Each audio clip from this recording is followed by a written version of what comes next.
Polls rising. Who will come out on top? Who will take green light? He's ready to be the star. The anticipation. Powerful, strong, compact. Tyson get right all the way. He's looking right. The heart stops.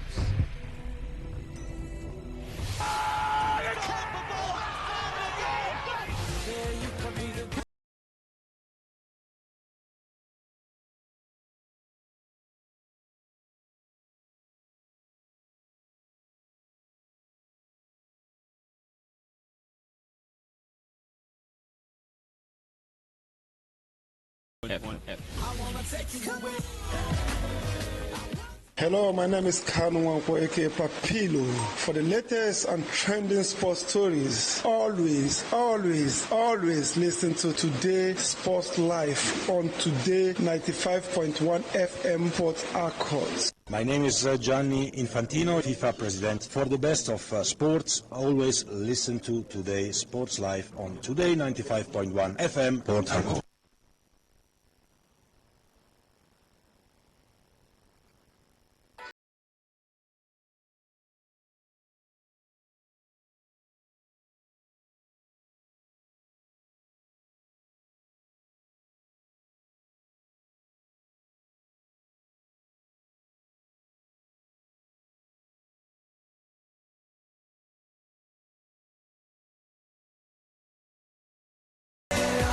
All right, a very good afternoon to you out there. Good afternoon to Port Harcourt. Good afternoon to everyone enjoying what's going on right here in the city of Port Harcourt. It's another time for us to look into what's happening in the world of sport. And guess what? It is today's Sports Live, the Sunday's edition, the marathon edition of the show. It's that time where we take you through all that has happened and is happening in the world of sports. I say welcome to you once more time.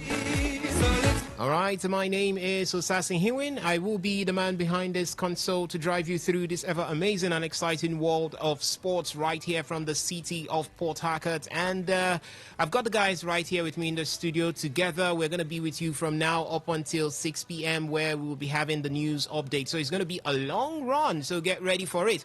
If you need to get a bucket of popcorn, you can do that. If you need to get some drinks, you can do that also, as it's going to be an amazing ride. In no particular order, I'm going to be introducing the guys right here with me in the studio. I've got Victor Israel, I've got Ovie Wallace, and I've got Benjamin Mina, and these are my team members, as I choose to call them, my partners in the arts, and we'll be doing the needful, which is taking you through an amazing ride. Victor Israel, good afternoon. Happy Sunday to you. Welcome to the show. Good afternoon to you, Osas. Good afternoon to the guys in the studio. Happy Sunday to everyone, to the listener out there, and also happy Sunday to the guys in the studio. It has been a lovely day. The weather is very, very... A clement one. Yeah, actually. very, very nice. And we are ready to go, looking at the things packed for today. The activities packed for today looks very much mouth-watering. There are lots of things to talk about when it comes to the world of other sports. We've seen where we are going to be talking about lots of things, from basketball down to tennis and all that. And as the listener, believe me, everyone is raring to go. Everyone is looking forward to. Yeah, we've got our boots, we've got our shin guards, we've got everything that is needed for us to be actively involved in this sporting experience with our mouths anyway. Yeah, that's for sure. Everyone is looking forward to what we have in store for today, and also everyone is looking forward to today's game as regards the Super Eagles of Nigeria. The lovers of the round leather game. Everyone is looking forward to that. So let me not let the cat out of the bag. So let's just sit tight. All right. Let that cat remain in the bag, as we'll pass the microphone to Ovie Wallace. He is the guy next to Victor Israel, and also a partner in this art of taking you through an exciting run.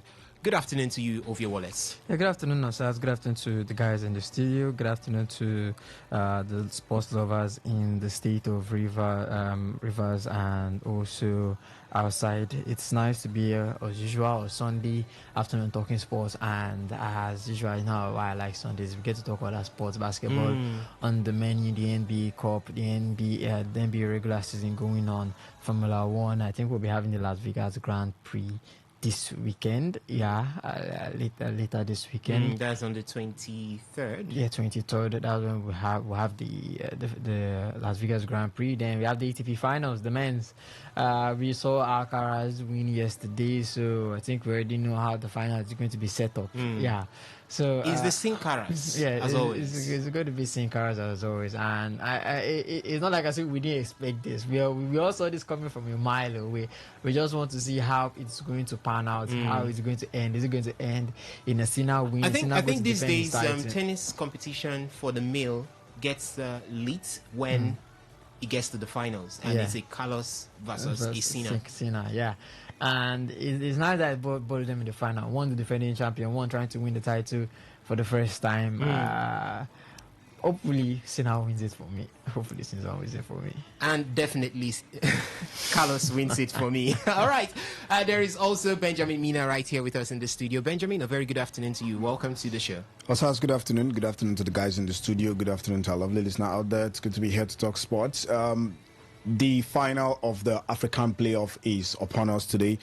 The game is going to be taking center stage by 8 p.m. today. Nigeria up against Democratic Republic of Congo, and it promises to be a nice encounter. You know, we are sitting on the fence on this one. I am sitting on the fence concerning this one. But I'm supporting my motherland. I'm supporting my fatherland. It's a nation. The hope of a nation to be at the World Cup rests upon some set of players, and the coach is setting Franco-Malian coach there, and it's like I said earlier, it promises to be a very nice encounter, a cagey one, but at the end of the day, one person is going to be smiling and the other is going to be going home devastated. Hopefully it's not the boys in the white green color of Nigeria, but let's hope that it turns out to be that way. Welcome to the show. All right, welcome to the show, ladies and gentlemen. As the guys have already said, this evening is power-packed. We've got a lot to talk about. We've got a lot to have our eyes on.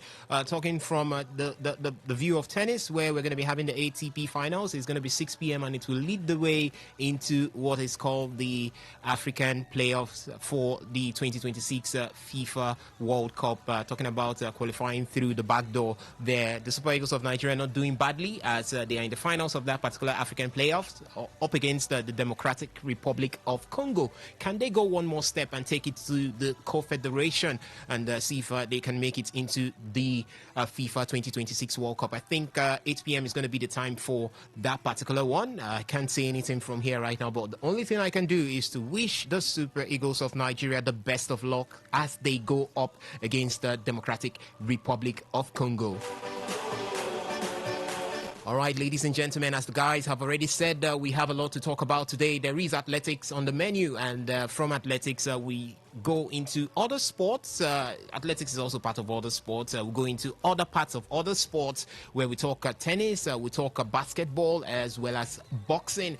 And by 3:30, we switch things into talking European football. And from European football, we move down to talk about what's going to be happening with Nigeria, as well as everything happening around Nigerian football right here on the show. So it's going to be a long run, as I said before. From now up until 6 p.m., we will be here with you, and the biggest of surprises is that you can at any point in time be part of the conversation. Yes, it's not just we here talking, but you can be part of the conversation at any point in time. You could do that by joining us from the SMS and the WhatsApp portal, which is doubled at 0701 933 9962. I'll take that again. It is 0701 933 9962. For the phone line, I will be throwing it open later on the show, so you can wait for that time and air your thoughts, and we'll be taking it live and handy as it comes. And the number to call is 0810 951 0951. That is 0810 951 0951. Do not forget, you can also join us via our social media handles. On YouTube, we're live right now at Today951FM. Yes, at Today951FM. What you just do is go over to YouTube, www.youtube.com, and search for Today FM Live. You can just search for the channel at Today951FM, and you can join us live right here in the studio. And on Facebook, We are at Today 95.1 FM, at Today 95.1 FM on Instagram. You could catch the action at Today FM 951, on X at Today FM 951. You could also listen to us live via our website, which is www.todayfmlive.com. You just click the listen live button and voila, you're here with us. So ladies and gentlemen, it's time for us to get down to business. So sit back, relax, get whatever you would be needing to go through this amazing run, and let's get things started.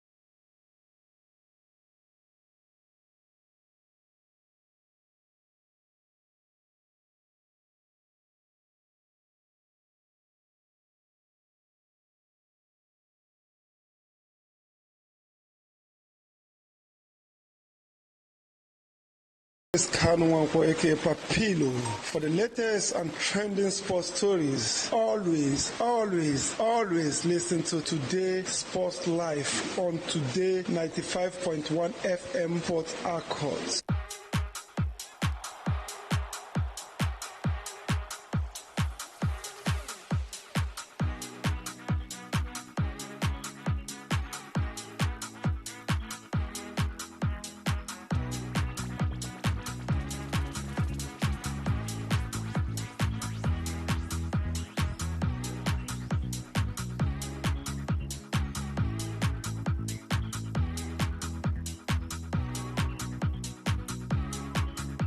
Hello, my name is Kanwanko aka Papilo. For the latest and trending sports stories, always listen to Today Sports Live on Today 95.1 FM Port Harcourt.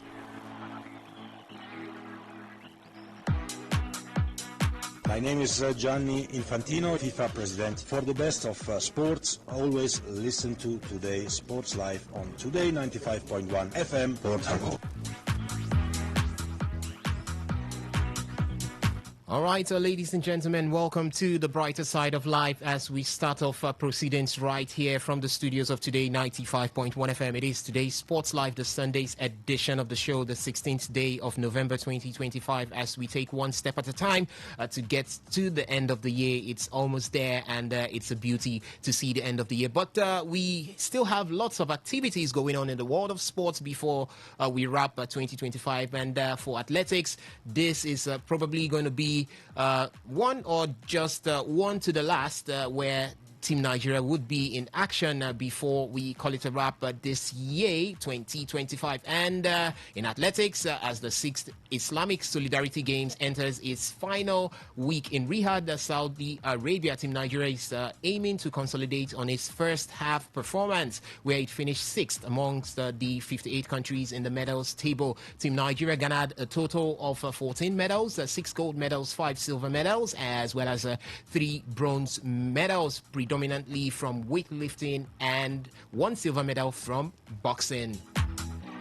And with track and field to start on Monday, being the 17th day of November 2025, the para sports also following suit. Team Nigeria is expected to further light up the competition with more medals and move higher on the medals table. Nigeria's taekwondo sensation Elizabeth Anyanacho is expected to begin her quest for a gold medal on Sunday, when she awaits the winner between Mauritania and Mozambique in the quarterfinal stages of that particular event, which is taekwondo. And the Africa #1, talking about Nigeria's Elizabeth Ayanacho.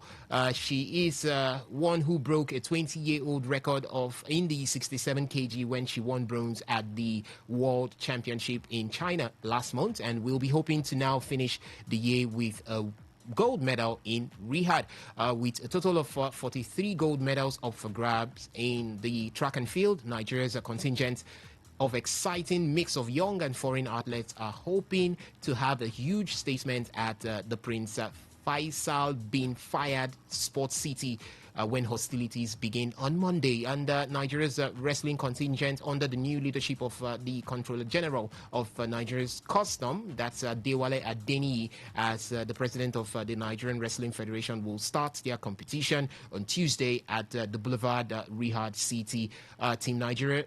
Team Nigeria medal haul is even expected to further swell when the country's para-athletes also begin their competition in both powerlifting and para-athletics. And Nigeria powerlifters are still fresh from finishing second at the World Championship in Egypt and are hoping to be on that form when the competition starts on Friday in Riyadh, while the para-athletes will start their competition on Tuesday. The leadership of the National Sports Commission, that's NSC, led by Chairman Malam Shehu Diko and Director General Honorable Bukola Olakpade, have expressed their impression and happiness with Team Nigeria's performance so far at the Games. So at least for once, we see Team Nigeria try to dominate, try to find themselves within the top half. 58 countries, so the top half definitely is going to be from number 1 to 26. Nigeria have found themselves in 6th position. Is something laudable. Remember that we've got 2028, the Los Angeles Olympic Games on the way, and the best way to prepare for it is begin to garner these motivations, begin to make your name, write your name in gold in any of the championship you find yourself. But for this Islamic Solidarity Games 2025 right there in Riyadh, Saudi Arabia, I beg your pardon, Team Nigeria has done really good for themselves in the very first half. 14 medals, 6 gold medals, 5 silver and 3 bronze medals already, and they sit 6th in that particular one. We've got a smooth blend of both local and foreign athletes. Let me see if I can run through the names of we've got home-based athletes like Patience George, Corey Adams, Maria Thompson, Omokwe. We've got Ezekiel Asuko, Eno, Anita, Enaruna Itonha, Gafari Badmos, Caleb John, Oluebube, Miracle, Iyanu Badu, Eziako Chidera, as well as Nwike Chioma. And for the foreign athletes, we had Olatoi Oyeshade, Chioma Onyekwere Leon, as well as Amechi Obiageri and Emmanuel James. So it's a smooth blend, and they're really doing the good work right there. And for Team Nigeria to sit 6th, 14 medals already, and we have quite clear that track and field has not begun. It's something that we can at least beat our chest and say we're doing, or we have done really well. So if definitely by Monday track and field gets or takes center stage, it's another improvement on our medal standings. But are you really impressed with what you've seen so far, Benjamin?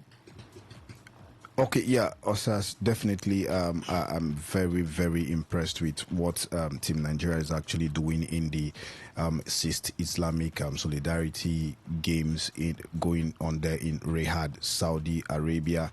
Yeah, Ayodele Ruth has just added 3 medals to the country's growing haul at the ongoing competition. It's something that in weightlifting, those are events that we are looking at, and we are powerhouses when it comes to those events. It's no history. Weightlifting, wrestling is our strongholds, and Ayodele have added, and you look at it, it's something that we are competing with other powerhouses around the world, and looking at the medals table, it gives you comfort, knowing that you do these things, knowing that your strongholds, where you hold strong, is something that you can consolidate on. 6th on the table is something, it's not a mean feat.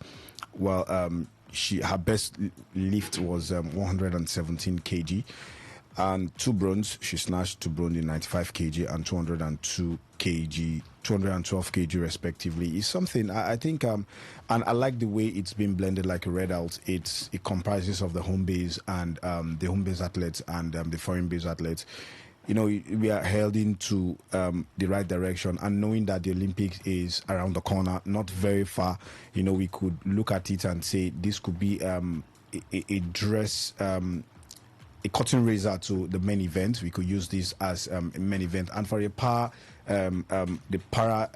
athletes, they just concluded event The in World Championship in Egypt. We did very well. So we are looking at this and saying that it is something good. We need to consolidate and then work more on this, and hopefully we get to before Monday. The remaining events starts on Monday.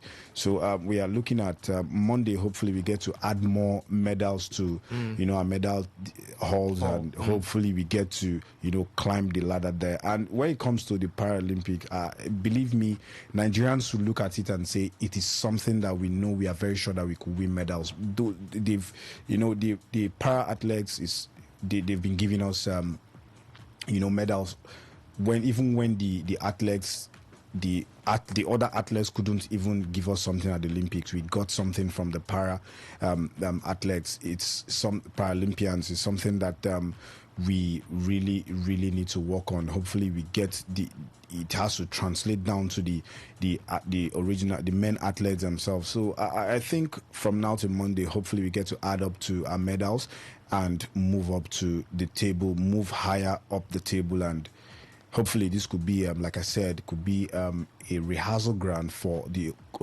coming Olympics, and it could give us a nice, it could give us medal hope going to the Olympics. All right, okay, a lot to talk about when it has to do with the Los Angeles Olympics. Still about, call it 3 years away from now, 2028. And I think Team Nigeria, as well as the Athletics Federation of Nigeria and every other federation that would be represented right there, have got a lot of time, ample time right now to prepare before we get to Los Angeles in 2028. It was a sorry state for Team Nigeria in Paris in 2024 because we went in there and came back empty-handed. But we've got time right now to correct the wrongs and make sure that everything is done properly before we get to that point. And what a way to start, if not getting good performances coming from the various athletic events that you can find before the big one itself, which is in Los Angeles, talking about the Olympic Games. But for Nigeria, Team Nigeria at the Islamic Solidarity Games 2025, we've got a lot of sprinters that would take center stage from Monday. There's Patience Okon George right there, Anita Enaruna, Choma Nweke, Miracle Izichukwu, Iyan Lua Bada, Maria Thompson, Comfort James, also in that mix. And for the guys, there is Gafari Badmos, Ezekiel Asukwo, David Akalu, Chidera Eziako, Enoch Adekoke, that's one name you should know, Caleb John also, as well as James Emmanuel. So these are some of the guys that will be doing the business on the sprints. I know we don't have much of our regular names. There is no Toby Amoson in that mix there. There is no Rosemary in that mix. There is no Ezekiel Nathaniel in that mix. But you think going here, giving an opportunity to I don't want to call them fringe, but maybe the second level athletes that we have, just keeping away the big guns, you think is the step in the right direction for the Athletics Federation of Nigeria? Give these younger ones a chance to go all out there to be part of this particular experience. But I think Benjamin, let me still stick with you on this one. Yeah, I think it's like I said, it's something that helps the athletes prepare for the Olympic Games. Yeah, and one of those things we could look at is preparations towards the Olympic Games.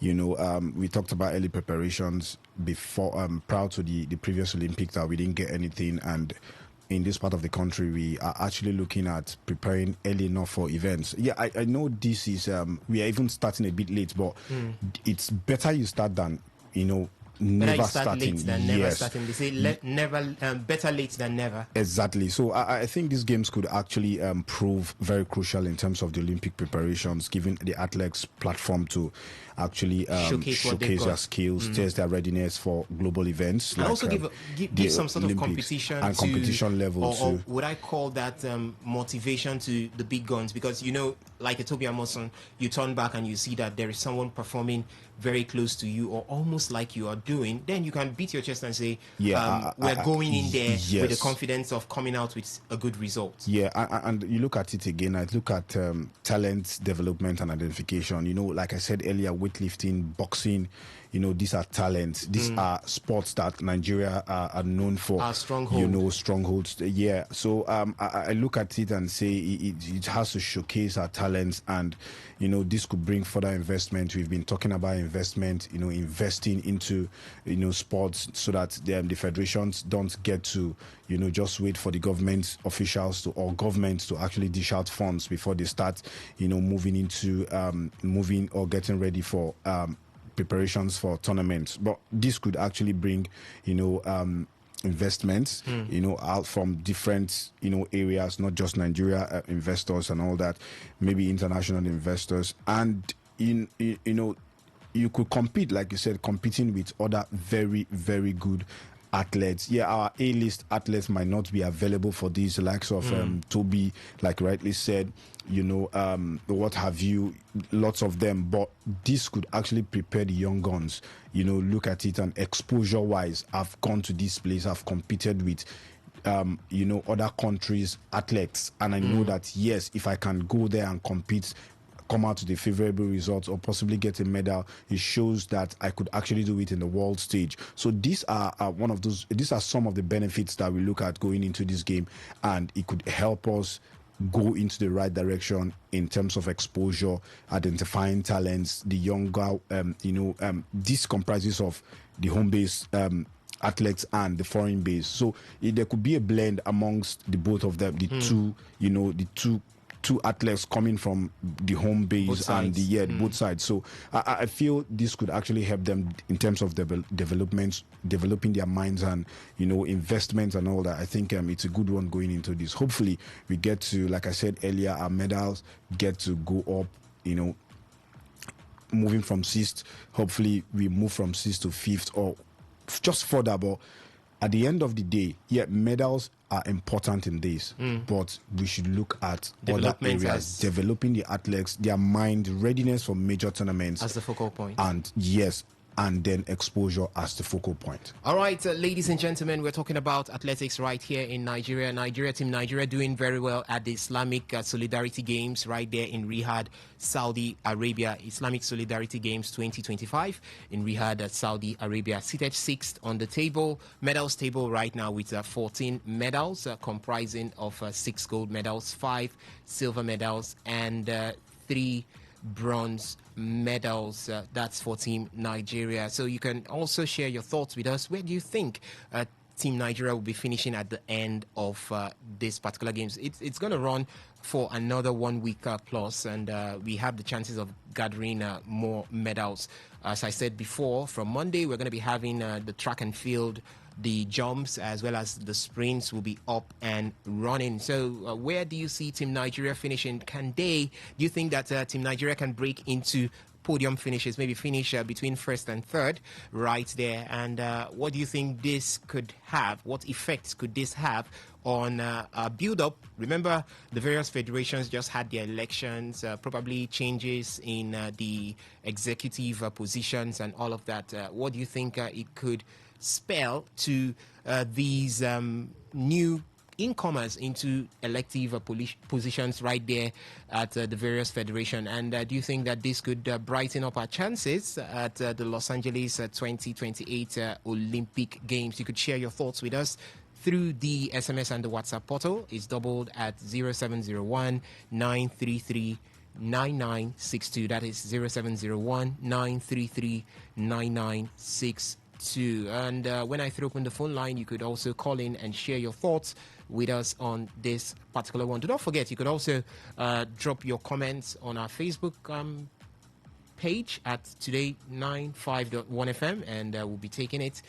You could also just get to us via WhatsApp and get prepared for us to open up the phone line. So, ladies and gentlemen, we'll leave the world of athletics and we move in to the courts of basketball. The Grizzlies are adapting to a new head coach. The Golden State Warriors have staggered to the finish line. It is a 7-8 matchup with the winner here securing the number 7 seed and facing the 2 seed Houston Rockets in the first round. As it is on a nightly basis, it's all about matchups. So the size of Moody, can that distract Ja Morant, who's had big games in this building? And it looks like they're trying to double Jaren Jackson early, especially when they get the switches they want. Here's a 3 by JJJ here, 5-0-1 to start this ball game for Memphis.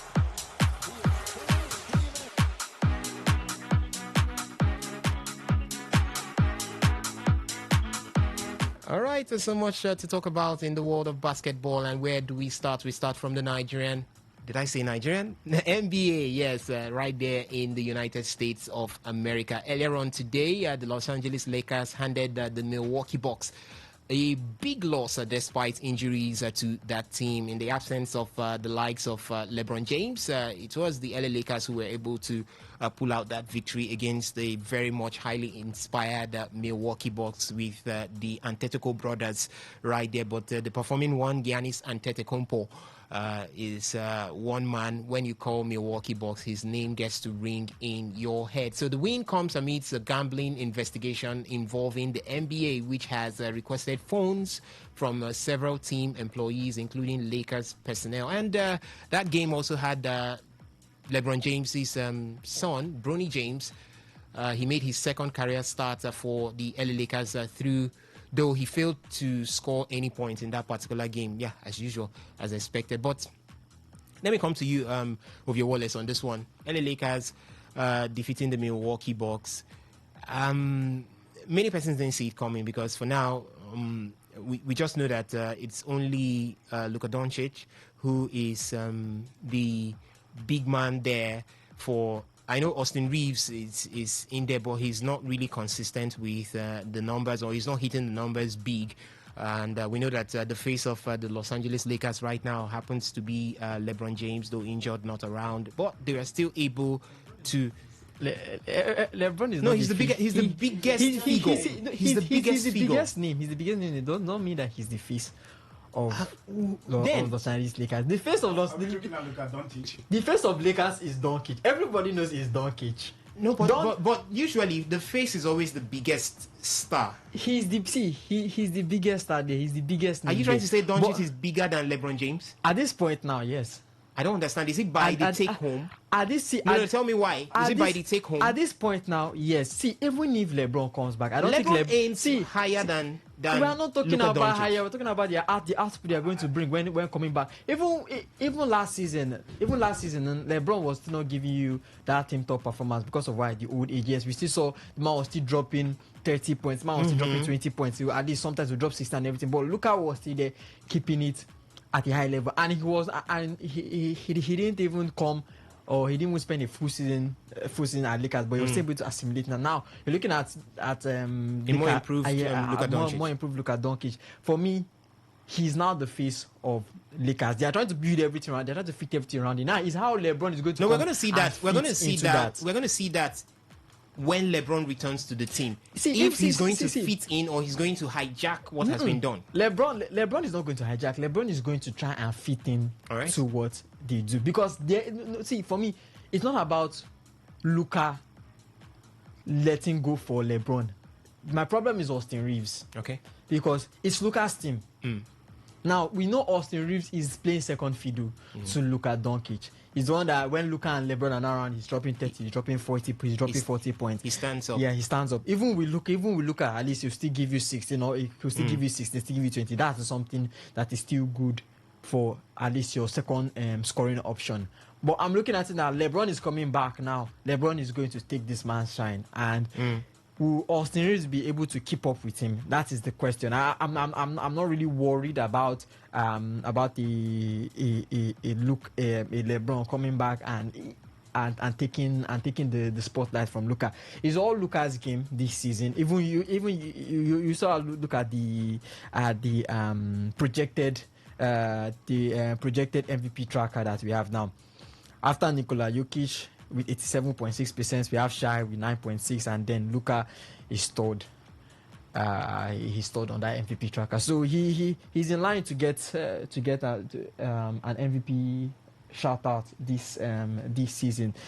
So for me, I'm not really worried about LeBron coming back. That's why I say, for me, Luka is the face of Lakers right now. And you talked about his son starting, and it's so funny because LeBron is in the G League with the South Bay Lakers.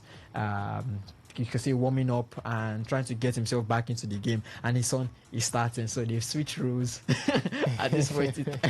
The son is the starter, the father is in the G League. But as I said, I'm not really worried about what's going to happen to Lakers. They've been doing extremely well. I have to say, in the Western Conference, they currently stay fourth in a very, very good spot for the playoffs. So there's nothing wrong with Lakers at this point. It's just how Austin, how the rest are going to fit in. JJ Redick has found a way to make the team gel even without LeBron. So for me, LeBron is going to be a hard puzzle to fit into all this, because they are working fine without LeBron. They are working fine without LeBron. It's as if LeBron didn't leave. And then again, you have to look at last season also. Even with LeBron still there, they still weren't able to still have a good performance. So now that LeBron isn't here, they are running the show fine. Luka isn't there. Austin Reeves is running the show fine. So is LeBron going to be? I don't believe LeBron is going to be a bad piece anyway. He plays. LeBron can't be a bad piece. It's just how is he going to affect everybody else in the team? Is he going to be laid back and let the other guys run the ball, or is he going to want to run the ball himself? I don't think he has that power. He has that speed, especially coming off an injury. But we've seen LeBron a lot of times come through an injury and still come back to. This man is 40 plus. This man is 40 plus. He still has that power. He still has that power. He still has, maybe, I don't know about agility and all, but he's playing against people that are probably far younger than he is. When he even got drafted, many of them weren't even born. When he got drafted, the young man is playing with his son right now, so he's on the same lane with his son. So you can say almost everyone is his son. Almost everyone. He can father all of them three or four times. So it's like Uncle Drew trying to just school these kids, or trying to show them the ropes there. So is he going to want to show the ropes to Austin Reeves? But I think Austin Reeves is getting into that his all-star, that his all-star season, that his all-star this year if he could just keep the numbers coming. JJ Redick just let the reins of this man. I think he'll be able to turn up a all-star performance this season. All right. Okay, for that particular game between the Milwaukee Bucks and Lakers, LA Lakers, it ended 95-119 in favor of the LA Lakers. The LA Lakers have been able to muster 10 victories and 4 losses this season, as against the Milwaukee Bucks, who have done 8-6. That's 8 victories and 6 losses this season. A quick look at the top performers from that game. I called the name earlier on, and that's Giannis Antetokounmpo. He was able to put in 32 points in 32 minutes. Yes, he scored for each minute. Yes. And but for the LA Lakers, we had Luka Doncic putting in a massive 41 points there. There was also Giannis Antetokounmpo on the rebounds with 10 rebounds and 5 defensive rebounds, also making it also 5 offensive rebounds there. And for the LA Lakers, we had DeAndre Ayton, who was able to monster 10 rebounds, also 8-2 it was. And for the assist, we had Cole Anthony for the Milwaukee Bucks against an Austin Reeves for the LA Lakers. And that was how things panned out right there. Ovia Wallace has already told us where the LA Lakers sit right now on the Western Conference. But for me, that game, I think the Bucks are really putting too much pressure on Giannis. You look at that scoreline, look at that stat line, look at the starting lineup. I think what's the difference? The difference is that one man scored 32 points. The others, I think the highest was 15 points, and that was AJ Green. You look at the Lakers, DeAndre Ayton 20 points, Austin Reeves 25 points, look at Doncic 41 points. So we already have three people in the starting lineup already dropping 20 points plus. So why can't Thanasis be like his brother, for God's sakes? How do you give birth to two persons from the same womb and one becomes extraordinary and the other one just has to do catch up? That's on a lighter note anyway, taking nothing away from Tanis Antetokounmpo. you can answer Jacob. Thank God today is even Sunday, safe. So there's too much burden on the Milwaukee Bucks. I know we already Giannis was teasing I might leave this season and all, and then again he said okay, I might want to work out. But then you look at who they've got. I think the best person they've got in this season is Miles Turner. Right. That's the best player they've got in this season.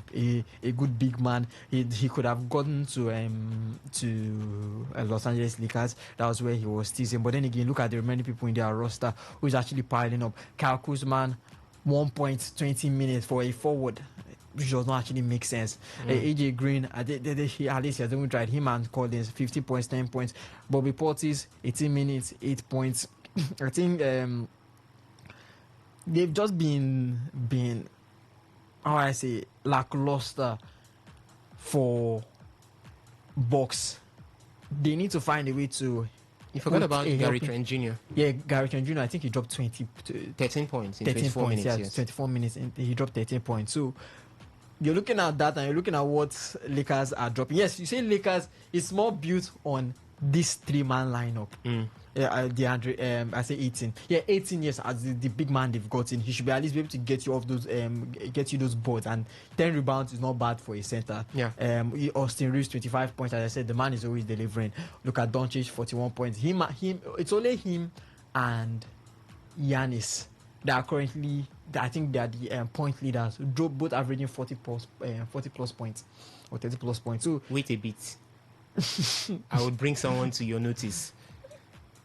Shai is third because I know it's Luka, then Giannis, then Shai when it comes to the points leaders that we have this season so far. So you're having the 2 point leaders going head against each other, and of course you're going to score, but who is going to help you? Who is going to play second fiddle? And this is where Lakers thriving. Although Bronny James 10 minutes, 0 points, 1 assist, 1 rebound, very poor from him. They should just send this man back to the J League. But I'm not a hater. It's still good. But then again, look at the Milwaukee Bucks. They are 7th in the league, and I feel if they do not make it into the playoffs this season, Giannis could be leaving. And Giannis leaving.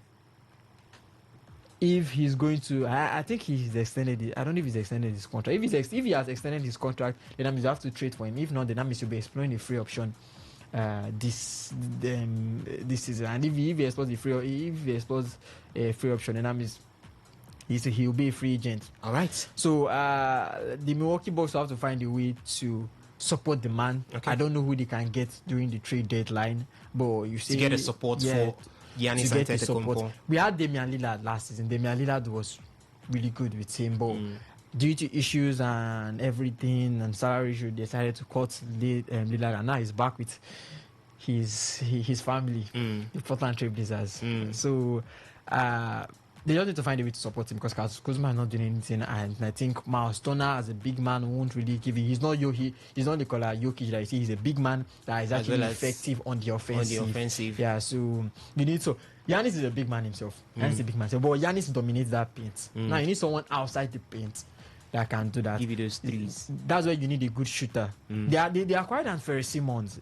Okay, no, it was Celtics. That acquired Anthony Simmons from Portland. All right. So, but before we leave talking about the LA Lakers, I want us to look at some of their key weaknesses this particular season. I don't know really how far the LA Lakers can go. They've been able to put out some good results, but I can't beat my chest and say, yeah, the LA Lakers have got what it takes to get into the playoffs as well as go as far as winning the NBA championship this season. But a lot of persons are complaining about some of the key weaknesses that side has got. And number one is what we have been saying, that total dependence on LeBron James. For all the team's talent, a title run requires LeBron James to be different to be the difference maker in that team. You've talked about Luka Doncic being the face, which I don't really believe for now. I want to see how LeBron James will come back into that team, and if he then plays a supportive role to Luka Doncic, then I would say things have actually changed for Luka Doncic as well as the LA Lakers. And so much of health issues right now. You've got LeBron James on one of it. At a particular point it was Austin Reeves, and it looked like these health issues will continue to come in. The injuries will continue to hamper what they've got. The defensive deficit is a huge one again for the LA Lakers. They ever since they lost AD, Anthony Davis, and it's been difficult to replace a defensive-minded player. Do you think this can hamper the chances that they've got going forward this season? For that, as you know what they say, they say offense wins you game, but defense wins you championships. Yes. Lakers, since he made a traded AD, we knew they had a problem with defense, and defense was going to be their issue, especially looking at the big man, and that was when they got DeAndre Ayton. Yeah, 18 years is not really that overpowering in the box. He's not really that, but on a good day, I believe he can do that. But it's going to be hard for them. But looking at what they've got, you're looking at the big men they've got, DeAndre Ayton, Jackson Hayes, and Christian Koloku. But I would say they're actually okay on defense. Yes, they are not really leading the NBA when it comes to defense. But I don't feel defense is going to be the problem this season. Right. Yeah, I don't feel. I believe Austin Reeves is a good two-way player. When LeBron comes back, LeBron is very, very good defensively. Yes, defensively. There maybe you say what was his name? Luka might really want to work on his defensive game. Luka might really want to work on his defensive game. But all in all, they have Marcus Smart as well, a former defensive player of the year. So when you look at defense, they are just hanging in the balance. They're just hanging in the balance. Offensive points per game, they are 10th. And so even steals per game, they are 8. Blocks per game, they are 27. So it's not really bad. Okay. It's not really bad. They're just I feel they're just in the middle. On the issue of LeBron and injury affecting them, and LeBron being in that run for the title, I think they've already gotten past that stage where they know they need LeBron to win a title. Right now, it's not they need LeBron to win a title. Right now, they need a good team to win a title. That is what they need. LeBron has come. I think when he first came, his first season, in second season, he won a title with the Los Angeles Lakers. So I think he has already done his part, at least getting a title for Lakers. Almost every team he's won a title for them. So it's just to add another one to the Los Angeles Lakers, and they've already built. I think they already have a team, 2 All-Stars in Luka Doncic, and even Marcus Smart too. You can say he's an All-Star. And also they've got an okay team. They've got a young squad as well. So it's not bad in their run for a title this season. But you feel you're also looking at the opposition. LeBron is not going to be that much of a determining factor. LeBron, if there is that synergy produced by Doncic, Austin Reeves, Ayton, as well as maybe LeBron coming in to add his own spice to it. If we need to wait for LeBron to come and see what LeBron does, because there's already a good synergy between him and Austin Reeves. All right. So if he comes, are they still going to be Luka, LeBron, Austin? Or is it going to be Luka, Austin, LeBron? Okay. How is it going to be? All right. Because when again you look at it, in basketball you always have scoring options. The person that is going to handle the ball, and you know that when it comes to score, even if he says he does not want to pass, he wants to score, no problem. All right. He's the first scoring option. His first priority is to score before he passes. Even if he's the center, they say, he's better at scoring. For me, are you looking at it? Luka is the first scoring option. Okay. Then followed by Austin Reeves. I don't know who is the third. But when LeBron comes now, will LeBron be the first scoring option? Who is going to be getting you those clutch shots? Are they going to handle those dime minute shots to LeBron? Are they going to give it to Luka? Because when you're looking at clutch, I think I'll give it to Luka. These are the questions. You're looking at Austin. So he's a puzzle piece now. He's a puzzle piece and a determining factor. So you see, this is one of the reasons why I said LeBron still has a stronghold on that. He has a stronghold, but we'll see how how did you already fix it? Because you're looking at the man's age. All right. He's not. You're looking at the man's age, and especially with a long stretch of 82 games, they still have the NBA Cup. You still have the NBA Finals. The man has already come back from an injury. He was also injured last season. Yeah, he was for a long time. So you're also looking at how you want to manage the game. Because I don't think he's going to be running for 82 games. 82 games or MVP run. The difference between him and the Golden State Warriors team, where Steph is still running the show, is because there's nobody in that team apart from Steph Curry to run the show. Jimmy Butler is a tennis player. All of them are the same age. No, you said there is nobody. Men. Jimmy. Yes. He plays golf. He plays golf. Okay, all right. See, Jimmy is there. Green is there. Because all of them, they are still old men. They are still old men. So they will still look at the best player, and that is Steph Curry. We saw what Steph Curry did to I'm coming to that. San Antonio Spurs. Yes, we are coming to that. Age. You talked about age in LeBron James, and I just wanted to counter you on that, to tell you that the old guys are still letting us know that old wine gets finer with age right there. For the Golden State Warriors elsewhere in the NBA Cup, it was LeBron. Sorry, did I say LeBron James? It was Stephen Curry who ran the show yesterday, as well as ran the show also in the previous game. It's as if whenever he sees spores, everything inside him spores up, and he tends to give you the numbers in a big form. So he ran the show yesterday. By the way, Stephen Curry is 37 years of age, and has now tied Michael Jordan for the most 40-point games after turning 30. Curry recently scored 95 points across 2 consecutive games against Spurs, one in the NBA and the other one in the NBA Cup, showcasing his longevity and elite scoring ability. So could we say this is Steph bringing a resurgence to the GWS, that's the Golden State Warriors, or call that the GSWs, the Golden State Warriors? And they started pretty well in the season. At some point, Portland Trail Blazers came with their evil spirit and got them facing downward. But right now, it's Stephen Curry back and hitting the numbers. He's done it in 2 games, and it looks like the Golden State Warriors are back in action. So, Stephen Curry, not forgetting, as I said before, Jimmy Butler in that last game did put in 21 points. It's no mean feat to put in 21 points, where you have Stephen Curry putting in 41 points or 40-plus points. Will Richards also had his own share of 10 points, and we had Moses Moody in the other game, the previous one before, both of them for Spurs, putting in 19 points. So do you think Stephen Curry has got a support cast that could push or spur the GSW's far run in this season? I think in the Western Conference they sit 8th on the standing. Let me just confirm that one before we go ahead right there. Yeah, for the Western Conference, they sit 8th. Yes, they've always been known for this 8th, but do you see them pushing most likely higher above and getting a straight-up qualification into the playoffs? Though it's still quite early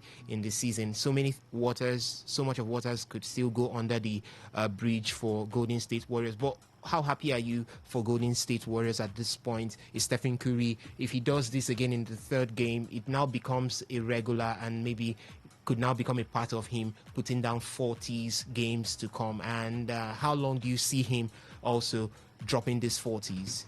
First of all, a good, as you said, is anytime he sees Wemby and he sees San Antonio Spurs, he decides to turn up 2 40-point games back to back against the same team. It's not easy. I think the first one was 46 points. He got 5 rebounds, 5 assists. Second one, 49 points, almost reaching 50 points. Yeah, and I think he got a triple double. 3 9-pointers made. 3 9-pointers made. Yeah, 3 9-pointers made. So it's just crazy. But then again, look at the cast that you said. Can they get another title? For me, as I said, the only person that I believe can carry this team to the finish line or to the promised land is his name, Stephen Curry. Jimmy Butler is there. They've added Jimmy Butler. Al Horford is there, becoming an experienced player and a big man. But then again, you say injury has not let the man actually come and actually show what he can do. They've got Buddy Haid, Podziemski as a shooting guard, Moses Moody. So you're looking at the squad and the big names. Okay, they've got like 4 All-Stars. Yeah, they've got Jimmy, they've got Steph, and they've got Al Horford and Draymond Green. Yeah, so 4 All-Stars if you're looking at it. But then again, 4 All-Stars, and then you're also looking at their age. Really old men there. Really old men there. Then again, you say Jonathan Kuminga, one of the youngest. Yeah. Him, Brandon Podziemski, one of the youngest. Gui Santos too, so young. But then again, the full crew of the team is this old man. As I said, the difference between them and the difference between them and Lakers is the age difference. Is the age difference there? They've got the young squad. All right. Golden State, to me, I don't think they've got any other plan apart from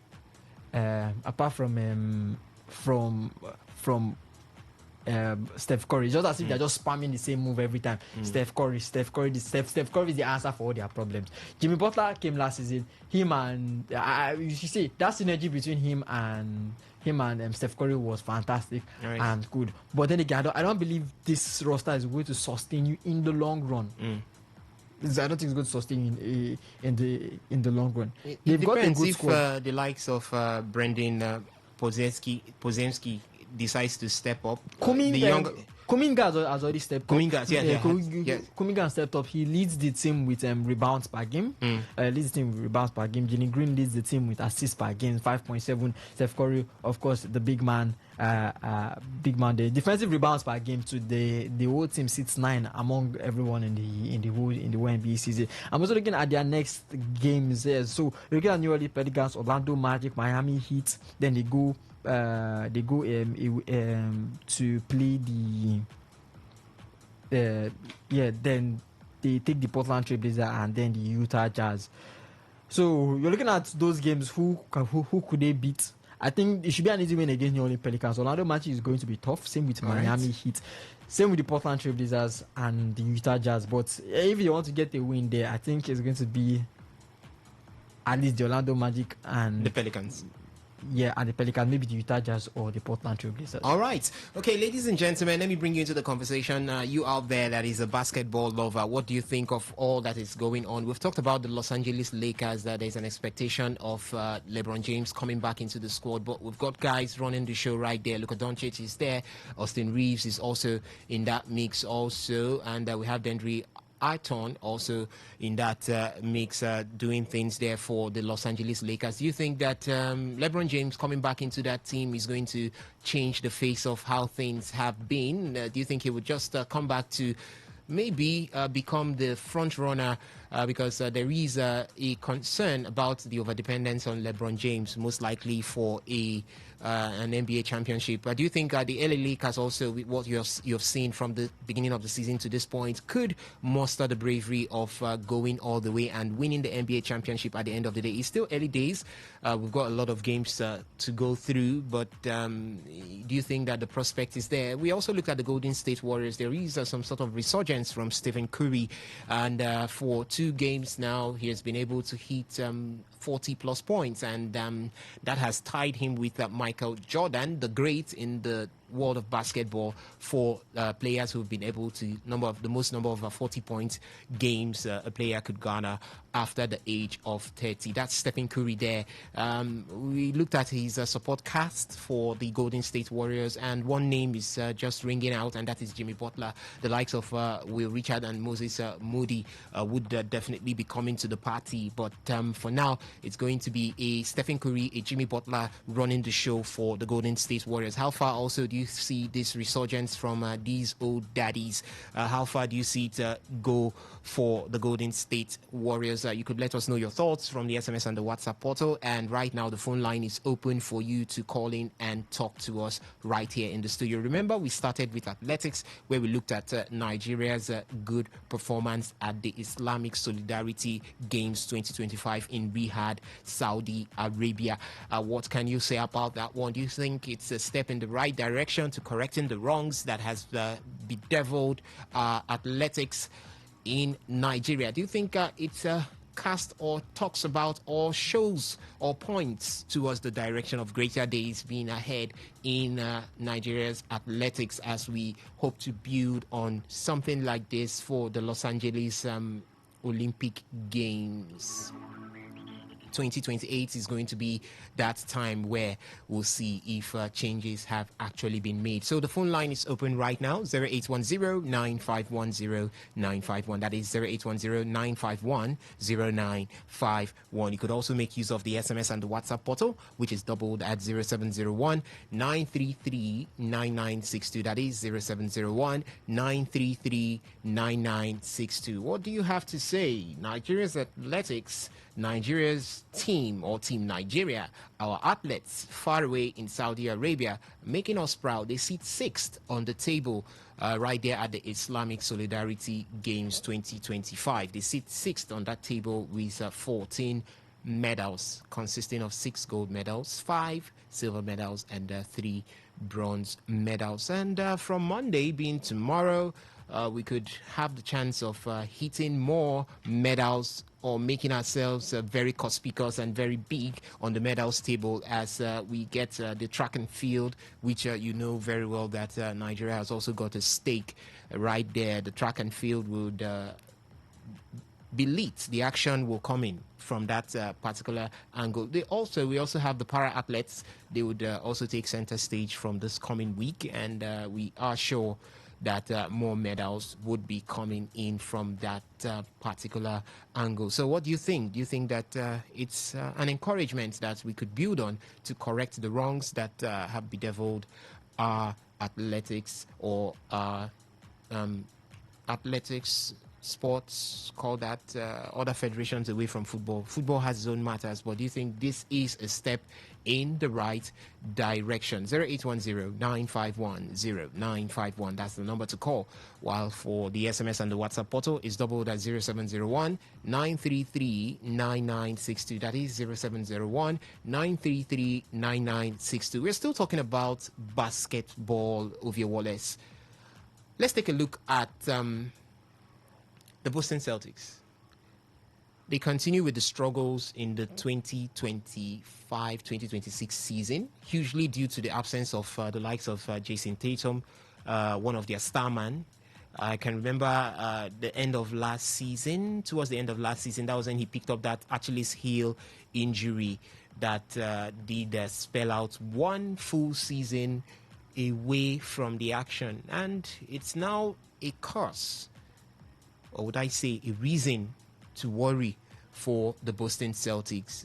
2024 champions, but here they are finding themselves somewhere down in the Eastern Conference. I'm trying to look at where they are placed right now in the Eastern, 11th in the Eastern Conference. And this is the Eastern Conference where we say the magic doesn't work, even if we have the Orlando Magic right there. But it's a huge concern right now. Yeah, that team was rejigged with the trading of Kristaps Porzingis, Drew Holiday, and veteran Al Horford.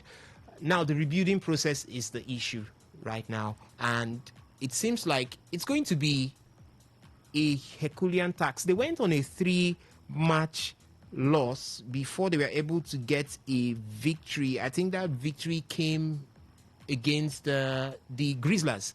Yes, after 3 losses, they found a way to get the victory, and that was against the Grizzlies. And after that win against was that the Grizzlies?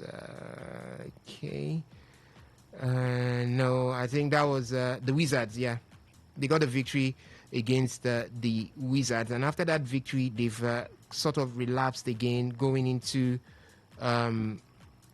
losses, which the 76ers had the better of them. And okay, I'm seeing the Grizzlies there, the Magic, the Memphis Grizzlies. Before that, Grizzlies.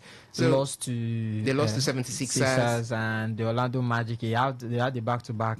They won one, they lost one. Then the Washington Wizards, they were to beat the Washington Wizards. But before that, they had back-to-back losses against the Jazz and the Rockets. And it's just been a sinusoidal and up and down experience for the Boston Celtics. But we hope to see them.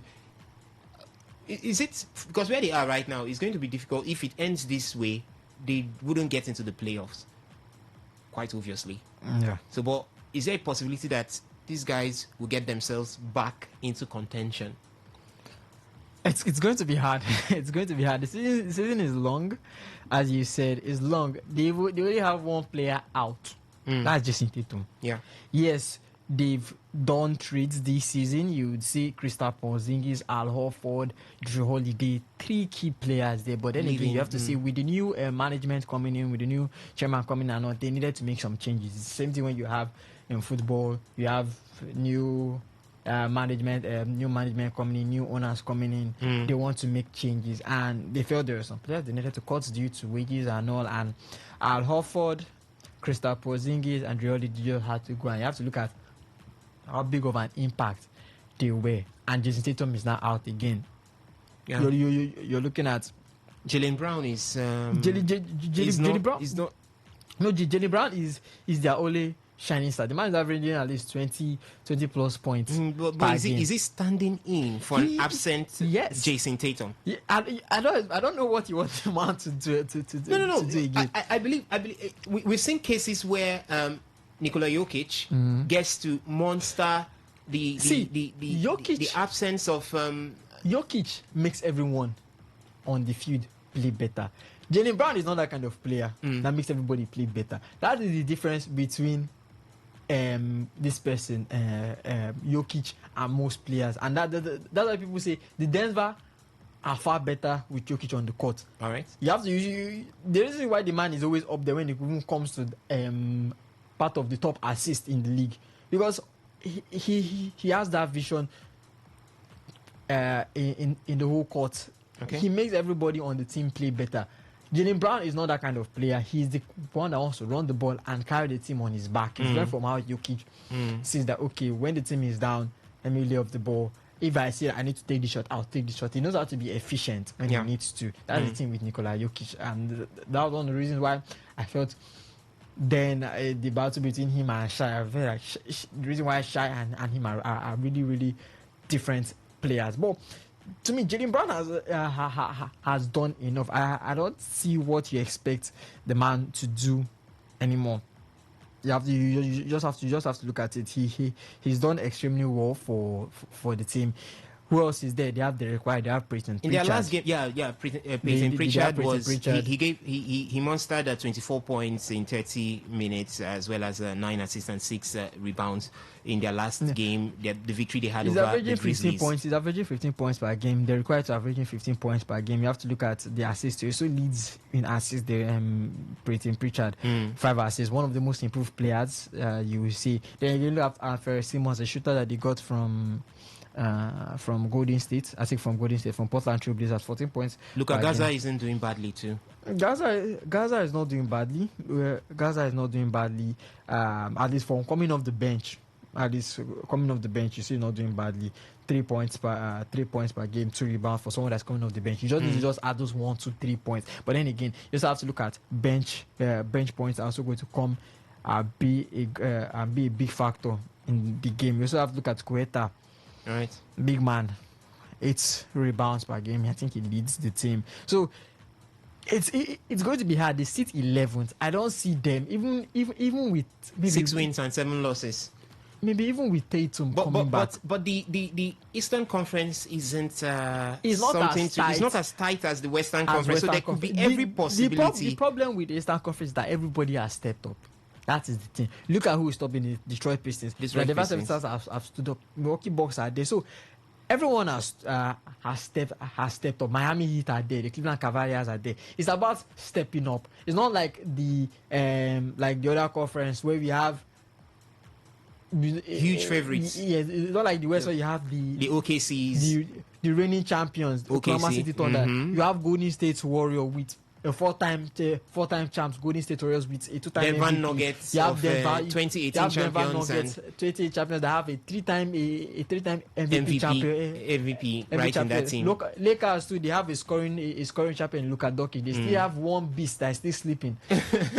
So you look at the West and you look at the East, it's totally different. Who do they have in the East? Is it Donovan Mitchell? Is it Kate Cunningham that's just stepping up? Is it Giannis Antetokounmpo? Is it okay? Giannis is the only big name there. He's the only big name there. A former MVP, a former NBA champion. So yes, also you also look at Jaylen Brown, or another big name today, a Finals MVP. Yeah, a Finals MVP and an NBA champion. So it's about stepping up in the East, but in the West, it's a battle, it's a war. That's why when it comes to the NBA playoffs, it's still going to be the West that are still going to thrive. Okay. Because they've got the stars, they've got the squad, and I think maybe that's why the reason why they've changed the NBA All-Star. There's Embiid now. There's Joel Embiid in the 76ers. Embiid, if you look at it now in the 76ers, he's not even the main man now. It's Tyrese Maxey. Yeah. So that is that. It's about stepping up in the Eastern Conference. Embiid is not giving you that same Embiid that we had when he first came into the scene. The man was overpowering everyone in the paint. A dominant force. We saw him in the playoffs. And so yes, injury affected the man's performance and all. But he's just giving you those few 15 points, 14 points. It's okay and all. But Tyrese Maxey has now elevated his game and has now become the face of the. You saw VJ Edgecombe too, a rookie. His first season, the man is also turning up. But then again, you look at in the West. When you want to look at rookies again, you have Dylan Harper in San Antonio Spurs. Okay. They have they have Harper, they have Cooper Flag. They have Cooper Flag there. They had San Antonio Spurs have like the last 3 best rookie of the years in just one team. So they've got, or you say everything is stacked in the Western Conference. In the Eastern Conference, it's about stepping up. And if the Celtics don't step up, I think they are going to be left behind, and maybe they might not even make it into the play-ins. But I don't just have this feeling that they could nick something at the end of the day. They could do something, because I'm looking at it that it's the Eastern Conference. They're still powerhouse. They're still powerhouse there. And as long as they've got some, Boston Fantastic, as long as they've got Jason Tatum, and they've got Jaylen Brown. They can still do something. It's a big shame that you lost Drew Horford, Drew Holiday, Al Horford, and Kristaps Porzingis. Like those three names, the kind of offensive and defensive power you have in those three. You're looking at Drew Holiday. We saw what he did. We saw what can see what he's doing in talk about the 2024 championship. The 2024 championship, he was very pivotal, coming off the bench, giving me those points. Kristaps Porzingis as well too. Very, very, very, very good big man, dominant in the paint, also good behind the arc. You're looking at Al Horford too, a very, very good big man, very dominant, very defensive minded. So they've lost a lot of power. So it could take one or two seasons. It's about drafting the right. While preparing for the show, I don't think it's about drafting. It's about everyone stepping up. While preparing for the show, I stumbled across some sort of podcast where advice were given to Celtics to see how to tank. Tank a bit and maybe place yourself in the right spots for those drafts. We're talking about Celtics. Let's talk about last year's finalists, Indiana Pacers. They are last. Yeah, I'm looking at the draft order. Yeah. If let's say the season does end, who might be giving the first pick? Indiana Pacers. People that were fighting for a championship last season. Yes, it's bad that they've lost their star man Halliburton, but they are dead last. They've still got the Cameroonian, what's his name? Pascal Siakam. They still got Pascal Siakam there, but they've still got the main core of their team. So I don't know why they're really training. Maybe they want to tank. I don't know if they want to tank or not, but I still believe this team should still be able to still be dominant fast. At least squeeze themselves into the playoffs. Okay. That should be the team. But as you said, tank this season. I don't know. That's what basketball could bring to you. Sometimes you could use or explore the back gates and see how to propel yourself. If they do tank, are they sure they might be getting the first round draft thing? Yeah, the first round thing, because we saw the Dallas Mavericks. Dallas Mavericks were nowhere near the top 3. They were nowhere near the top 3 when it came to the draft lottery. And before we knew, so they had the first pick.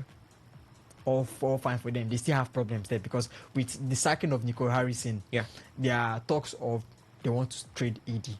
There are talks of Kyrie might be moving. So I don't really know. They are trying to see what they can do, what they can explore, and try to build the team around Cooper Flag. All right. So some are saying it's a bad mistake, and I was listening to a podcast because when I saw that Nico Harrison's fire, I was listening to a podcast and they said it was Nico that actually suggested that. Okay. That move that they should trade Luka Doncic, and the manager move that shook the entire NBA world. Shook the entire NBA world. It was crazy.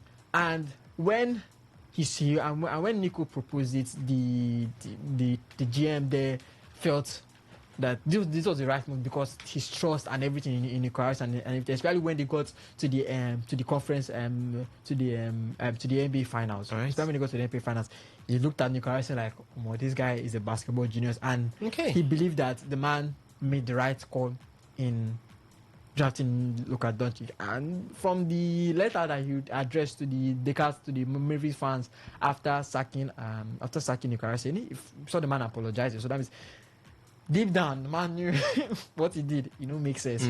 But they still need to find something to do. AD is still there, and I still think they still need more time. It's a bad start. Okay. They might be looking at. They might even get another draft pick because I'm looking at the draft order and the way it is. They might even get another draft. Yeah, they might get another good draft pick, at least maybe in the top 10 or in the top 5. Okay. But then Indiana. Boston, maybe I'll put the Dallas out. Maybe Boston Celtics and Boston and Indiana Pacers. It's very hard for them. Okay. It's going to be hard for them. All right, so ladies and gentlemen out there, we still have the phone line open. What do you think about the Boston Celtics? Is there a chance of them climbing back into the decisive part of the Eastern Conference right there in the NBA this season? They sit 11th, and if things end this way, there will be no playoff or even any chance of getting to the NBA Finals for the Boston Celtics. And a team that 2 years ago did win the NBA championship, not finding themselves anywhere close. Do you think that there could be that resurgence? Maybe if Jason Tatum returns back and pairs with Jaylen Brown, things could change for the Celtics. You could let us know your thoughts. The SMS and the WhatsApp portal is there, 0810701-933-9962. That is 0701-933-9962. For the phone line, it is 0810-951-0951. That is 0810-951-0951. All right, ladies and gentlemen, it's time to move, and let's move from the court of basketball into the court of tennis. It's unplayable. What a point.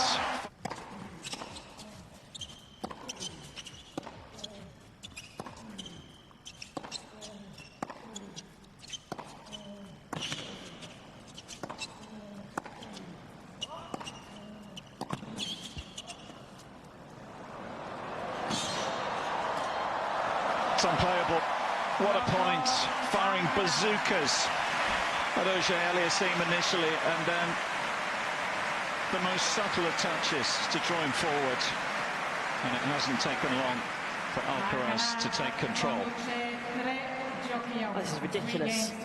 Absolutely a ridiculous level from Alcaraz. Some of the shots he's already playing. Yes, that was between Carlos Alcaraz and Felix Auger-Aliassime, as Carlos Alcaraz was able to bring his own half of making the Sin Caras.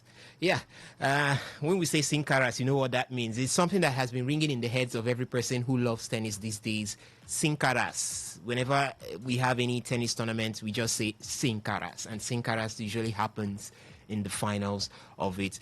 Are we tired of seeing a Sin Caras final? To me, no. I don't know about the guys in the studio, but it's all about the ATP finals later on this evening, as most likely the Sin Caras final will be decided heavily again. Where is it tilting towards? Is it going to be to a Yannick Sinner, who has had a brilliant run on the hard court this season? Or do you think Carlos Alcaraz can make it one this time? He's not won the ATP finals before. Yannick Sinner is the defending champion of the ATP finals. He won the last edition of the tournament where he defeated Taylor Fritz in the finals. It was a brilliant run from the group stage, blowing people out in straight sets down to the finals, blew the finalist, that is Taylor Fritz, out and won that particular one to establish his dominance in the hard court. And since then, he has not taken his foot off the gas as he continues to pile hard court victories upon hard court victories and continues to extend his run. That's the beauty of the Italian Yannick Sinner when it has to do with the hard court in the world of tennis. So, but we're going to look at how they both got to this point where they are, to give us a thrill by 6 p.m. When the ATP finals in Turin, that's the NITO ATP finals in Turin, takes center stage for Yannick Sinner. He first defeated Felix Auger-Aliassime 7-5, 6-1 in the group stage. Then he had the better of Alexander Zverev 6-4, 6-3. I can still remember this German Alexander Zverev saying the result wasn't actually a true reflection of what happened on the court. I don't know if Zverev, where he was playing, was different from what I was watching, but let me leave that one for Alexander Zverev. As to him, this score 6-4, 6-3 was not a true reflection of what happened on the court that day. Then Ben Shelton, a more would I call it a more friendly person to Yannick Sinner, lost 6-3, 7-6 to Yannick Sinner. Then he moved into the semis where he took on Alex de Minaur, defeating him 7-5, 6-2, also in straight sets. Alex de Minaur, obviously not an opponent for Yannick Sinner, as he has been dominated hugely by Yannick Sinner. For their 12 previous meetings, Yannick Sinner has won all against Alex de Minaur, and he extended the semi-final win, making it 13 wins against Alex de Minaur, the Australian, with straight sets in it. So that was for Yannick Sinner. For Carlos Alcaraz, he started with the same Alex de Minaur, beating him 7-6, 6-2. I think Alex de Minaur didn't come to Italy, didn't come to Turin with the right mindset. And he went ahead to Taylor Fritz. Taylor Fritz was the one who took one set from Carlos Alcaraz. That one ended 6-7, 7-5, 6-3. While Lorenzo Musetti fell 6-4, 6-1 to the Spaniard. And in the semi-finals, he had to face Felix Auger-Aliassime 6-2, 6-4. And right now, he's in the finals to face Yannick Sinner at the end of this evening's game, or call it match, by 6 p.m.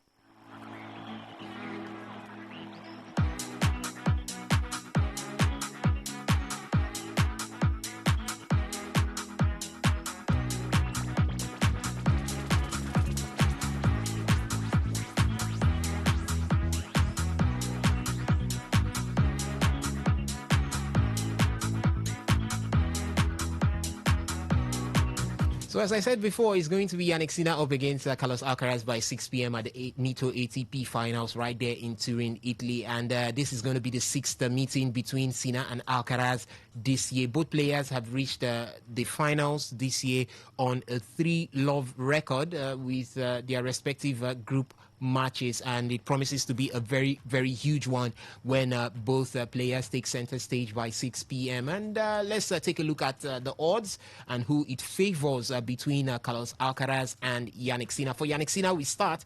He's been undefeated in the tournament this year, and on the indoor streak, or call that on the indoor court, he has also extended his winning streak. So today's showdown in Turin will mark the Italian's 10th final this season out of 12 tournaments that he has entered, and most of those tournaments he has gotten the victory in those finals that he got into. I think he just lost one final, that is the US Open, as well as the Roland Garros. He lost the finals this particular season. So it's also his fourth indoor hardcourt final in 4 consecutive indoor events in 2025. He's also only the 7th player in history to reach 3 consecutive finals at the season-ending ATP finals. He lifted it in 2024. He finished as runners-up in 2023, where Novak Djokovic beat him, and since then, Djokovic has not seen his back again. But Alcaraz, on the other hand, he's got the year-ending top ranking.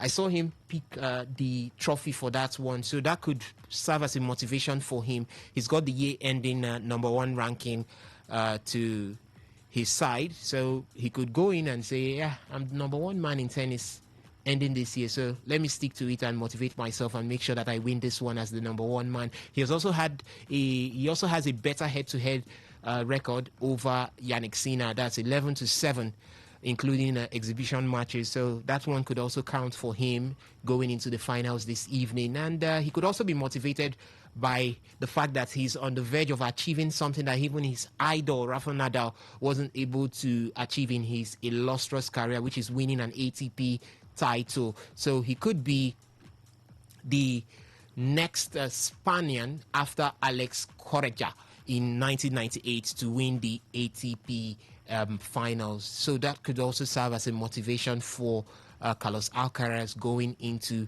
this final by 6 p.m. But guys, let me start with you, Victor Israel. I've not had much from you since we started the show, but this is Yannick Sinner and Carlos Alcaraz meeting again in a Sin Caras final.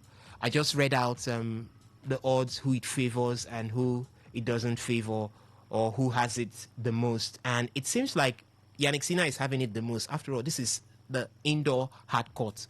The man seems to be the king of the indoor hard court these days.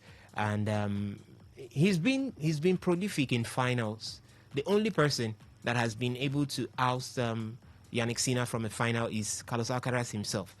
But one thing I know is that it promises to be an end-to-end affair. It promises to be a high-stake encounter between these two. But who do you think has got a more psychological or a stronger psychological edge going into these finals between Carlos Alcaraz and Yannick Sinner? This final is very much a coin flip because these are, should I say, the timber calibers when it comes to tennis, because we've seen... One is the timber, the other one is the caliber. They both make up the timber and the caliber.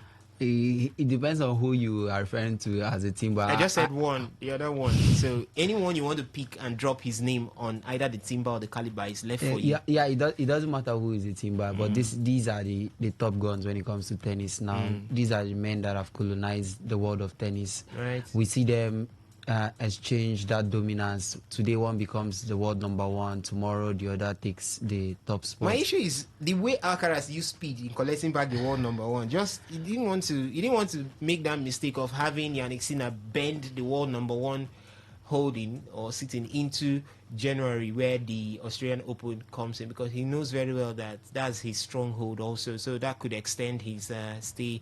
He had it for about over 63 weeks. And now he got into the hands of Carlos Alcaraz. Congrats to him, he has gotten it back anyway.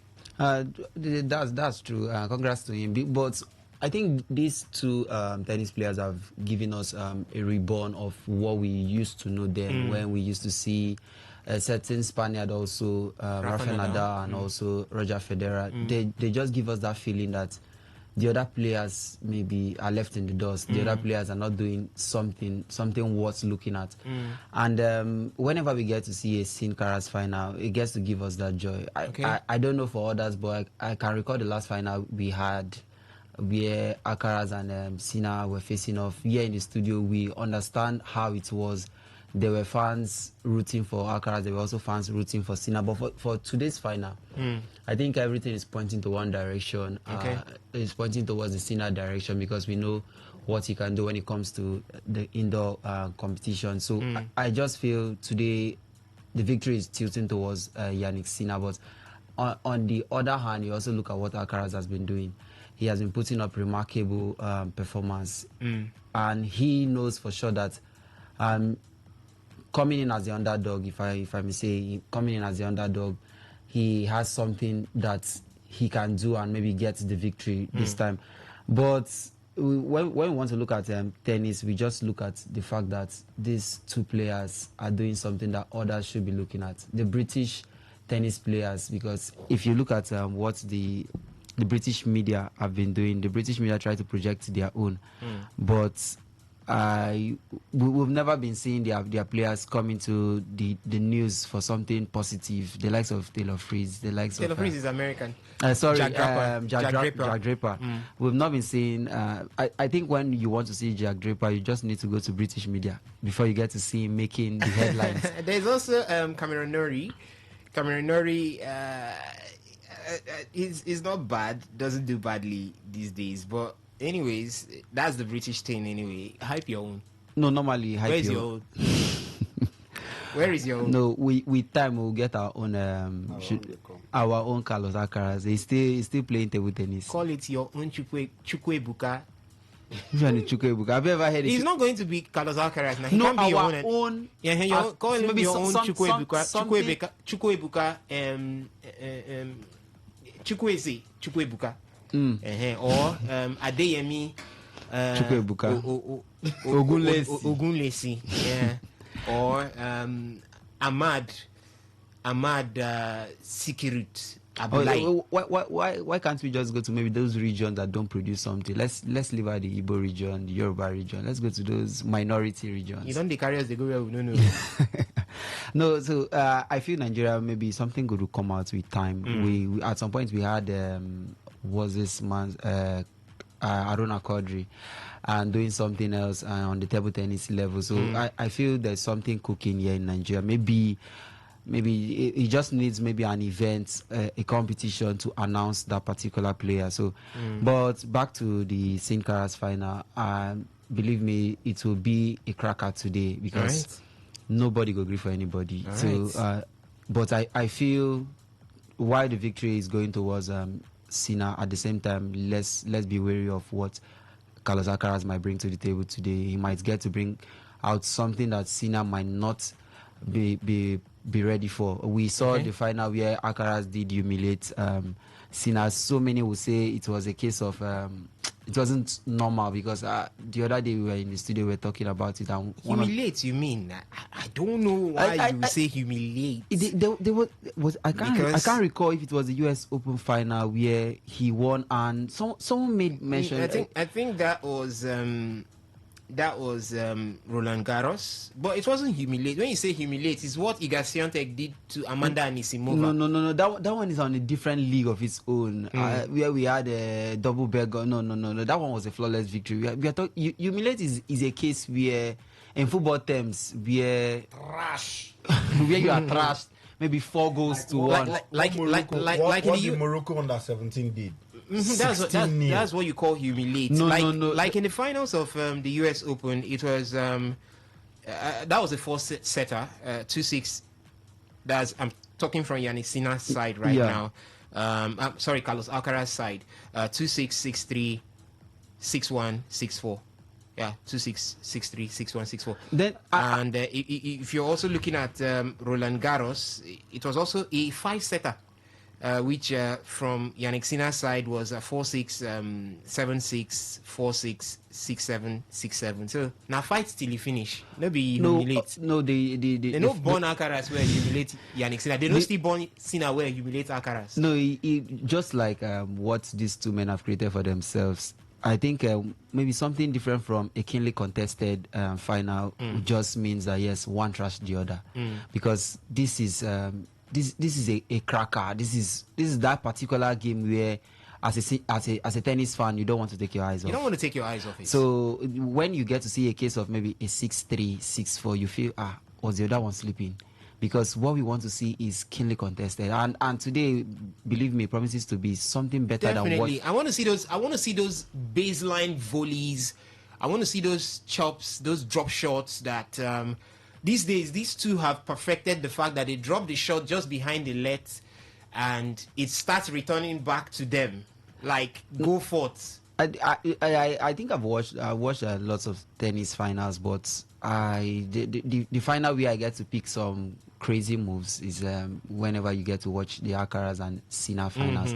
You see them doing things that the regular tennis player cannot do. So I just feel it is not just a final, it's also a learning ground for maybe amateur tennis players, where you get to look at the videos and you use that to improve your game. So we look forward to today's cracker, but I don't want to be on one side because I feel maybe one of them will put up something extraordinary. All right. Okay. Yeah, we will definitely be looking up to or looking out for what will happen by 6 p.m. today, where the Nito ATP finals takes center stage, where we're going to be seeing a Sin Caras finals again. When I say Sin Caras, I mean a Carlos Alcaraz up against the Yannick Sinner finals. Both players had it 3-love getting to this point from the group stages. What that means is that they had all victories against their opponents in the group stages as well as the semi-finals, and now they are in the finals.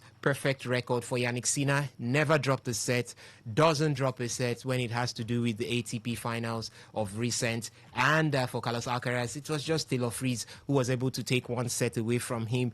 We've looked at the odds for both players.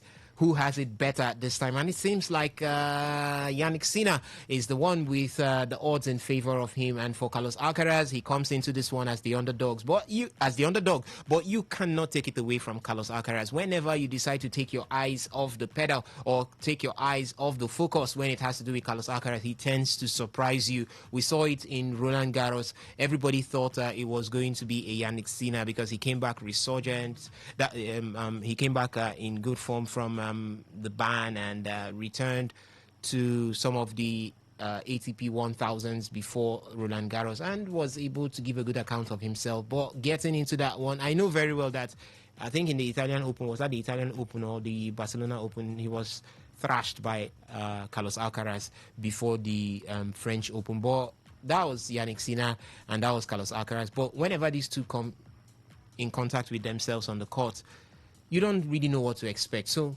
much to look out for later on this evening when both of them come up against themselves. But we're still talking tennis at this point, and it's obvious that there is a growing rivalry between these two heavyweights in the world of tennis. These days, it's Carlos Alcaraz, Yannick Sinner, and the other guys. So now, let's look at this growing rivalry. What does it spell for tennis? What does it spell for the men's side of things? What does it spell for the other guys, as I said, the other guys in tennis? Ovie Wallace. I don't know what it spells for you guys. It's just, I think it should be a motivation to step up, because I'm someone that when I see the two people at the top and I know that they are far leagues and strides ahead of me, I have to find a way to improve myself and at least be as good as they are. So it's about looking at them as they are the benchmark. They are the benchmark now. Both Carlos Alcaraz and Yannick Sinner, they are where you need to reach and where you need to surpass. So look at Ben Shelton, look at Taylor Fritz, look at Daniil Medvedev. They are all good in their own right. I don't think if we had a Sinner, if we had an if Sinner and Alcaraz didn't exist and Djokovic was here dwindling and all, I think it would still be Djokovic. If for deceivers say easy to win 25 Grand Slam. Yes. As you say, it feel like it's easy to win 25 Grand Slam. But it's about stepping up now. Fritz, Ben Shelton, and they're all young. Maybe Bayern and Medvedev, even Zverev, as well. So you're looking at them. I think 22 downwards. Shelton, Fritz, and the rest. So it's a young crop that we have right now, and there's still time to improve yourself. All right. But you're already looking at the kind of work and power that Alcaraz and Sinner have already put, and they're as young as you. So you're looking at there's no time. I can't wait for them to get old and then start dominating them. I have to improve myself at this point and be running alongside them, or try and be a third, play the third one and be the last one in the big three. That I know that if he does not win, at least I can cause an upset. Because right now we can't see someone face them and okay, this person might cause an upset, this person might be a thorn in their side. We're looking at that, it's going to be a straight win. At least the highest they can do is drop a set against you. And if Sinner even drops a set against you, you shouldn't clap for yourself. At least if you drop a set against Alcaraz, just know that Alcaraz is going to deal with you in the second set. So that's just how it is with both of them. You try your best, but just as if your best isn't enough. And it does not even look as if they are even pouring their best to even deal with you, but they're actually doing that. So the gulf between Alcaraz and Sinner and the rest, because right now it's Alcaraz and Sinner and the rest. Even Djokovic has even joined those rest. So he has joined them to rest. He has joined them to rest. See, he didn't participate in this ATP. He didn't participate in the last ATP finals. Shoulder injury. Yeah. So it's already taking a toll on him.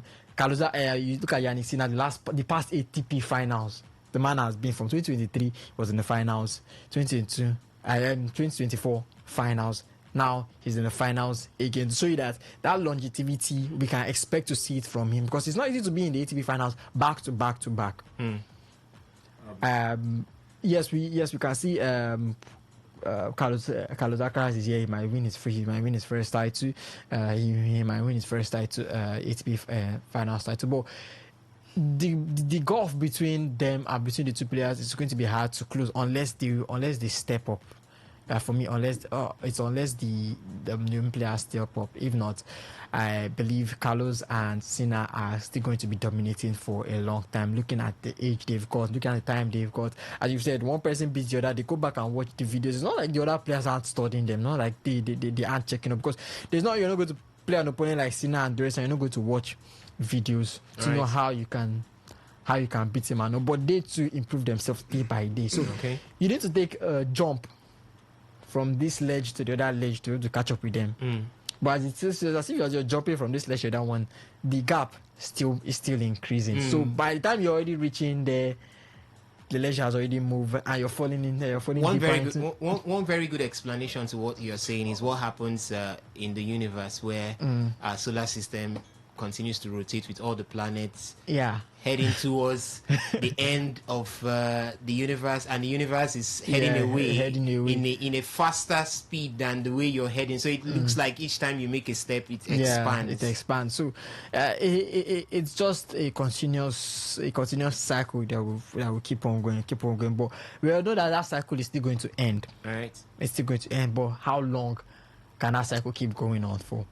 Who can come into that cycle and follow that, and who can be the new planet in that solar system, as you want to say? Who can be that new planet in that solar system? I'll keep on and rotate with these two as they go round the ATP as the best.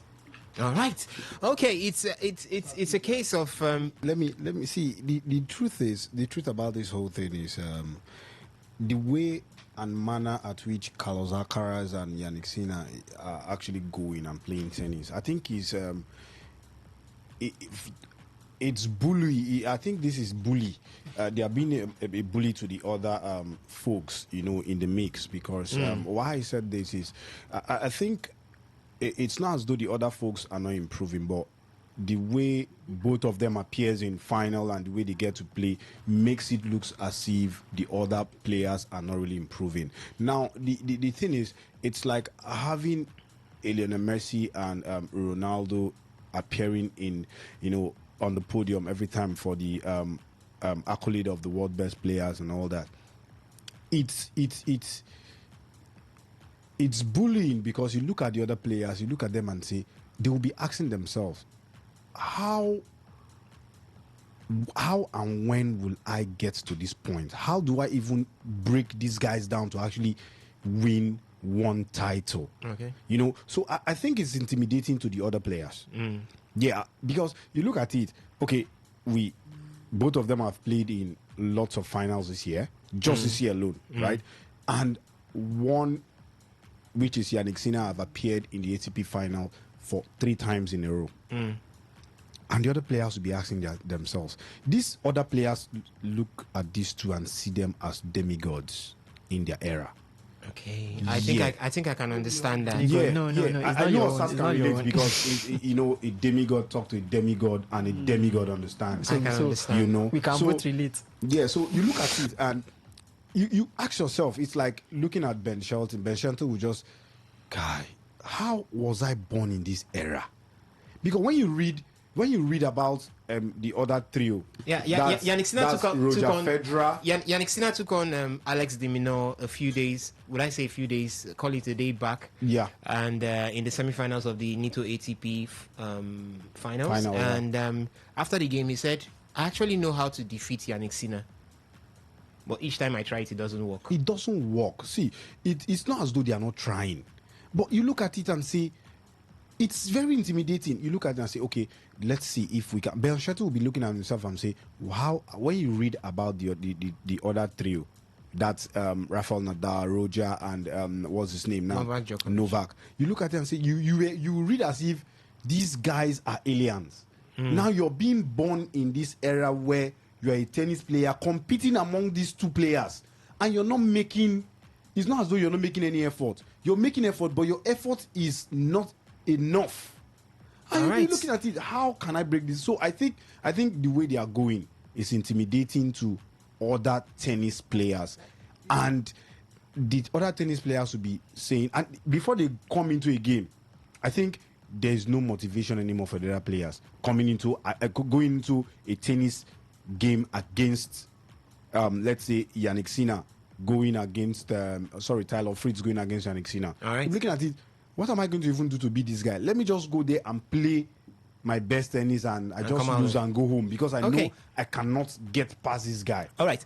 I think I'm going to twist the discussion here now a bit, coming from where you or what you brought on the table, which is it seems like these other guys behind these two we have right now are just catching the pack. That's what they're doing, and it looks like there will never be a time where they stand up to Yannick Sinner and Carlos Alcaraz. Let me let you know that for Roger Federer and Rafa Nadal, they started the dominance between 2005 and 2007.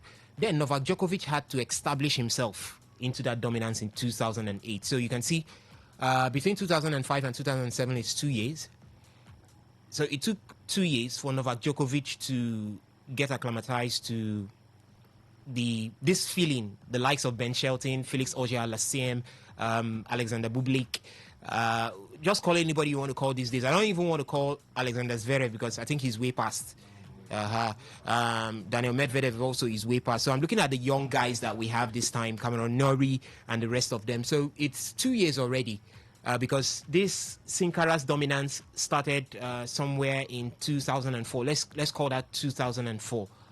And up to this point, it's still there. So 2004, 2005, that's 2 years. So I think they've got one more year. So these guys behind who happen to be under the umbrella of the other guys, they need to start breaking out of that umbrella. It took Novak Djokovic 2 years to break out and get himself into that dominance of Roger Federer and Rafa Nadal.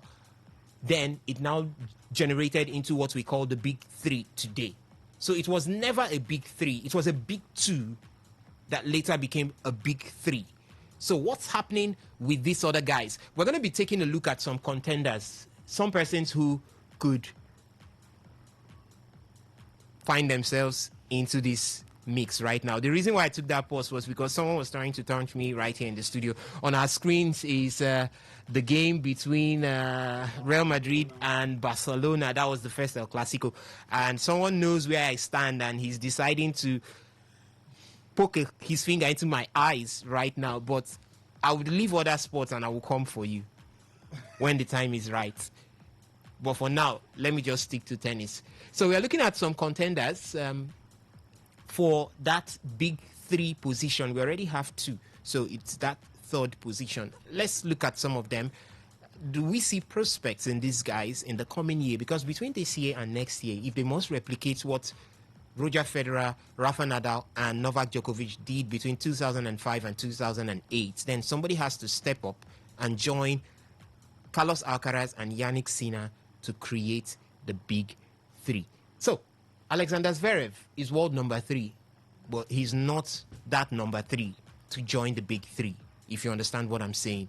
Because currently, he's the highest ranked player after Carlos Alcaraz and Yannick Sinner. But there's a big goal between the last two I called and Alexander Zverev. When it comes to head-to-head matchups, he's nowhere to be compared to, most especially, Yannick Sinner. Sinner has been beating him on a regular. Yes, and it looks like this man, nowhere at all. There's also Felix Auger-Aliassime. He's got some resurgence after falling as low as number 27 in the ranking in August. Since that period, Felix Auger-Aliassime has surged back into top 10, and right now he has finished the season as world number 5. We obviously will see better days coming from Felix Auger-Aliassime in the incoming season. His impressive run includes reaching the US Open semi-finals and the Paris Masters finals, where he was defeated by Yannick Sinner, and he was stopped by Carlos Alcaraz in the Paris Masters finals, and he was stopped by Yannick Sinner in the Paris Masters finals. Then he was stopped by Carlos Alcaraz in the ATP semi-finals. That was yesterday. We also have João Fonseca, currently world number 24. He's got lots of promises in him when it has to do with being tipped by some of the coaches in tennis, like Rick Macchi. He has been picked as the dark horse to join the elite group. So we have our eyes on João Fonseca coming into the new season as he qualified for the ATP finals.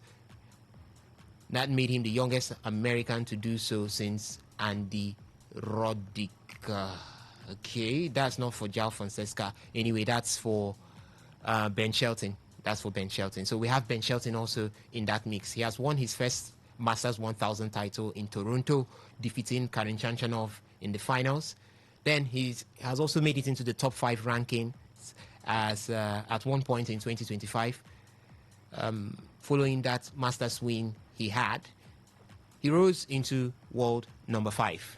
And as I said before, which I thought was credited to João Fonseca, but now credited to him, he happens to be the youngest American to qualify for the ATP finals after Andy Roddick in 2004. But let me come to you. You wanted to say something? I think when you talk about the third, or as you say, you already called out the top 2, and then looking at the rankings, it's Djokovic and Zverev that follow at Zverev, and then Djokovic, and then Ben Shelton, Taylor Fritz. I'm looking at it, and I think the next person that might come up would be Ben Shelton. Yeah, you said rank number 5, and I'm looking at, he started this year as rank number 24. He ends this year as rank number 25. So the growth he has had over this 1 year time span, I think it's very, very big, climbing up the ladder. And then you have to look at the golf, the ranking between second and third, between Yannick Sinner and Alexander Zverev, almost 6,000 points separating both of them. So that means even if they won't give Zverev this whole year, he's not going to catch up. It's actually closer. Those points, it's not what you see on the court. Okay. It's closer on the court than on the points ranking. Now you're mocking the man. I'm not. I'm telling you what he said. Anything you see between himself and Carlos Alcaraz, as well as Yannick Sinner, most especially, is closer on the court than what you see on pen and paper. See, so I'm looking at Ben Shelton as, I think he's the most likely person to be able to not catch up, but I think he might be able to fit as a third. As I already said, he started this year as world number 24, and to be able to close that gap.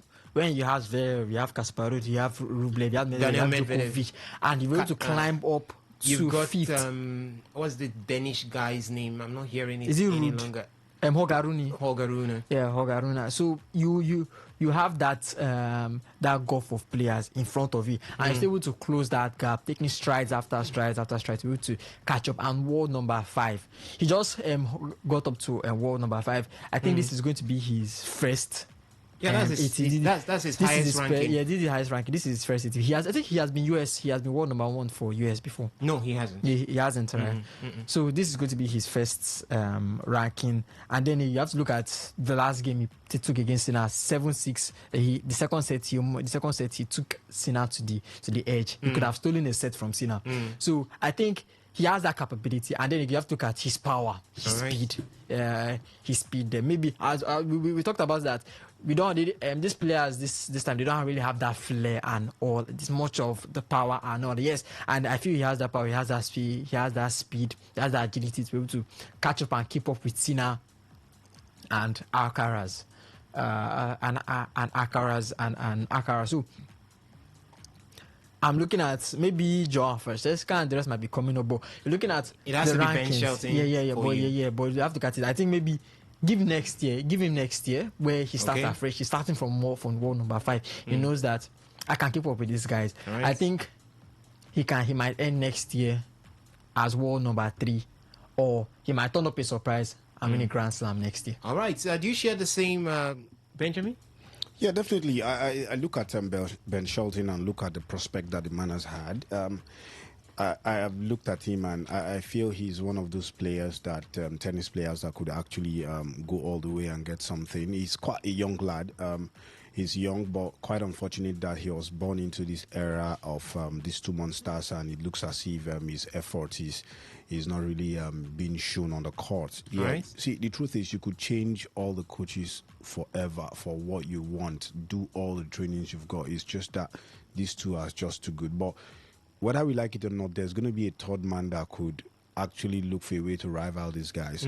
There's always weakness in every player. Right. I don't know if they've not had the weakness. Remember, Yannick Sinner actually said when he lost that final to Carlos Alcaraz said when he lost that final to Yannick Sinner, he spent actually his holidays or so studying and looking for a way both players actually said it. Yannick Sinner said he had become too predictable. Yeah, so it shows that there's an atom of weakness in any of these tennis players, both of them, So I feel with time there could be one tennis player that could crack one of those weaknesses and possibly be the third man. Right. But for Ben Shelton, I look at him and I think I used to look at Runa, to say that he's one of those because of the way he plays.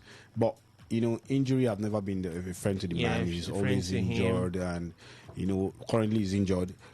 Twisted his ligament, his ACL, and he's currently out. God knows how long he's going to come back. But aside Ogaruna, I'm looking at Ben Shelton. He's that player that has got the potential, like Ovie said.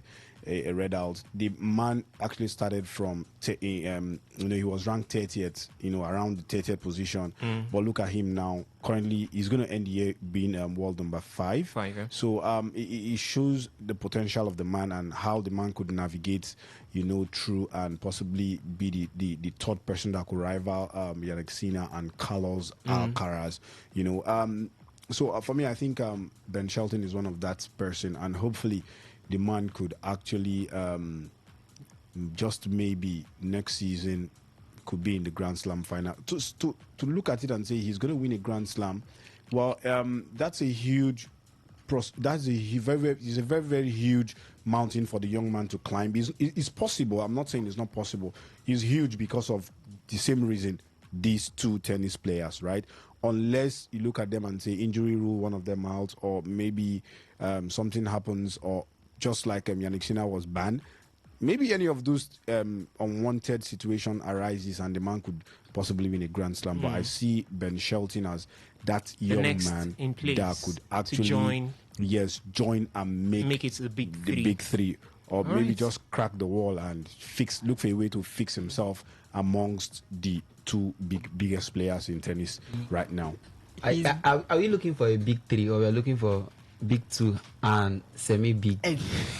We're looking for a big three. The same way Novak Djokovic. I'm looking at Andy Murray. To me, I've always said it to me. Andy Murray was not a big three for me. I'm not even considering Andy Murray as part of the big three. That's why I usually call him the big three and the other guy. Osas, when we mean big three, we are not talking about a tennis player that could come and say Yannick Sinner has won 5 Grand Slam. Example, what's his name? Carlos Alcaraz has won 7 Grand Slam. Then you've just won 1. You're just won. Let's say you've won 4. No, we are looking not at even big 4, three. 1. 4 is actually very big. No, I'm saying we are not looking at that kind of big three, because right now we are not seeing anybody that could do that. No, so what we are looking at is Yannick Sinner, example, have got 5 Grand Slam. Carlos Alcaraz 6, and maybe this one is just coming with 1 or 1+.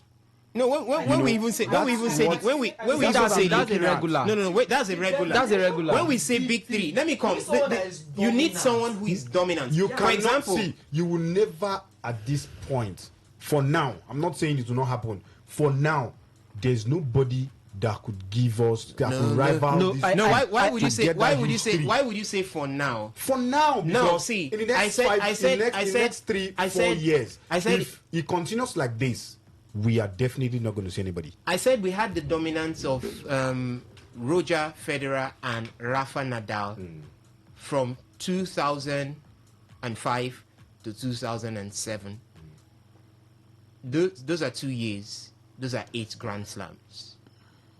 If you share it 4 apiece, that means you could have said, I'm not going to the record books now, but if you share it 4 apiece, you could have said Rafa had 4 Grand Slams and Roger had also 4 Grand Slams, and Novak had no Grand Slam. So in 2008, I'm even saying 2 years, call it 3 years. In 2008, Novak Djokovic came into the scene, and within 5 to 6 years, they were almost having the same number of slams. At the end of the day, right now, he's got 24. Roger had 20. Rafa retired with 22. So you could see that it was evenly spread across the 3 of them.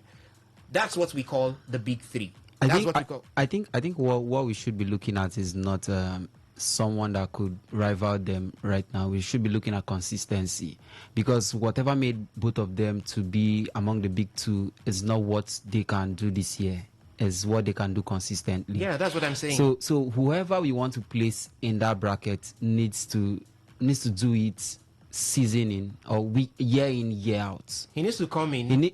Because just as you said now, the coming of Djokovic, because I remember following Rafa and Federer.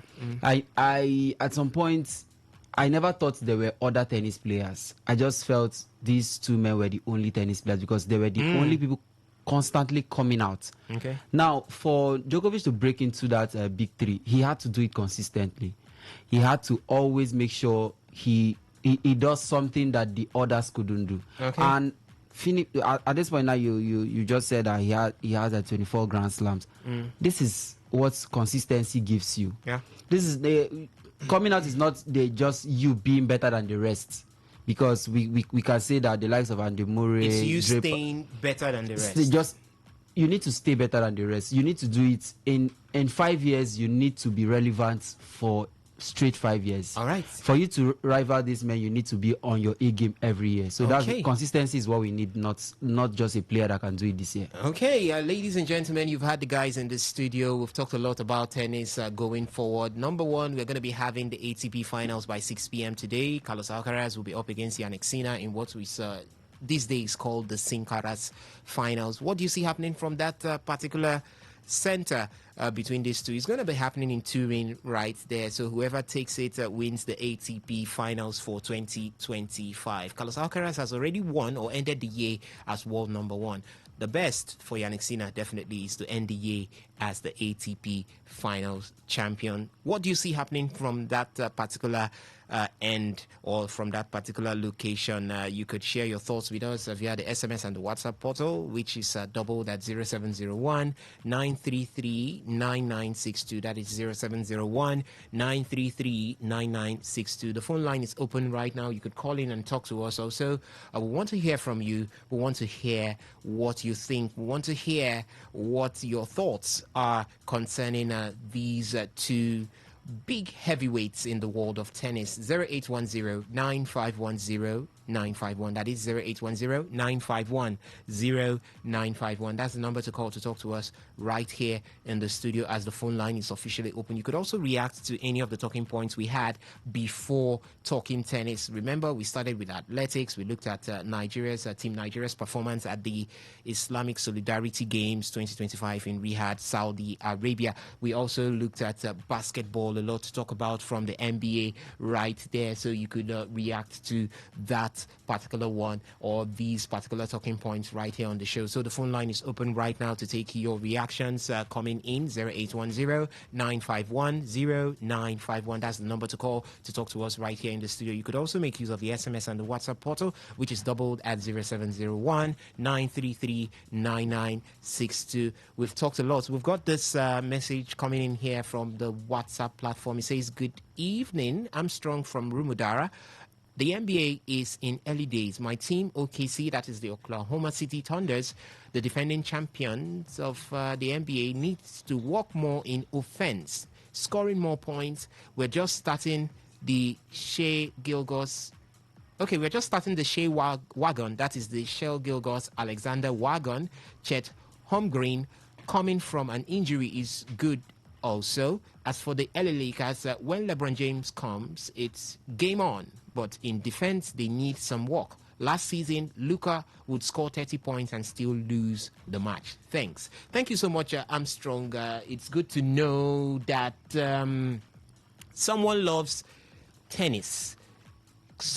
Basketball right here in the city of Port Harcourt. We'll always want to hear from you, Armstrong. You could also join us at any point from the phone line to air your thoughts when it has to do with basketball. So we've got that one coming in from the WhatsApp platform. Let's see if we have anything from the SMS and SMS platform right here. Okay, nothing, but the phone line still remains open. We've talked a lot right from the beginning, talking about Nigeria's performance at the ongoing Islamic Solidarity Games 2025 in Riyadh, Saudi Arabia. We also talked about the NBA. So much to talk about. What are the worries of the Boston Celtics? How far do you see the Golden State Warriors go with the resurgence of Stephen Curry hitting those 40 plus in 2 games, 40 plus points in 2 games, and joining the likes of Michael Jordan as the most 40 plus games for a player over 30 years. That is talking about Stephen Curry there. We also looked at the OKC.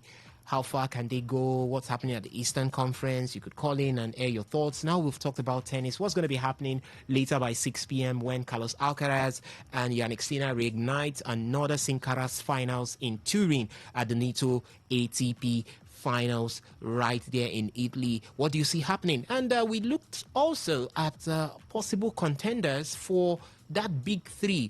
According to statistics, the big 3 started in 2005 and lasted to 2007 with a dominance from Roger Federer and Rafa Nadal. And Novak Djokovic in 2008 had to break into that dominance and establish himself as a contender as well as a part of the big 3. At the end of it all, you could see that Roger retired with 20 Grand Slams, Rafa retired with 22 Grand Slam, and Novak Djokovic is still running to see if he could make his 25 before he calls it a wrap with tennis. Who amongst the new guns, the young guys, the likes of Yao Fonseca, the likes of Felix Auger-Aliassime, the likes of Alexander Zverev, he's pretty young too. He has been seated too long on world number 3. Do you think he could also become that big 3 at the end of the day? We also have Ben Shelton doing so much coming from the Americas, as he's been able to finish the year as world number 5, got his first ATP 1000 title in Toronto, and he's been able to give good performances in all the Grand Slams this particular season. What do you see from these guys next season? Can they come all out and establish themselves, joining the likes of Yannick Sinner and Carlos Alcaraz in forming what we call the big 3? 0810-951-0951. That's the number to call to talk to us right here in the studio. You could also make use of the SMS and the WhatsApp portal, which is doubled at 0701-933-9962. And from the WhatsApp portal, we've got this one here that says, "Good evening, sports crew. Please, what time is Nigeria's Super Eagles playing their match today?" You went on to say, "Good evening, sports crew. Please, what is the time?" Okay, that's repeating it again. So it's going to be by 8 p.m. Nigerian time. The Super Eagles of Nigeria will be up against the Leopards of Democratic Republic of, or call that Leopards of Democratic Republic of Congo. Yes, that's that. So you could send us a message and we'll be taking it right here on the show. Thank you so much for that particular one. Ladies and gentlemen, we look to wrap talking other sports and switch into talking European football. But before we do that, we still have boxing on the menu. So let's go there.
All right, in boxing, the potential boxing match between Anthony Joshua and Jake Paul is in serious talks with a deal possibly being finalized for a fight in Miami in December 2025. A deal for 2026 has also been discussed. Paul's promoter, that's Jake Paul's promoter, confirmed that negotiations are on the way for a professional fight, not an exhibition, despite significant differences in the size and experience between the both boxers. So the fight is said to be a lucrative option for both fighters, particularly Joshua, who could earn a significant sum. For Anthony Joshua, he stands to earn £70 million. I repeat, £70 million from a proposed fight with the YouTuber turned boxer Jake Paul, with negotiations ongoing for a bout in Miami next month. Sources close to the talks have revealed that a gigantic prize pot of around £140 million has been mooted, with plans for an even split between the two-time heavyweight world champion Anthony Joshua and the YouTuber now turned boxer Jake Paul. But it's bigger than the money these days. Yes, the money is there. We're looking at the money, £70 million. Benjamin, I will not be seated here with you. I would not be seated in the glass house. I will be seated in the diamond house with a £70 million. But this is what Joshua is going to pick. I remember what he picked when he took on Francis Ngannou in that, he called that an exhibition bout, but it did bring in the money also for him at that point. But here he is again, and he could be racking in the pounds, the millions in pounds into his account at this point. But I don't want us to look at the money. I want us to look at what is in stock for these two guys. For Jake Paul, he was left out without an opponent for his previous scheduled bout in November. While for Joshua, he's planning a return after being knocked out by Daniel Dubois in September 2024. So we've not seen anything from Joshua up until now, but he is definitely planning a way back into contention when it has to do with the heavyweight boxing title. So for Jake Paul, no bearing. For Joshua, it's money as well as a way back into title contention. So he's looking for a title shot at this point. But do you think Jake Paul is a formidable opponent that could give him a route or a route back into a title shot? Remember, if Jake Paul ends up beating Anthony Joshua, the results would not be easy to speak with the mouth, because nobody would want to consider Joshua again. This is what you get when sometimes you come so low because of the money. Osas, I'll tell you something. Anthony Joshua is done. Whether I like it or yes, I'll tell you, Anthony Joshua is done.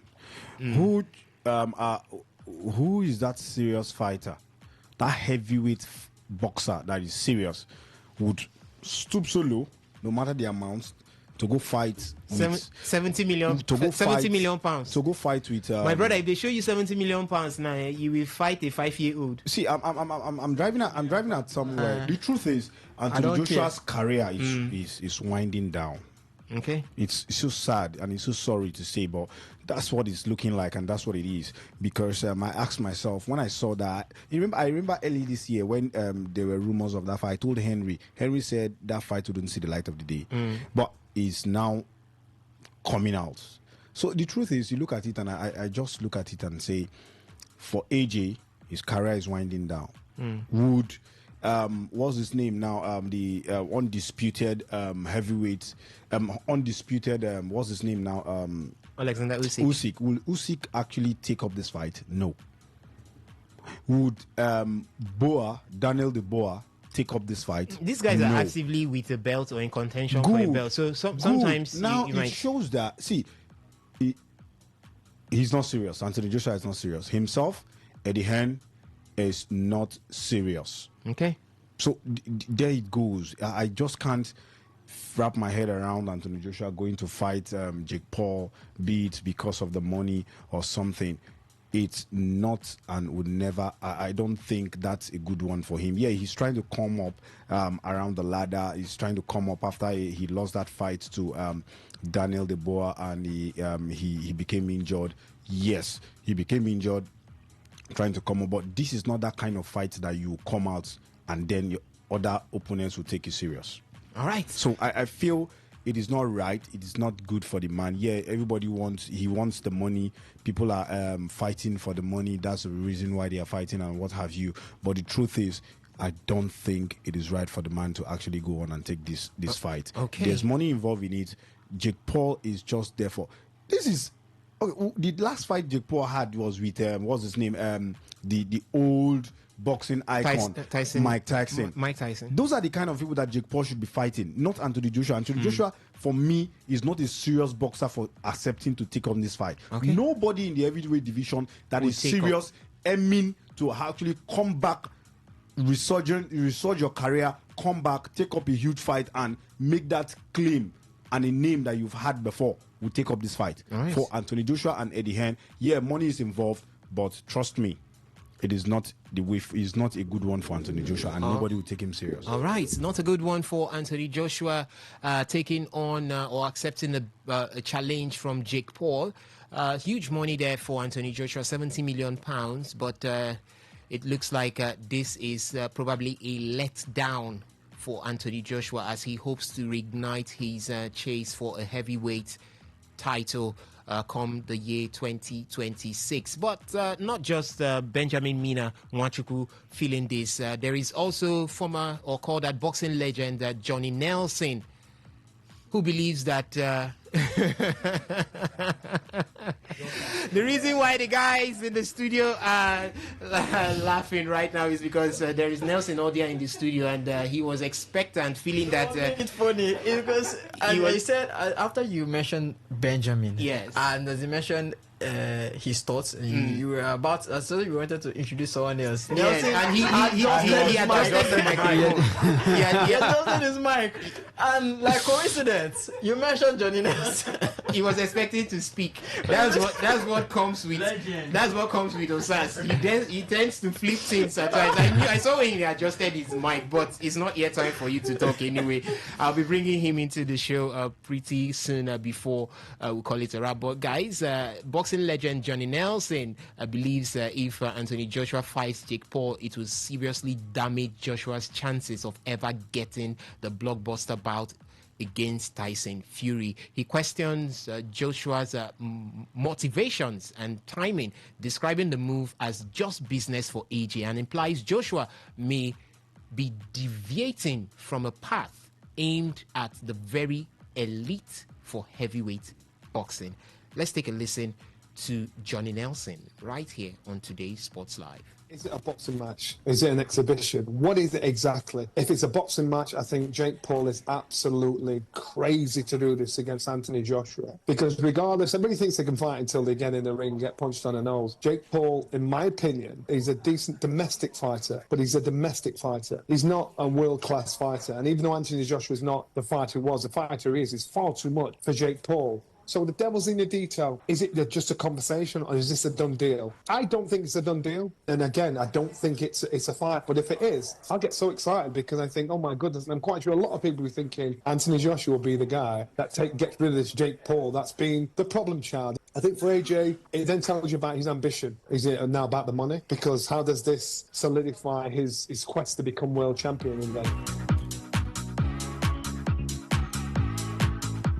All right, our fellow boxer Derek Chisora has also made a savage prediction about Anthony Joshua's potential fight with Jake Paul, stating that Joshua will blow Jake Paul out if the match happens. Listen, AJ took a year out. Easy fight for him. And I think this should be laid to rest because I don't think AJ's going to go in and try and pat. AJ's going to smoke him. But I will say this to AJ. Don't let that guy knock you out, because that will be nightmares forever. But 1 or 2, AJ has to kill him 3 rounds. The same way he did in Gun. A lot of persons have got their various opinions about this fight, but it doesn't look too well for AJ because look at John Nelson saying it's a bad decision going to fight Jake Paul. And here is Derek Chisora saying, don't allow Jake Paul beat you, because if Jake Paul beats you, it ends anything. Nobody will listen to you if you want to say, let's have a bout, because you've been beat by a domestic fighter, not a professional boxer. So it's a huge one right now on the plates for Anthony Joshua. I can imagine what he's thinking. I believe all of these things would be going around his head or in his head, but he's also looking at the money involved. There are so many boxers that wouldn't even make a 70 million pounds, even at the highest of levels in professional boxing. But here he is, and in something that, they say it's not an exhibition bout, but everyone knows that it's most likely going to be an exhibition bout. There is no way Joshua will be coming all out, guns blazing, to kill Jake Paul. Neither would Jake Paul be trying to punch above his weight to do a David versus Goliath to challenge Anthony Joshua with something at stake. So it's most likely an exhibition bout. But let me come to John Nelson's namesake, which is Nelson Odia, right here in the studio. Nelson, if you were Anthony Joshua, would you take the money and use the shame to wipe your face like a white handkerchief, or would you uphold integrity, be a Nelson, the officer with integrity, and make sure that you drop this one and do what's right for your career? Well, from wonderful afternoon to you, sir. Good afternoon to you. So, according to my name tech, he said that it's going to be very shameful for what's his name, Jake Paul to defeat Anthony Joshua, and I feel that it's going to be more shameful for Anthony Joshua to even step in the ring with Jake Paul, because you all know who Jake Paul is. Man went to wrestling and came back. You know, had success there. That's Logan Paul. That's Logan Paul. His brother. Jake Paul. So I think for me, I feel that the family of all those Jake Paul and Logan Paul are those hilarious, funny people. Yeah, and stepping into the ring with them, though the money aspect is there, but I don't think it's worth it, because AJ has that name already, that legendary name. But like put it that way, I'm not saying a legend, but I'm just saying that he's one of the big names when it comes to boxing. Yes, he has got knocked out or beaten a couple of times, but he's still that big name in the industry. So you stepping into the ring with Jake Paul is not going to seem very, very likely or professional for me, because I feel that fight is just how will I put it? It's just play down and say that okay, boxing is now losing its integrity or its fame. It's savor. So I think for me, I don't think Jake Paul should, or Anthony Joshua, to step into the ring with Jake Paul. I feel that it should not even be into his topic to for be discussion. Exactly, it should not be a topic to be discussed, because it's just like a joke. Yes, the money aspect is a bit tempting. If I was the one and Jake Paul say come and fight me, I'll go, but but not Anthony Joshua, because I feel that he's already in that ladder of professionalism, and he should not stoop so low to fight against Jake Paul. I mean, if it was a charity match, yes, it's wonderful. They should do it. But this one is them professional now. Okay, what if Jake Paul went on to lose the match and get knocked out? Maybe you mean Anthony Joshua? Anthony Joshua get knocked out, and you now start saying, oh, I just let him do all that. So it's going to be embarrassing to him. To be embarrassing for his brand and everything. So I feel, for me, I will just avoid that temptation, because the temptation is calling, and I feel that for Anthony Joshua, he should just avoid it and maybe seek for a professional bout against a professional wrestler or a professional boxer, and maybe get his steam fired up again from there. But for Jake Paul and AJ, it's not going to happen. Okay, for Jake Paul and Anthony Joshua, everyone in the studio is saying it should not happen. What do you think out there? Do you think that an Anthony Joshua should just look at that 70 million pounds and forget about anything that would happen after that? Whether it's going to be Jake Paul knocking him out and putting an end to his quest to come back into the heavyweight boxing cadre and push for a title. Do you think that he should just forget about it and go for the money, get the money, and do whatever comes with it? A lot of persons have talked about, including boxing legend Johnny Nelson. Derek Chisora has also talked. We had Benjamin Mina also express his own thought, and now Nelson Odia has also expressed his own thoughts concerning that particular bout. And everyone is nobody is giving a thumbs up to it. Everyone is saying, Oga, rest, leave the rest for the rest, and see how to move ahead with your quest to either fight. Is that me rhyming there? All right. Before we did start this show, I wish people on air could have watched the live and hear the voice. Also, I was turned to a rapper. Did you? And it was just me and him vibing in the studio. But on the case of Anthony Joshua and Jake Paul, yes, everyone is looking at it as it's a funny lineup, it's a funny matchup. Joshua shouldn't be doing this, and is this really a path for someone that wants to go back and claim and come back to the top of the heavyweight? But I feel you can also look at it as the man trying to warm up, because you have to look at the last match in which he lost to what's his name? Is it Parker? The last match in which he lost to Parker. So it's kind of trying to find a way you can build yourself up. And I listened to Eddie Hearn. Eddie Hearn said it's not yet confirmed, it's still in the works, because they're trying to plan something with Tyson Fury, and he already planned a run out. They said they were already planning a match to do before Tyson Fury, something on that card and everything. And Jake Paul turned up, said he wanted the match. So I don't think there's anything wrong with going there and beating the life out of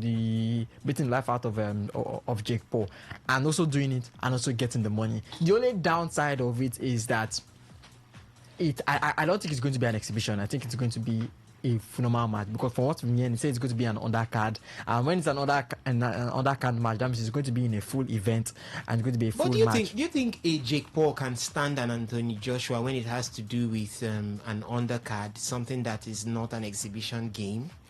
Can he go 12 rounds with Anthony Joshua? Can he survive the intensity of Joshua's punches? What did Chisora say?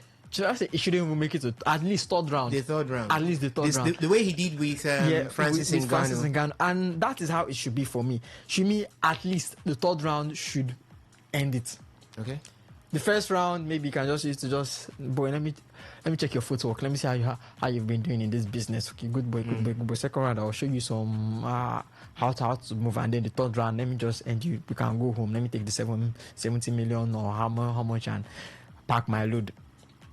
I also feel it as, because as I said, they're trying to plan something with Tyson Fury, right, and you need to run out with a boxer. And I think Jake Paul is the only one available, or the only one that is coming out and saying that he wants to fight, because I don't think anybody's coming out saying he wants to fight Anthony Joshua. Joe Parker has gone to the side after he's lost to no, that was not Dubois. That was what's his name? The interim contender for the IBF title. I'll get that for you, but just go ahead.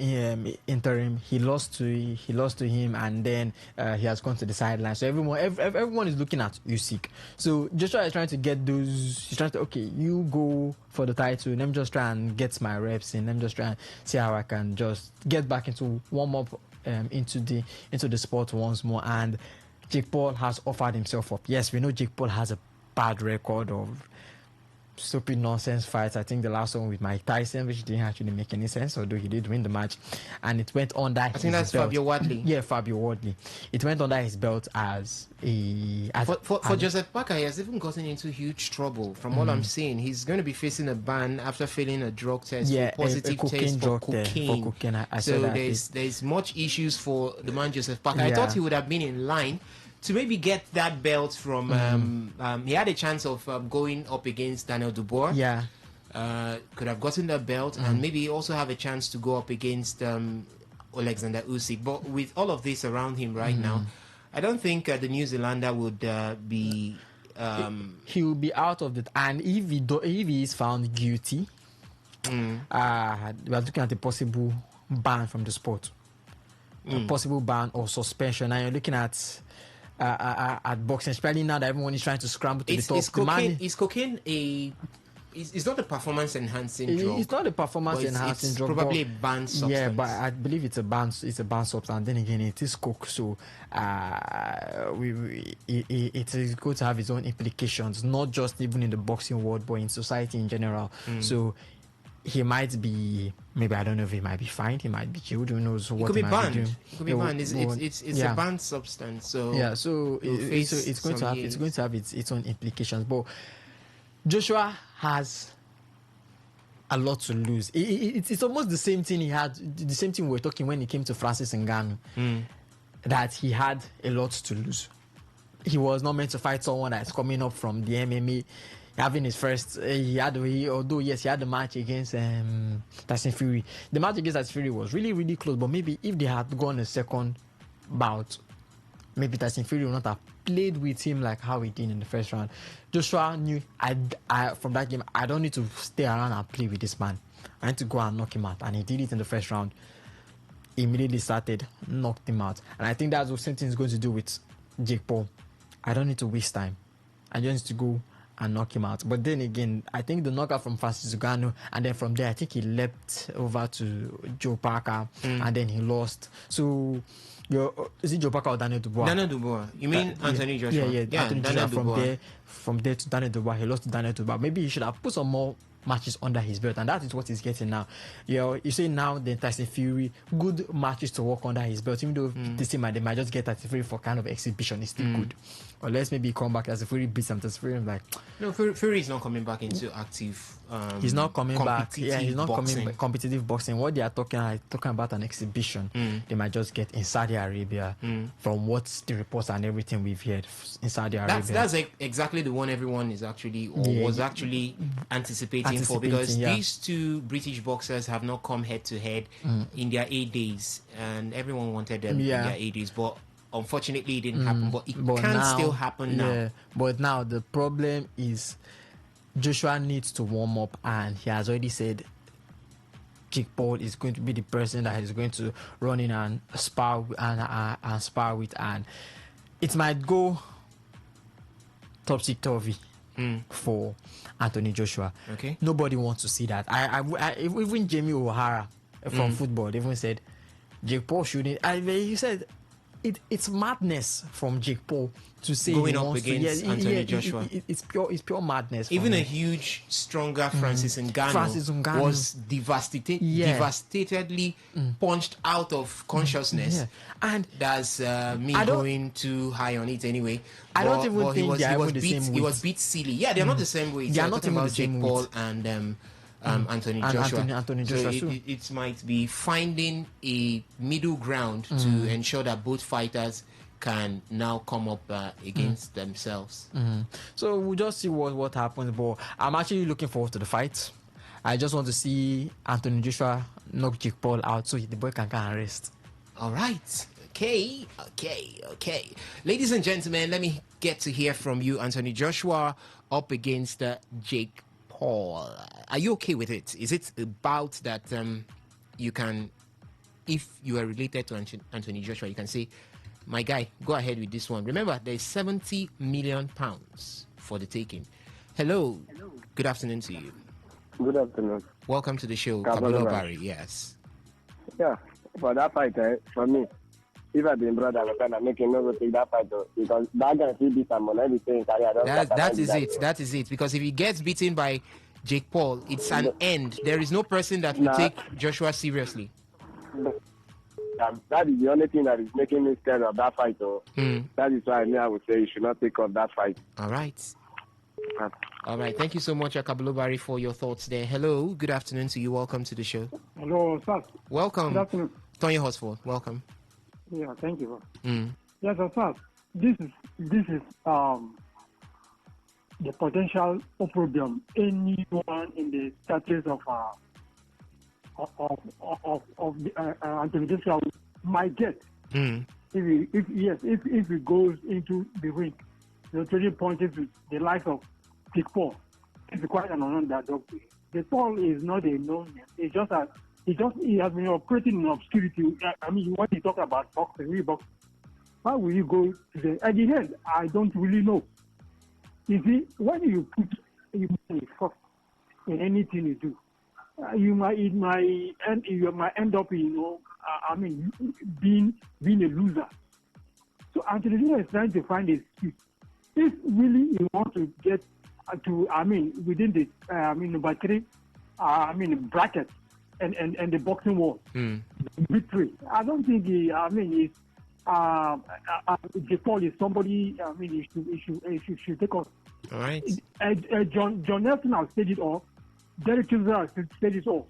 They said, look, if he made any mistake, if there's slight mistake and Jake Paul brings him down, that is just done. It's just done. And even if an orator and in the boxing world came and to convince people, nobody would believe him any longer because he has already a name that is winding up. It's winding up.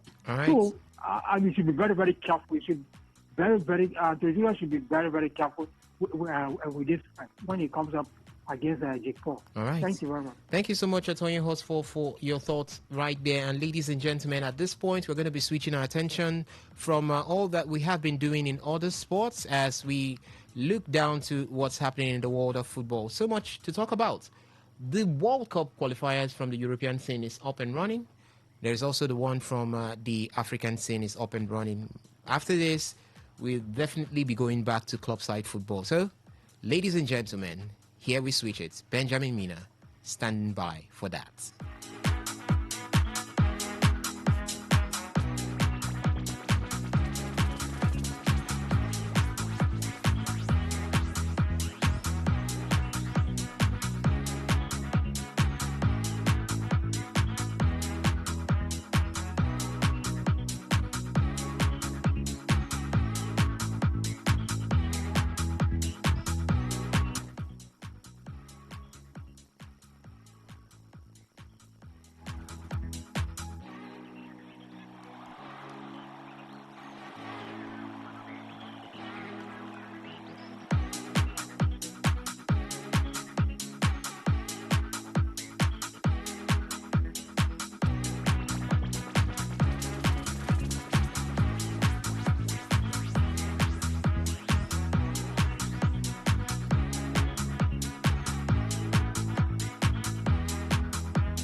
Hello, my name is Kanu Wankwo, aka Papilo. For the latest and trending sports stories, always listen to Today Sports Live on Today 95.1 FM Port Harcourt.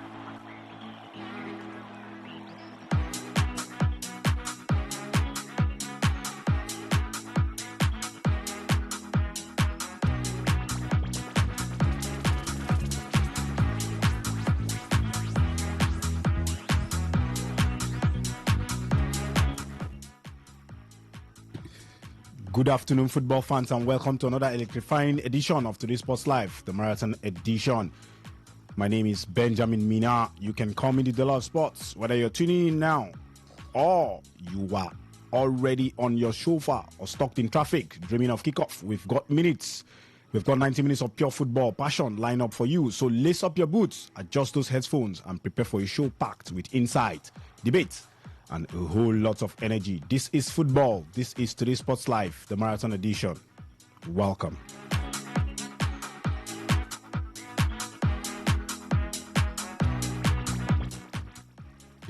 Now let's get the show on the road. Italy manager Gennaro Gattuso has stirred debates, claiming that FIFA expanded World Cup slot for Africa and other regions have made qualifications harder for European teams. His comments came as Italy risk another trip to the playoff unless they beat Norway by unlikely 9-goal margin on Sunday.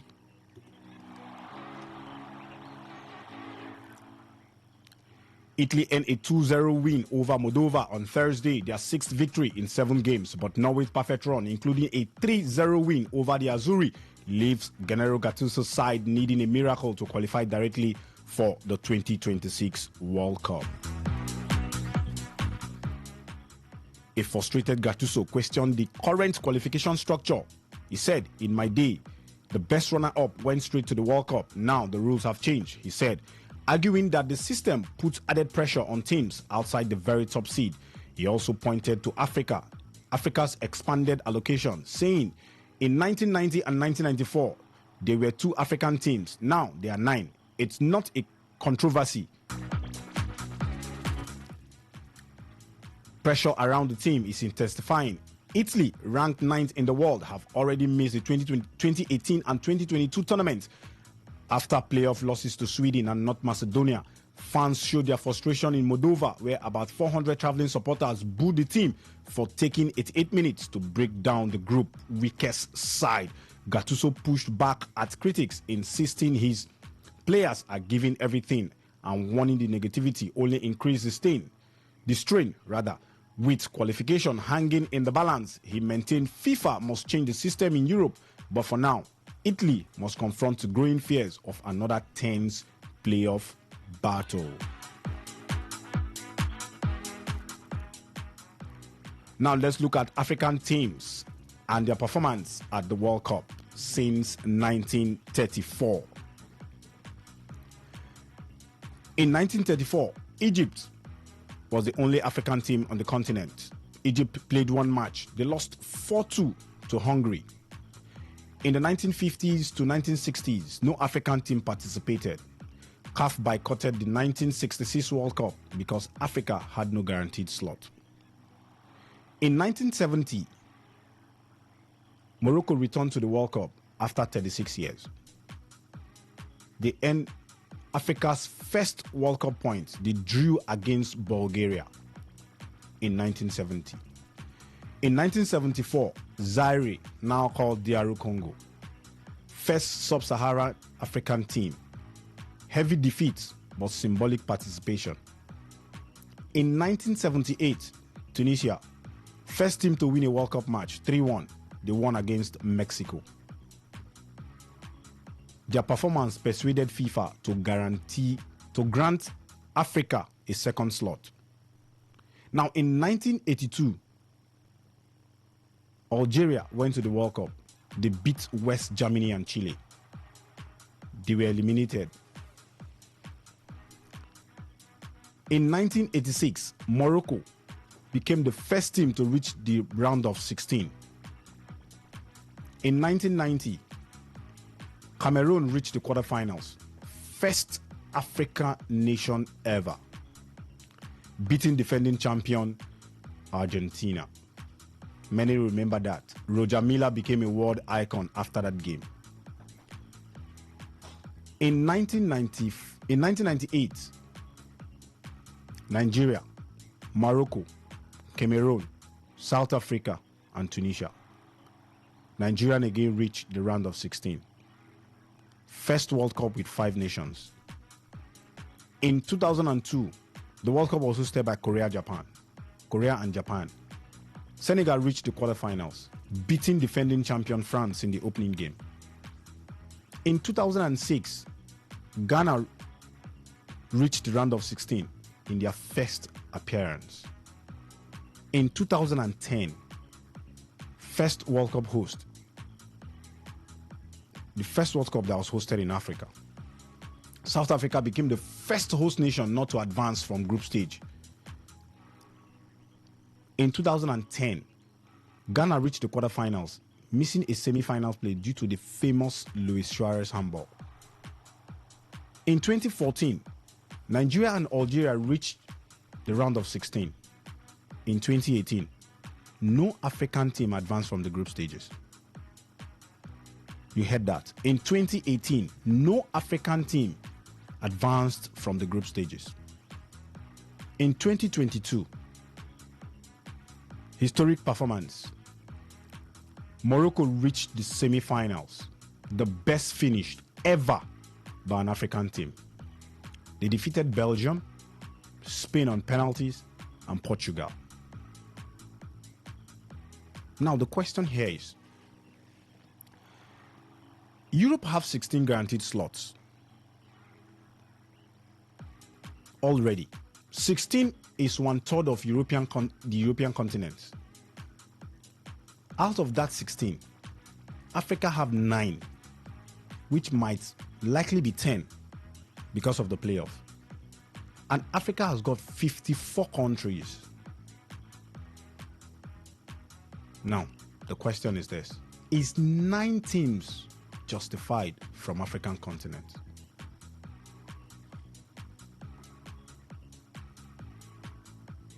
Is 9 team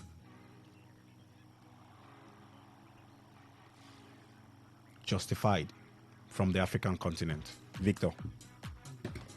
I think it's very much justified because I think we were talking about this in the last show yesterday when we heard about the Gennaro Gattuso issue with African teams and the failure of the Azuris qualifying for the World Cup outrightly, because I feel Africa has done their bit.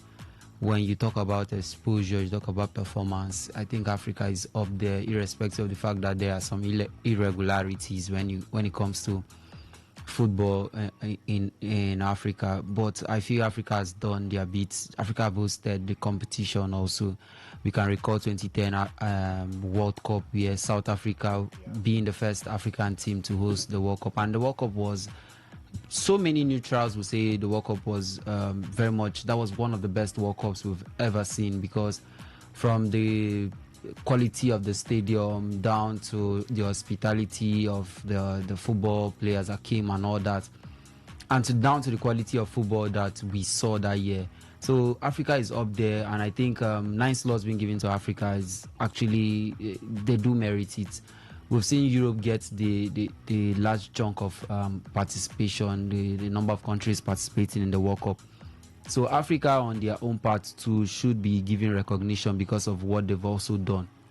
So Gennaro Gattuso coming out to make this, should I say, a flimsy excuse for failure, I think is actually uncalled for.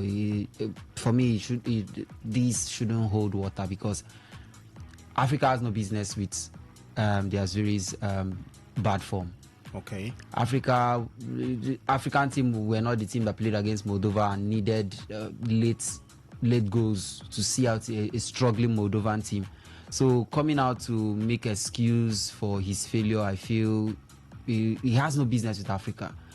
If maybe an Oceanian team fails to qualify or should I say maybe looking at what Sweden are playing currently, their bad form, if Sweden fails to qualify, it has no business with an extra Oceanian team qualifying. Sweden are out of the World Cup. They're not even qualifying. No, they have a chance. They stand a chance. They qualified to the playoff due to their performance in the Nations League.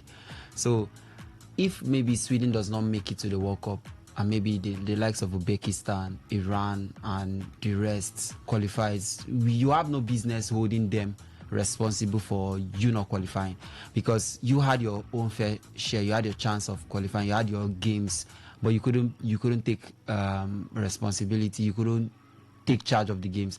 So Italy has no business with Africa has no business with Italy's maybe failing to qualify. Nine teams. I feel Africa has done their bit. They've tried. So that 9 teams, they do merit it.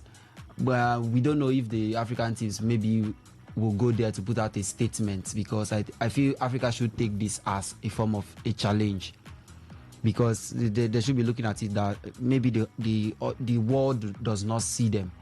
The world feels they are just numbers. They're just going to go there to add to the numbers of teams playing in the World Cup. But we saw what the Moroccans did in the last World Cup. They showed that yes, Africa can actually fight. We may be the underdogs, but that does not take out the fact that we can still put up a good challenge. We might not control the game from the first minute down to the 90th minute, but we can actually put out. Nobody cares about the fantastic football you play. What we want to see is results. We've seen lots of coaches play the dog-eared football and come out serial winners. If you ask lots of fans now, they can't really tell out what Zinedine Zidane was playing then, his pattern of football then in Real Madrid. But he was very successful, back-to-back Champions League victories. So what we want to see is results. The African team should take this as a motivation to go there. If Nigeria can make it there, the South Africans, the Cape Verdeans, they should just take it as an added motivation. If you are coming up against the European teams, show them that you merit to be there. You deserve to stake claim there when it comes to the Canada, Mexico, US World Cup. So you need to show that yes, we deserve to put a spot there, because enough with the racial statements, because I feel this is a racial statement. Why didn't he make case for the Asian teams? Why didn't he make case for the Oceanian teams? Why direct it to Africa? Africa, we, just as I said yesterday, we have more exposed players compared to the Asians. If you take out Korea and Japan, yeah, I don't think there's any Asian team, any Asian country that has players that you could say yes, ply their trade there in European football as regards club-wise. Yeah. But Africa, you can pick out, for the 9 teams going, you can pick out 8 countries, if not more, that can boast of players playing top-flight football outside the shores of their country, outside the shores of their continent, playing top-flight football. There in most of them are in the Champions League. Yeah. Look at the game today, the Nigeria game against DR Congo. If you look at that DR Congo team, there are players plying their trade outside. Yeah. Chancellor Mbemba played for the French league. He played for Newcastle then the Premier League. Now that was many years ago. Yeah. So the exposure does not just start today. You look at that same team. You have Wan-Bissaka. You have Wan-Bissaka. Yeah. At some point they had Yannick Bolasie. Yeah, Bolasie. Bolasie played for Crystal Palace then. So he's Newcastle though injured. Yeah. So you look at this team now. If you want to look at the likes of San Marino, yeah, the likes of San Marino, the European teams, they don't even have. Even if they have a player playing straight for maybe Sky Bet Championship, yeah, those players cannot even make the first team. They can't get the first team shirts even in that championship that they are. So enough with the critics about African teams. African teams are the fulcrum of so many big teams. If you look at the Jurgen Klopp Liverpool then, yeah, African players were the backbone of that team. You look at lots of teams, even the best coaches in the world build their team around African players. We saw what Samuel Eto'o did when he was at Barcelona. He was He was the backbone of that team. Inter Milan team. Even the Inter Milan team, and also. So I feel Africans are not given the credit as to what they've been doing. So Gattuso should just look at his team. He should be thinking of how to beat Norway. Because I feel, irrespective of the fact that they're playing there in Milan, he might not survive that game. So, but he's guaranteed of qualifying spot. But let's remember that this Italian team have always been undone when it comes to the qualifying spot. Last time it was against North Macedonia. Yeah, they lost the playoff. Now you look at this African team that he is trying to discredit, trying to make look as if they can't play. Most of the African teams that have qualified can very well beat North Macedonia. If you want to put them up against a Ghanaian team, I believe Ghana should be coming out victorious in that game. You also want to put them against an Egyptian team. The Egyptian team will also come out victorious. So the Azuris have not been doing very well. Not just now, but the other time they lost 1-0 to Sweden. That was in the 2018 World Cup. So their problem does not just start today. Their problem has no business with the increase in the number of African teams. Their problem is their problem, and they should deal with their problem. Okay, their problem is a problem. They should deal with their problem. Now, the question there is, do you think, from the comments of Gennaro Gattuso, do you think Africans actually deserve the extra spot? 54 nations, 9 slots. Europe have got 16 guaranteed slots, which is 1/3. Do you think Africa merit it? Now, let me come to you, Blessing Thompson. I read out the stats here of the African teams since they started participating in the World Cup and their performance. No team have ever gotten to the semi-finals apart from what Morocco did in the last World Cup that was hosted by Qatar. Now, do you think that from the performance and start that I read, now they played out friendly games yesterday. All the African teams lost. Brazil beat Senegal 2-0. Ivory Coast lost to Saudi Arabia. All the African teams yesterday that played the friendly games lost. Yeah, Angola didn't qualify for the World Cup, but they lost 2-0 at home to Argentina.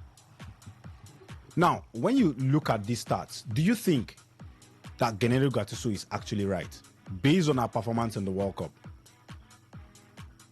The last time, one of the let me read out one of the stats. No African team made it out of the group. No African team made it out of the group. Do you think the 9 slots is too much for Africa based on our football pedigree in terms of our national team? Good afternoon, Benjamin. Well, for what the Italy manager Gattuso said, I also find it very racist. I find it racist. Like, of every team you should be, of every continent you should talk about, it has to be Africa. We merit it.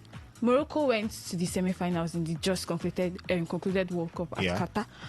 It is, will I say, it is a step process. Yes, there was a time that African football was not good. We were struggling to show ourselves on the big stage, on the world stage, where we come out and then would be beaten and sent back home.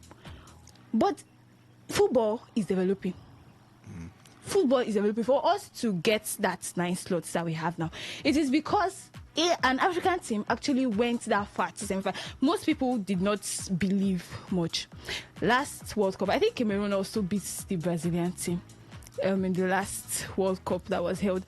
Morocco beat Portugal to go to the semi-final. They beat Portugal, Belgium, Spain on penalties.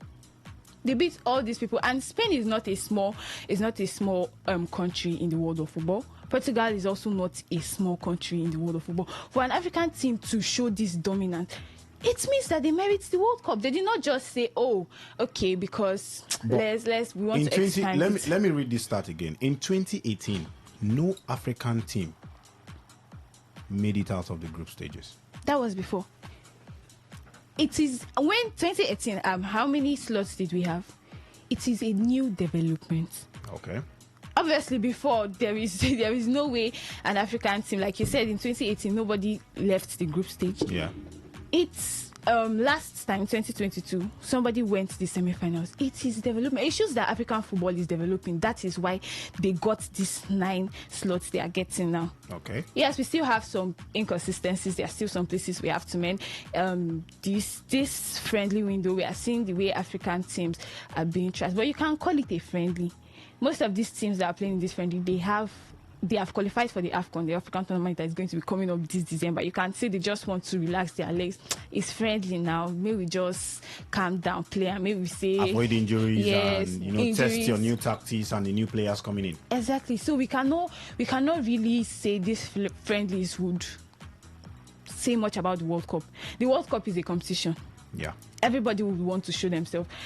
Nigeria that is striving for the World Cup, if it was just the AFCON, I'm sure that Nigeria would just calm down. But it's the World Cup, the biggest stage. If not the biggest. The biggest stage, exactly, the biggest stage. There you will see players that would show themselves to show what they can do for clubs to come for them. African football is developing and we deserve it.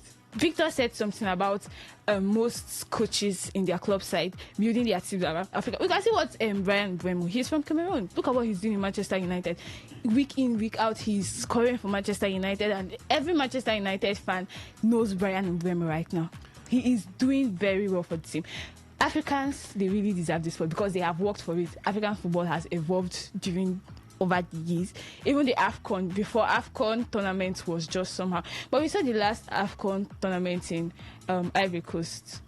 It was huge. It was good. That was where we saw some people coming out. Somebody like Ademola Lookman, yes, he was already good at Atalanta and he was doing well.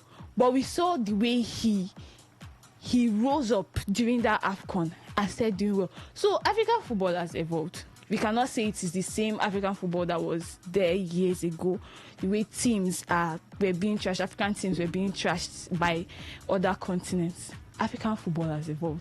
Gattuso coming out to make this type of statement. I would just say maybe because he's feeling pressurized. We see where Italy are. They are at a risk of not going to the next World Cup tournament. So maybe he's just pressurized and he feels like, oh, Africa is the best place to channel his whole troubles to. Apart from that, Africa deserves every spot, every place in the 9 spots they are going to be getting in the World Cup. Africa deserve all the spots, the 9 slots that they are actually giving, according to Blessing Thompson. Now, you can actually weigh into the contribution by sending your WhatsApp and your SMS into our WhatsApp and SMS portal. The number is 0701-933-9962. I take it again, 0701-933-9962. What do you think about Gennaro Gattuso's comment saying Africa's 9 slot is actually making qualifications for the World Cup to qualification for the European places for the World Cup, making it tougher? Do you think Africa have actually deserved their 9 slots? I can see the phone line buzzing, but right now it's not the time to actually open the phone line. So open the phone lines in due course. But right now, you can send your thoughts to the WhatsApp and SMS portals, 0701-933-9962. Now, Victor, let me come to you. Do you think, let's look at it right now. European powerhouses are not really living up to expectations. Germany have not been living up to expectations. Portugal, though they are winning 5-1, yeah, after this game they will qualify. They are not really. Belgium, we saw what Belgium did yesterday. They actually drew Kazakhstan 1-1. Spain is actually and France are the 2 powerhouses that are actually doing credible. Now, do you think any of the European teams can actually win the World Cup? Because you look at it, Gennaro Gattuso is actually saying the slots for European places are too small. But you look at the South American teams. Uruguay has won the World Cup twice. Brazil, Argentina. Do you think any of the European powerhouses can actually win the World Cup? Well, Look at the qualifiers, the people that have qualified for the World Cup: Canada, Mexico, United States of America, Austria, Iran, Japan, Jordan, Qatar, Saudi Arabia, South Korea, Uzbekistan, and the South American side: Argentina, Brazil, Colombia, Ecuador, Paraguay, and Uruguay. And I'm looking at, they're still playing, some people are still playing. England has qualified, France has qualified, Croatia has qualified, New Zealand has qualified. And also for the African side, Algeria, Cape Verde, Egypt, Ghana, Ivory Coast, Morocco, Senegal, South Africa, and Tunisia. Well, for me, I don't feel, I feel that this next World Cup will prove a lot of things for people that feel that Africa does not have what it takes to win the World Cup one. But for if any European team can win the World Cup, for me, I think looking at what I've seen from England playing, yes, they have the squad, but they don't have the final third performance. They do not have that belief that you want to say, okay, England can go and win the World Cup. It's not possible. Looking at the likes of Argentina, they're losing their steam a little bit. I mean, Messi is not that Messi we knew before when they won the last World Cup, and I don't think they can be able to replace him again. The likes of Enzo Fernandez, we see him playing Chelsea. He's not that prolific as he used to be when he was younger at Benfica. We've seen the likes of Lautaro Martinez at Inter Milan. Bro is not scoring goals as he used to score before again. Let's look at Alejandro Garnacho and the rest of them. I mean, Argentina is still a very decent team. When it comes to that challenging spirit or that defending spirit, I don't think they have it again. But the country you only need to fear in this place is only France. France is the only country you can be able to say, okay, they have the likes of Dembele. Dembele is there at France. The likes of Camavinga, Chouameni. They are also at France. So I think France is the only scary team at this upcoming World Cup. You remember what they did last time to Argentina in the finals? It ended a draw and ended up in penalties. God save Argentina that day. So I think for me, what Gattuso is saying is not valid, because I don't think any European team here the likes of Mexico cannot even beat the likes of Algeria when it comes to a stand-up match against them. What Morocco did last time in the World Cup, I don't think any other European team can do that. Austria cannot do it. Iran cannot do it. The likes of South Korea almost did it, but they knocked out in the quarterfinals. United States, they cannot beat Morocco when it comes to this competition. So I think for me, Gattuso is just saying those facts based on the fact that maybe he's not an African. I'll put it in that way, but I feel that if he's an African, he will not be saying all those facts and all those stats. But if you look at what Morocco achieved last World Cup and what the likes of Cape Verde, who's coming into the World Cup for the first time, I want to prove something to the doubters. You will know that this African team are not playing. Egypt is also there. The likes of Algeria, Cape Verde, Egypt, Ghana. I think recently we heard that some new footballers have been introduced in Ghana national team. Sonodo is coming and the rest of them. Ivory Coast is a team you should fear to. Saman Adringa is there. And you are looking at all this team and this young talent that they possess in this team, and you are saying they can never be able to hamper all these big teams. Bro, if Senegal lost 2-0 to Brazil, when it comes to these FIFA World Cup matches, like Blessing have said, Ghana actually lost to Japan. Ghana lost to Japan. So, but I feel it's a friendly, yes. Blessing pointed it out. And when it comes to this World Cup, when it comes to this, I mean, last time out, Cameroon won Brazil 1 goal. Is it 1 goal or 2 goals to 1? I've forgotten. But Cameroon did it when the striker had to take off his shirt and he got to the yellow card, the second yellow card, and left the pitch. So I think when it comes to this competition, it's next World Cup will prove to doubters and prove to unbelievers that really there's something cooking in the African team. I mean, Brian Diaz is in the Moroccan team, and the likes of Brown and Bremo is in the Cameroon team. We should not go to the World Cup, obviously, but they got knocked out. But you are seeing that African players are actually now coming into the scene to play for their teams, and these players are showing very, very, very big passion for their team right now. The African team we saw last 2 World Cups are not the same African team we are seeing right now, because Cape Verde, man, if you want to underestimate that team, they'll hurt you very, very bad. They ended, I mean, is it 3rd or 4th position last AFCON, and they're coming in stronger again when it comes to the World Cup. They qualified for the World Cup, and this is the first time going there. So I think the African teams going to the World Cup will prove something to these European teams, because I don't feel the likes of Jordan, the likes of Qatar, Saudi Arabia, and Uzbekistan can defeat these African teams that are going to the World Cup. So let me just keep my words to myself for the meantime. The World Cup is next year, around the corner. When we sit down to watch these World Cup matches and see what the African teams can do, we can gladly say that, okay, maybe Gattuso should mind the words he say, because words can come back to haunt you. I think in addition to what Blessing and Nelson have said, I believe that the African teams are maybe studying the fact that the minnows in European football are actually showing them how to play with these giants of European football. Because yesterday we saw Belarus at some point come from behind to be beating Denmark. We know Denmark is a powerhouse when it comes to European football. But Belarus, on the other hand, actually came from behind. We also saw a case of Malta. I know Finland are not up there, but Malta coming from behind to get a win there. And looking at Portugal lost to this Hungary team. Portugal drew with Hungary and lost to Ireland in their last game. So I think the European teams, the top guns when it comes to European football, are actually not that formidable the way we used to know. Because you see Germany now. Germany looks so ordinary. Because the Germany of old, you could see the likes of Toni Kroos, Miroslav Klose, Lukasz Podolski. In defense, they had the likes of Matt Hummels. You could see Philipp Lahm. Those were, should I say, born champions. Those were men that you could beat your chest to say that the game is over before it's already started. Having the likes of Mesut Ozil in the midfield. But you look at this Germany team. This is just a German team that looks so ordinary on paper. Take nothing from the players there, the likes of Nick Votemade.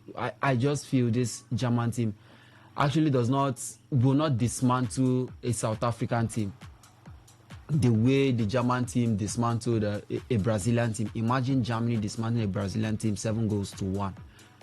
Imagine them pit them up against an African team, and that would be double figures. But now I don't see them doing that, those kind of damage the way they used to, because they look so ordinary in the eye. Maybe few of them, maybe the likes of France and England. Nelson said that the England team maybe up front does not look that promising, or cannot do that damage the way they are supposed to do. But you take nothing from this England team. This England team has a coach that backs in the fact that, yes, he can defend very well. Yeah. Thomas Tuchel believes he doesn't need to score so many. He just needs to be very, very conservative at the back. And we've seen that in the last 7 games, they've won all. And I think, if memory serves me right, they've not conceded a goal. And that is a team that wants to win the World Cup. That is a team that wants to win titles, because not conceding goals gives you assurance that no matter what I do, let me just put one in the back of the net and I lock up shop, and the rest is history. So I feel maybe the French team, the France national team, the English team, and maybe the Spaniards, those are the only 3 teams I can say looks very much ready for the World Cup. For the rest, even if Portugal gets there with the star-studded squad, they can still go there, and with one blip, they are out already. And we've seen Sweden having to boast, if not 2 of the best strikers in the Premier League, having Gyökeres playing for Arsenal, having Isak playing for Liverpool, and still looking like a team that might not be going to the World Cup. Then you also have the Argentine team. We know this Argentine team are defending champions, but it is one thing to win the World Cup before, and it is another thing to show consistency to be able to defend it. Relying on an aged Lionel Messi, I think, is not what the Argentine team looks to be using to pose a threat in this World Cup, because football have gone past that stage where you rely on take nothing from Messi. Messi is a GOAT when it comes to football, greatest of all time. So, but can he replicate that when it comes to next year's World Cup is another problem. So, but you look at the Brazilian team. Carlo Ancelotti is a serial winner. He knows this is a cup game. He might just treat it, I think one of us was talking about that. He might just treat it like the Champions League. Not play anything formidable, but just go there, do your thing, try to scrap out 1-0 wins. And I think that's one of the approach that the African teams will be looking at. The African teams might just decide, go there, try to scrap out wins. Imagine a South African team getting to score via a set piece and defend so deep and maybe get to see that one out. The further you go, the more the belief gets high. So even I think yesterday in the show I said I had a dream where the Super Eagles gets to win the World Cup. No, it's not a case of being Joseph the Dreamer. But for those of you that know, I've never been a supporter of the Super Eagles. I always want them to lose their games because they don't play. No, I'm trying to clear the air. So no, but I'm just telling you that we saw smaller teams put up something stellar performances that earned them history, get their name into the history books. Yeah. Leicester City did it. Nobody saw them coming for the league title.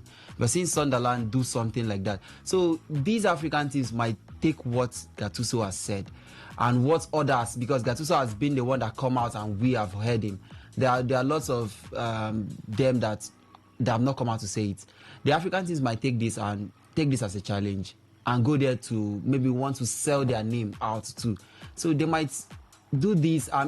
Let's take, for instance, the Super Eagles gets to come out of their group and maybe... They've not gone to the World Cup first. And that's what I'm saying. Maybe they get to the World Cup and maybe qualify from their group and just... We don't know how they do it, but they just do it and find themselves in the quarterfinal. I'm gonna do or die. So everybody will want to do something. And concerning the firepower of England, I think with 1 or 2 injuries, the front line is open. They have like-for-like players in some position, like the attacking midfield position. There is Foden, there is Jude Bellingham, there is Morgan Rogers. But when it comes to the focal point, the number 9 position, I think that is where they come short. Because when Rooney said it yesterday that with an injury to Harry Kane, this England team might be suffering. So the following months, building down to the World Cup, will actually speak volume of whoever wants to make it in the World Cup. Because for the Super Eagles, if we can make it to the World Cup, an injury to Victor Osimhen, believe me, we're already out before we put on the boots. Okay, we are already out before we put on the boots. Okay, what do you actually think about this? What do you think about the comment of Gennaro Gattuso about the African slot, the 9 African slot? He said this is actually making the European teams, it's actually making it difficult for the European teams to qualify for the World Cup. Do you think the African teams actually deserve their 9 slots going into the World Cup? And looking at the Africans' performance over time during the World Cup, do you think that the African teams actually deserve these 9 slots? It might be 10 if the Super Eagles get to win today and then win the Intercontinental Playoff. It might be 10 slots. Do you think they actually deserve it? 0701-933-9962. That's the number for the WhatsApp and the SMS portal. Phone lines officially open. 0810-9510-951. Let me take the phone line again.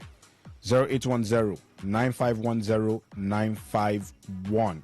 That's the number to call into the show and air your thoughts. We have a call on the line. Hello, good evening. Hello, good evening. Good evening. Your name and your location? Yeah. Tony Hosford. Benjamin Mina. This is Tony Hosford. Oh, Tony Hosford. Good evening. Welcome to the show. Yeah, thank you very much.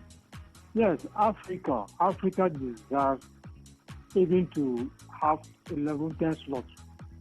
Because you read out the achievements.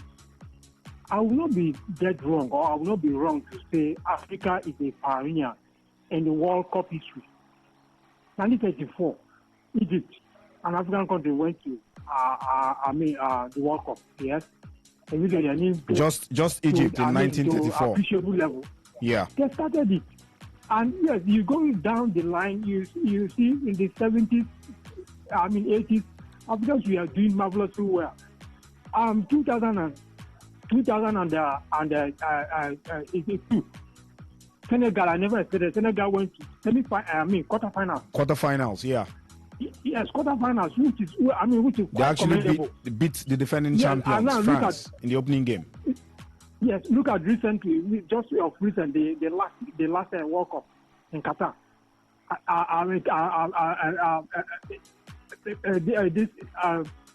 This country? Qatar. No, Morocco. Yes, Morocco. Get to semi-finals.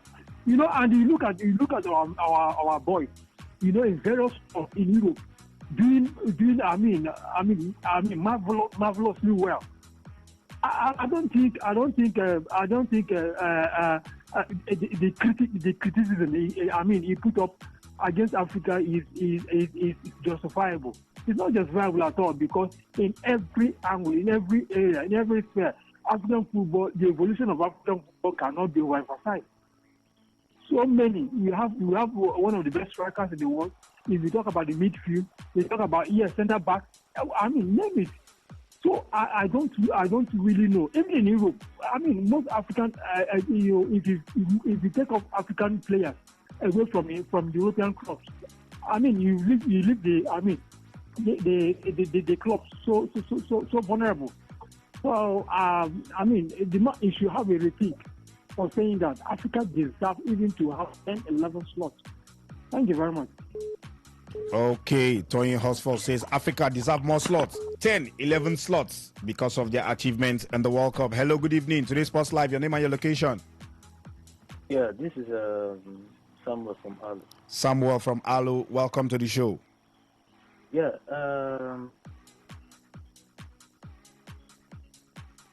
he said just to save his job. When you are saying that nothing is going well for you, you wouldn't want to blame it on yourself. You want to blame it on something else.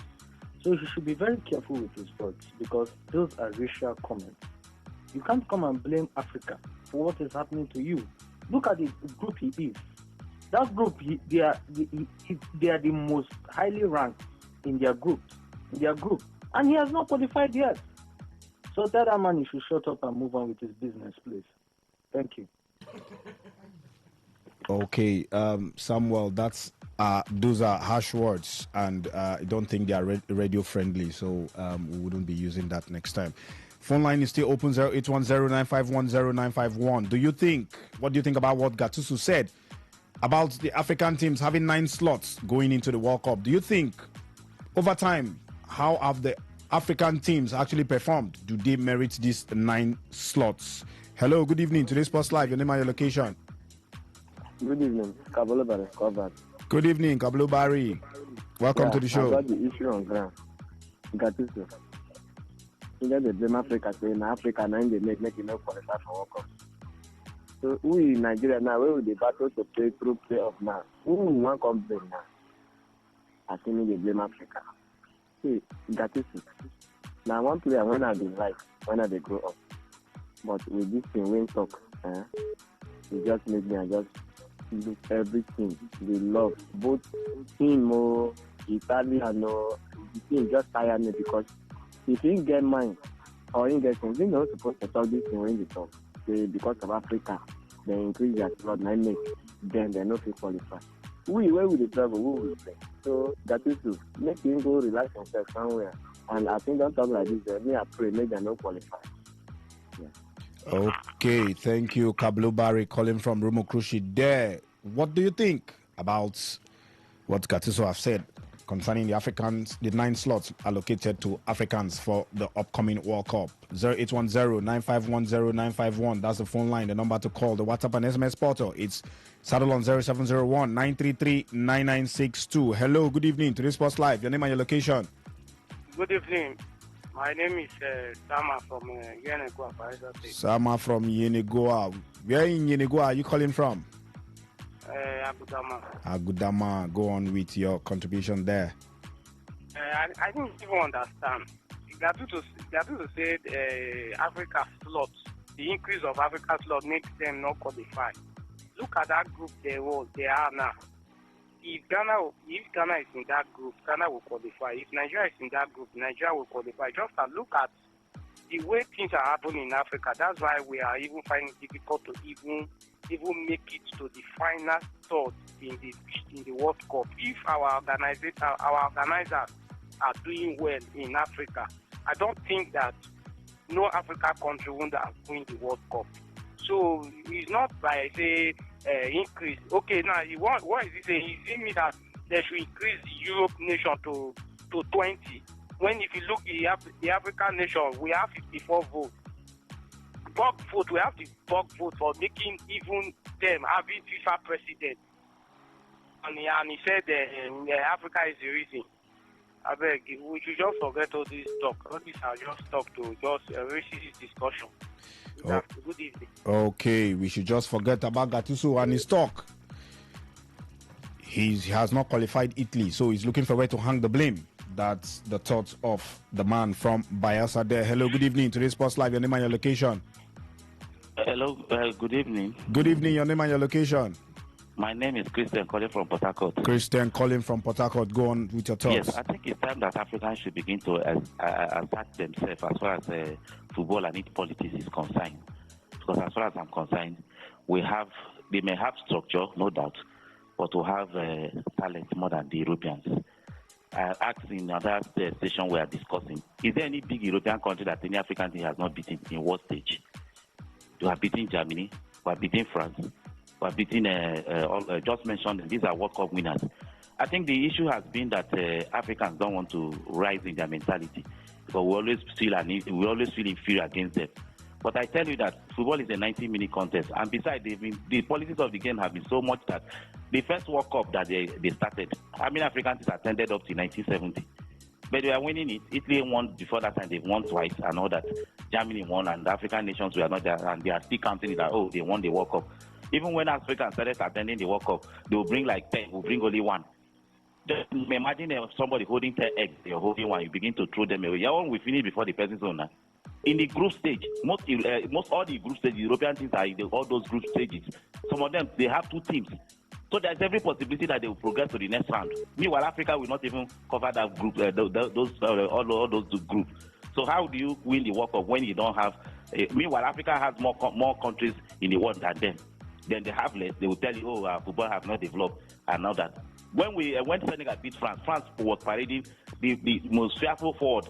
You talk about Trezeguet, you talk about Henry. They couldn't even score one goal in that World Cup with Zidane and all that in 2002 World Cup. So what are we talking about? So Africans should begin to believe in themselves who can beat anybody. After all, Saudi Arabia beat Argentina in group stage and Argentina eventually won the World Cup. So what does it count for? We have the players. We have them. Today, European football is booming because most of African players are also making mark in those leagues. Are we talking about the Eto'os, the SCN and all that? So it's time we begin to believe in ourselves. We can win the World Cup. Okay, we can actually win the World Cup. Now, let me paint this scenario. If Africa gets, let's say, same amount with Europe, 16 slots, do you think Africa can actually win the World Cup? 0810-9510951. Today, Sports Live, your name and your location. Good evening to you, my chief. Good evening to you, your name and your location. My name is The Real Gift, transmitting from the Tower of Babel. Oh, Real Gift, transmitting from the Tower of Babel. Where is the Tower of Babel? Name for Port Harcourt. No fear, you no go pay transport. you don't need passport. All right, go on with your contribution there. Thank you very much. Let me start this way. If you have two groups, one group, you have 20 goats being led by one lion. The second group, you have 20 lions being led by one goat. Which group you think say will fit succumb the other, please? Or overpower the other one, the other group? Hello, my chief. Hello? Can you hear me? Yeah, I can hear you. Go on. See, for me, give us equal pedestal first. That we will take know whether if we are 16 teams, Africa will win the World Cup. So far, even with the disadvantage we have in terms of numerical numbers for that for the World Cup, for the various World Cups so far, at least we've done well. Last season, Morocco went as far can be, is it not? Yes. And in course of going to that level, they took out some other teams that had pedigree more than them, or more than the African teams.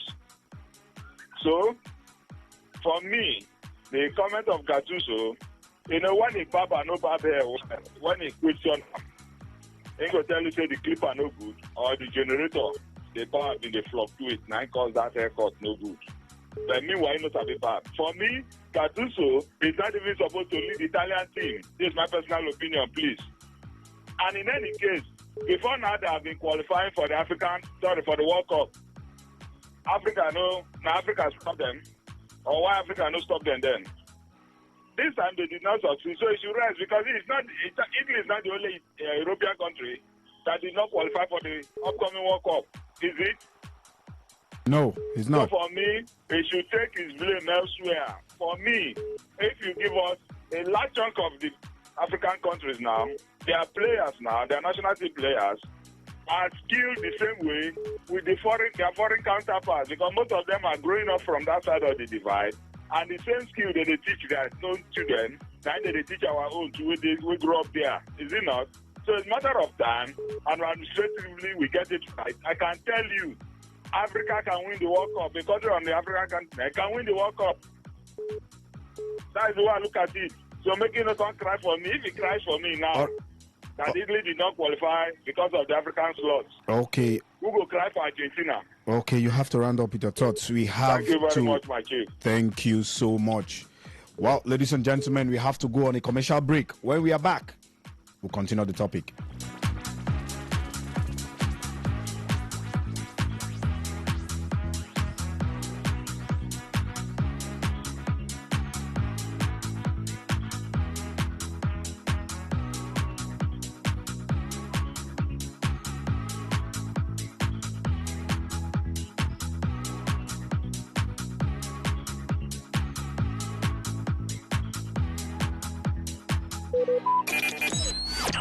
Talk radio. I listen to a lot of talk radio. 95.1 FM.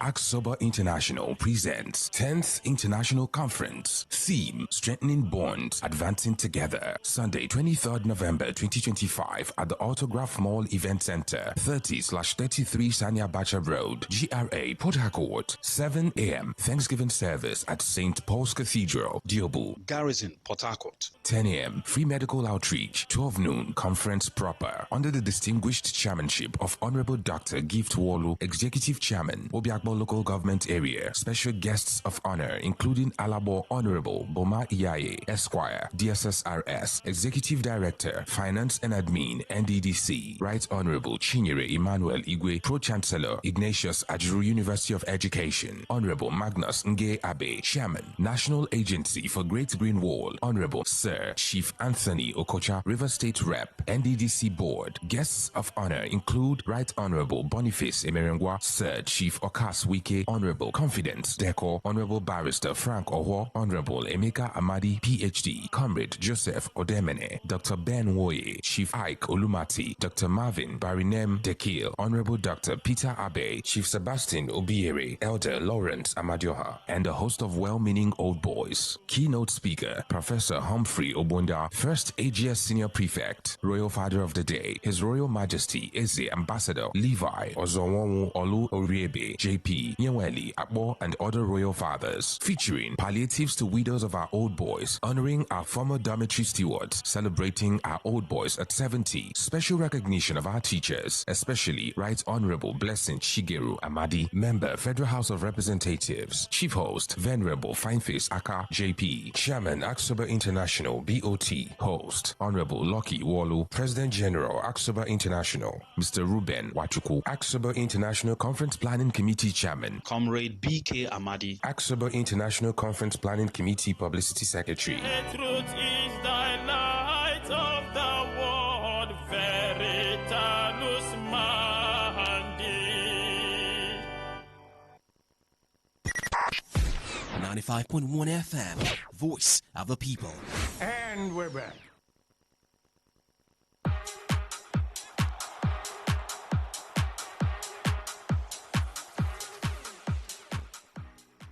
Okay, welcome back. Henry, Nigeria gets to play DR Congo today by 8 p.m. And you look at the stats. In terms of the win ratio, the statistics for the win, Nigeria have won DR Congo twice. DR Congo have won 3 times. I don't care about the draw. Now we will define now. Now, what do you think is going to be the motivation of the Super Eagles players going into this game, Henry? I think the motivation is clear. USA, America, like some of our brothers from the East would like to say.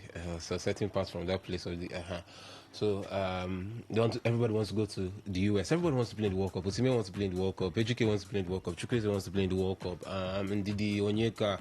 I mean, you look at this team and very few players have World Cup experience. You're only talking about Iwobi.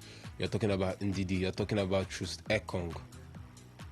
And yeah, that's pretty much it as regards World Cup experience. So, I mean, I know didn't make that World Cup. He was dropped. Simon Moses got injured. He didn't make the World Cup. So, you're looking at the Super Eagles squad now, and it's a squad that most of these players haven't tested or tasted the World Cup before. So, you're looking at this as their last drop or shred of hope, the last opportunity they have to grace the global or the mundial, that's the FIFA World Cup, and it's something that they will not want to throw away. A chance they will not throw. Congo themselves will be looking at it, a chance for this generation to make history. Michel Desabre has built a fantastic side, and you look at that back line: Mutusami, Twanzebe, Mbemba, what's his name now, Wan-Bissaka, and they have some other decent players like Charles Piquel, Bongonda, Bakambu. Luckily, Wissa isn't available at this point in time, so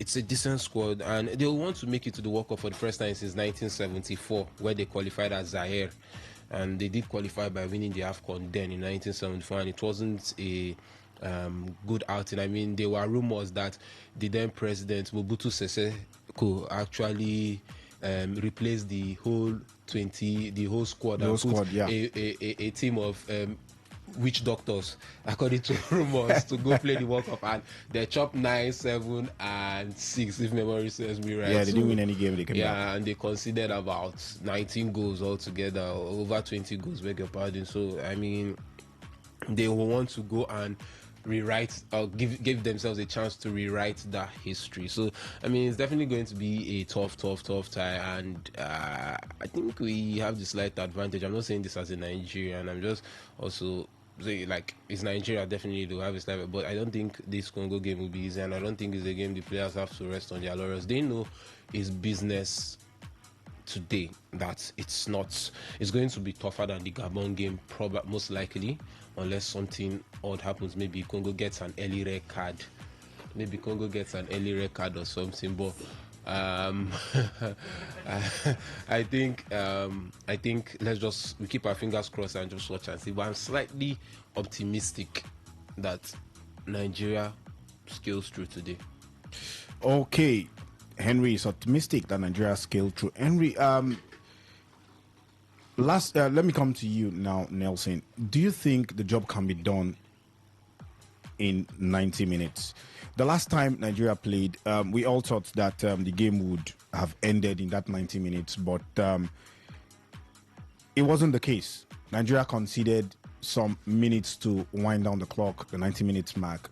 Do you think the job can be done in 90 minutes?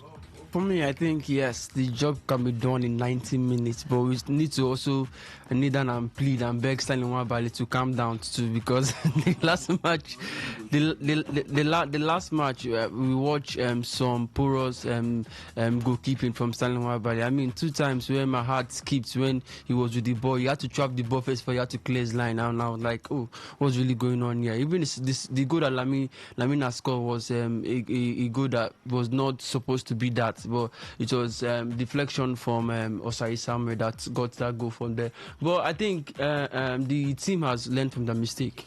The mistake that, okay, if we don't keep this before 90 minutes, it's going to be very detrimental for us. We have seen what the likes of Gabon can do us, and this team that looks to be the underdogs right now will come out very, very hungry to defeat Nigeria, because Nigeria is that team that every African team wants to defeat. So I feel right now it's just for them to keep a cool head. Osimhen should be able to coordinate the front line. I mean, the likes of the introduction of Akor has been that good light for us, or that shining light for us at the end of the tunnel. So I think the likes of the African best, what's his name again?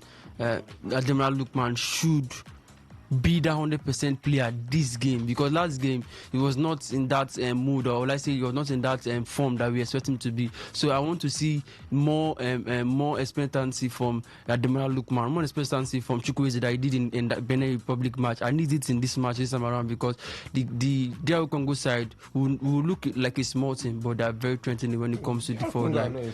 So I think no, in paper they are a small team. They are called the small team. DR Congo against Nigeria. I mean, the squad, you can look at the squad. So I think in paper they call the squad small team, but if you underestimate them, they'll come back to bite you. So I think it's already a win for Nigeria. But if they want to play with that win, to come back to haunt them.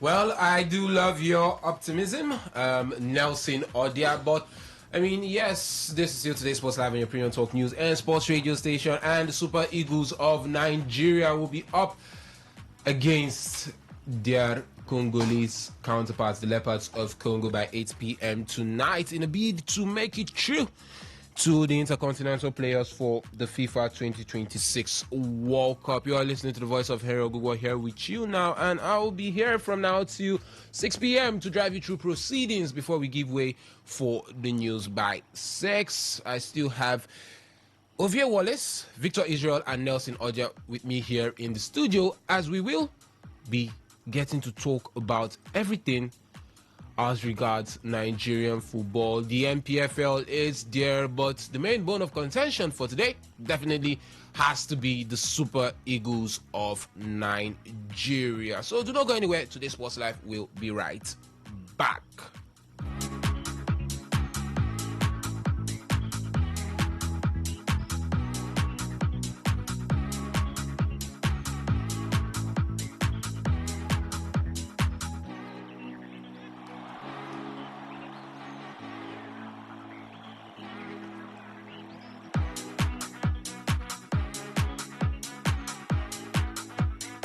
My name is Gianni Infantino, FIFA President. For the best of sports, always listen to today's Sports Live on Today95.1 FM, Port Harcourt.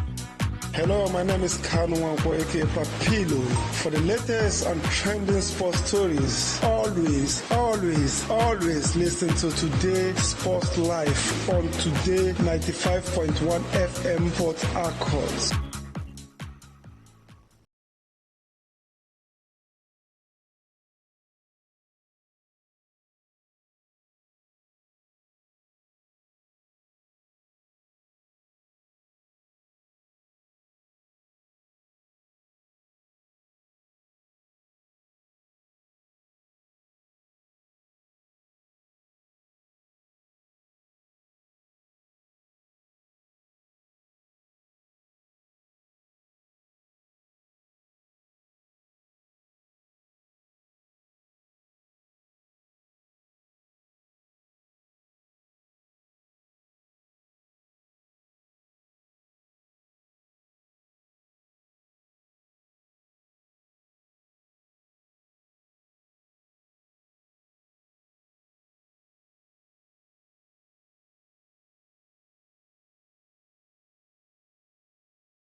But before we do get to head over to the Prince Moulay Abdallah Stadium, let's talk some NPFL as we are going to give you the scoreline so far from games in the NPFL. And it looks like Republic of Ireland have equalized in the Slayer of Portugal. Troy, that should be Troy Parrott, right? That is the former Tottenham Hotspur's man. He got a brace that day. Yeah, and he also got a brace today. And the Portuguese and Hungarian Slayer. No, we are not sure if he will. It's a goal. It's not an offside. It's a goal. I don't think today we will say he's the slayer of the Hungarians because the game is still not over. Yeah. The Hungarians might want to come out and maybe snatch a late win. I don't know why I feel like this game still has an imprint of Szoboszlai maybe before the end of the game. Okay, so we'll wait to see how things do unfold. Portugal having a stroll in the park, 7 goals, or they are 7-1 up against Armenia, 6 goals up against Armenia, 7-1 over there in Portugal. Now let's run through the scoreline so far in the NPFL. El Kanemi Warriors are defeating Kwara United by a goal to nothing. That game is in the 83rd minute. We have Bayelsa United playing out a 1-0 draw with Abia Warriors, 43rd minute in that game. Enyimba losing at home to Wiki Tories by a goal to nothing. That game is in injury time in the first half, 45 plus in the 38th minute. Ikorodu City are still playing out a goalless draw with Plateau United. And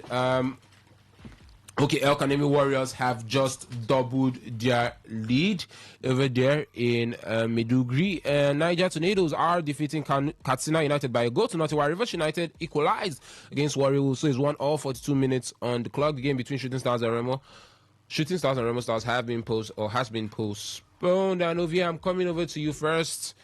Enyimba, it just seems like Stanley Eguma cannot get a break at this point in time, losing at home by a goal to nothing to Wiki Tourist. For Stanley Gumani, but I think it's been up and down for the Elephants, you would see, and then currently losing to Wiki Tourist. Maybe they can still come back and still salvage a draw. That should be the main focus right now for Iguma and the boys. But it's been really it's been going upside down for them. Hopefully they can come back and get a win in this, as they'll be looking, because they need to get back to that standing of NPFL champions once again. That's what they are looking at, or that's the goal. And they've brought in a coach that has done it with Rivers United, and he knows he just knows how to play the game in Stanley Eguma. You see, maybe some of the players have left. The former what was his name, Super Eagles player that left the team, that's currently now a pundit now. Brownie Day. Brownie Day, yeah. So you have to look at it. And then just looking at the last 5 games they've played, only 1 win in the last 5 games. And they currently sit 8, 17 points. Not that they are not that far from the top. You see, with Nassau United getting 23 points. Nassau United to shocker for them this season. Them Abia Warriors, Ikorodu will still be able to maintain. Ikorodu are like the Sunderland of the Nigeria Premier Football League. So losing to Wiki Tourist, who are right down below them. But then again, the point difference is not that much. 17 points for Enyimba, 16 points. But it just has to be. You have to look at the performance in general from Enyimba. I mean, they are not in a good position, a good place in the season, or as things stand in the log so far. They are at midway point on the table at this point. But it's not where you expect Enyimba to be. You don't expect Enyimba to be 10th on the table. You expect Enyimba to be pushing for continent, although they are just about 4 points behind. Yeah, just 4 points. No, like more like 5 points now behind Ikorodu City, that are third. Mm-hmm. But I mean, in the NPFL, 5 points is still quite a lot. Yeah, 5 points is still quite a lot, especially when we still have the home. We say they have reduced. They are still quite,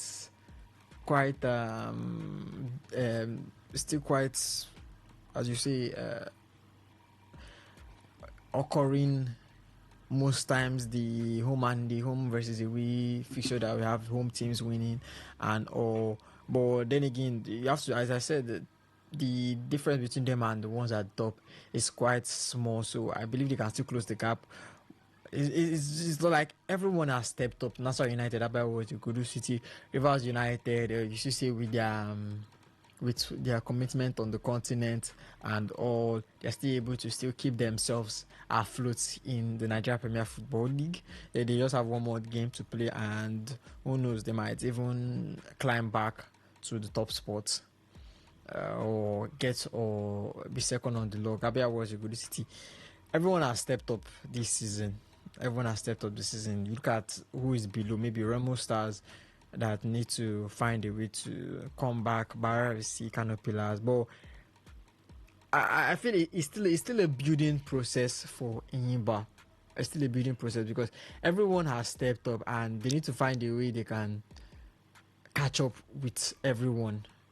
That's the point. Now it's about trying to catch up with playing catch up with everyone. Maybe it might be time to try and see how they can change the manager and change the way things work around the Imba. But I won't fault them. That someone has to always drop. Not everyone can be winning a game. Not everyone can be at the top, and the other teams have just been better than them, and they just need to find a way to make themselves as good as they need to be. Okay, so Enyimba is not going as planned or as they will want so far in the game against Wiki Tourists, but there is still time and they could turn things around. It's just about half time in that center now. And yes, so Enyimba 0, Wiki Tourists 1.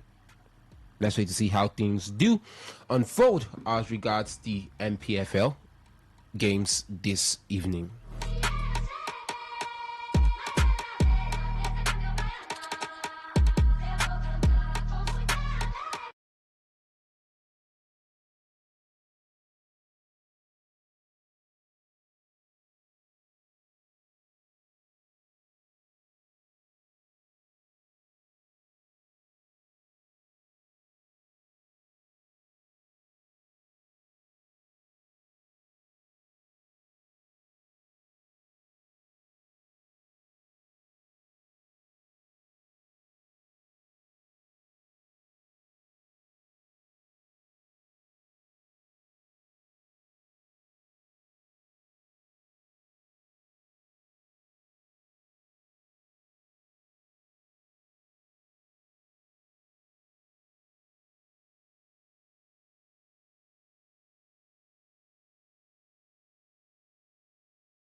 Talk about the Super Eagles of Nigeria.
for the previous 2 matches. They just spoil them on top Armenia. They've spent Armenia and they've added Armenia. No, it's one because Armenia scored one, so it's like 8 goals. So it's Armenia plus full stop. I think the difference there is the fact that there is no Cristiano Ronaldo today. So and funny. Everyone is just trying to step up to stake a claim. Okay, it's like the big man is there, so we'll relax a bit. We'll do the job. So, but when he's not there, everyone wants to get on the score sheet. Instead of Portugal to dash Italy some goals, Italy we need goals against them. And then they score the 9. Just imagine Italy needs 9 unreplied goals and Portugal are putting 9. Okay. What about if this is scoreline Italy beats Norway with? 9-1. 9-1. That one goal will still hamper them from qualifying. I know, but like, don't you think it will even make it much more painful? Yeah. No, I think the painful part will be when they go to the qualifying and maybe get beaten by maybe Sweden again. No, Sweden are not even going to play the playoff. No, Sweden will. No, it's cool. Okay, unless it's through the nation. Unless it's through the nations. Yeah, Sweden qualified for the nation for the qualifying for the playoff through the Nations League performance. So from the Nations League, they are guaranteed a spot in the playoff. Ronaldo Fernandes with a hat-trick. In 2018, John Neves with a hat-trick. In 2018, they were undone by Sweden 1-0. And 2022, they were undone by North Macedonia. Yeah. So what if a repeat of the Sweden game, and maybe they get to beat Norway 9-1, and they're undone by 1-0? You're wicked. You're not a nice man. You're not a nice man. Okay, now let's leave what's happening over there in Europe and talk about the encounter today, because victory in the highly anticipated encounter will see the Super Eagles compete in the Intercontinental Playoffs in March next year. The mini tournament will take place at 2 Mexican cities, the cities of Guadalajara and Monterrey. Now, Shell said the playoffs is another opportunity for his team to earn a berth at the World Cup, having missed out on automatic qualification. We would have preferred to have taken the automatic ticket, but it didn't work out. Now we are here and we have a second chance, and we do not intend to bungle it. Victor, they say sometimes life throws second chances at you. So definitely this has to be Nigeria's second chance. And I mean, do you think the fact that the players know that it's now or never, is make or mar, is win or bust, that could probably be the deciding factor, the difference between us defeating Congo or not? I think I said it sometime before, after the Zimbabwe game, I said that enough of we trying to lay blames, enough of we trying to put blames on coaches. Some of us were saying the coaches are responsible, that the fact that we had Austin Eguavon, we had, what's his name again, Finidi George, at the helm of affairs, and we couldn't get victories. I just said what we need to see is the players putting out a statement that yes, we want to play at the World Cup, because lots of these players have not stepped their foot at the World Cup before. I think from all you mentioned, Iwobi was just one of the players that we could say. Iwobi, Ndidi, Ekong.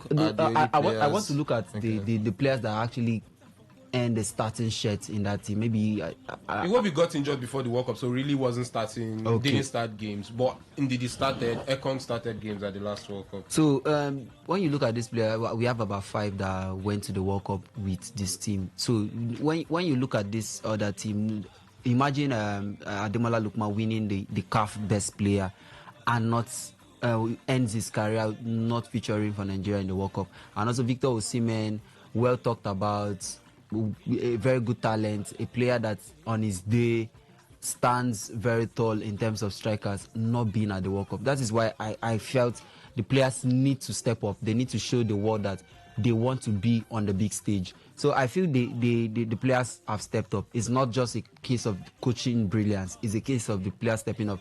Because I never saw the Super Eagles beating Benin Republic 3-0. But we saw a very rejuvenated Super Eagles team. Then coming to the Gabon game, barring that late equalizer, the Super Eagles were formidable. Very, very astute in whatever they did from the defense down to the attack. They were very, very good. Then you look at today's game. I think they know that today's game is just like the World Cup final, because you can't get to the World Cup final if you don't get past today's game. So today's game is the World Cup for them. The players will be raring to go. The players will be ready to show that they want to be there. So I feel today's game, from my own angle, I feel the game might even be over before 78th minute, because the Super Eagles team will throw everything they have at them. The goalkeeper, Nelson, was saying, whoa, no, Parrot has done it again.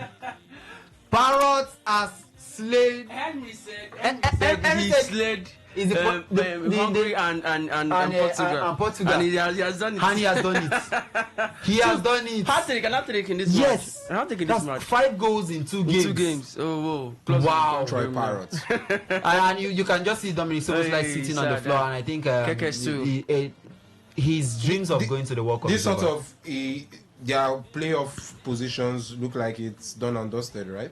Yes. I think it was very much assured that the second position goes to the playoff, and we've just seen. I think the outfield players can say yes, they've done their bits, but the goalkeeper for the Hungarian team hasn't covered himself in glory when it comes to today's game, because the 3 goals they've considered, I think the first was via the penalty kick, but the other 2 goals he should have done better. Here, because you just know that this is the last kick. You just need to put everything you have. He was supposed to come out even faster than when he did, and it looks very much like this Ireland team are looking like the team that will be going to the World Cup, but it's never over until it is over.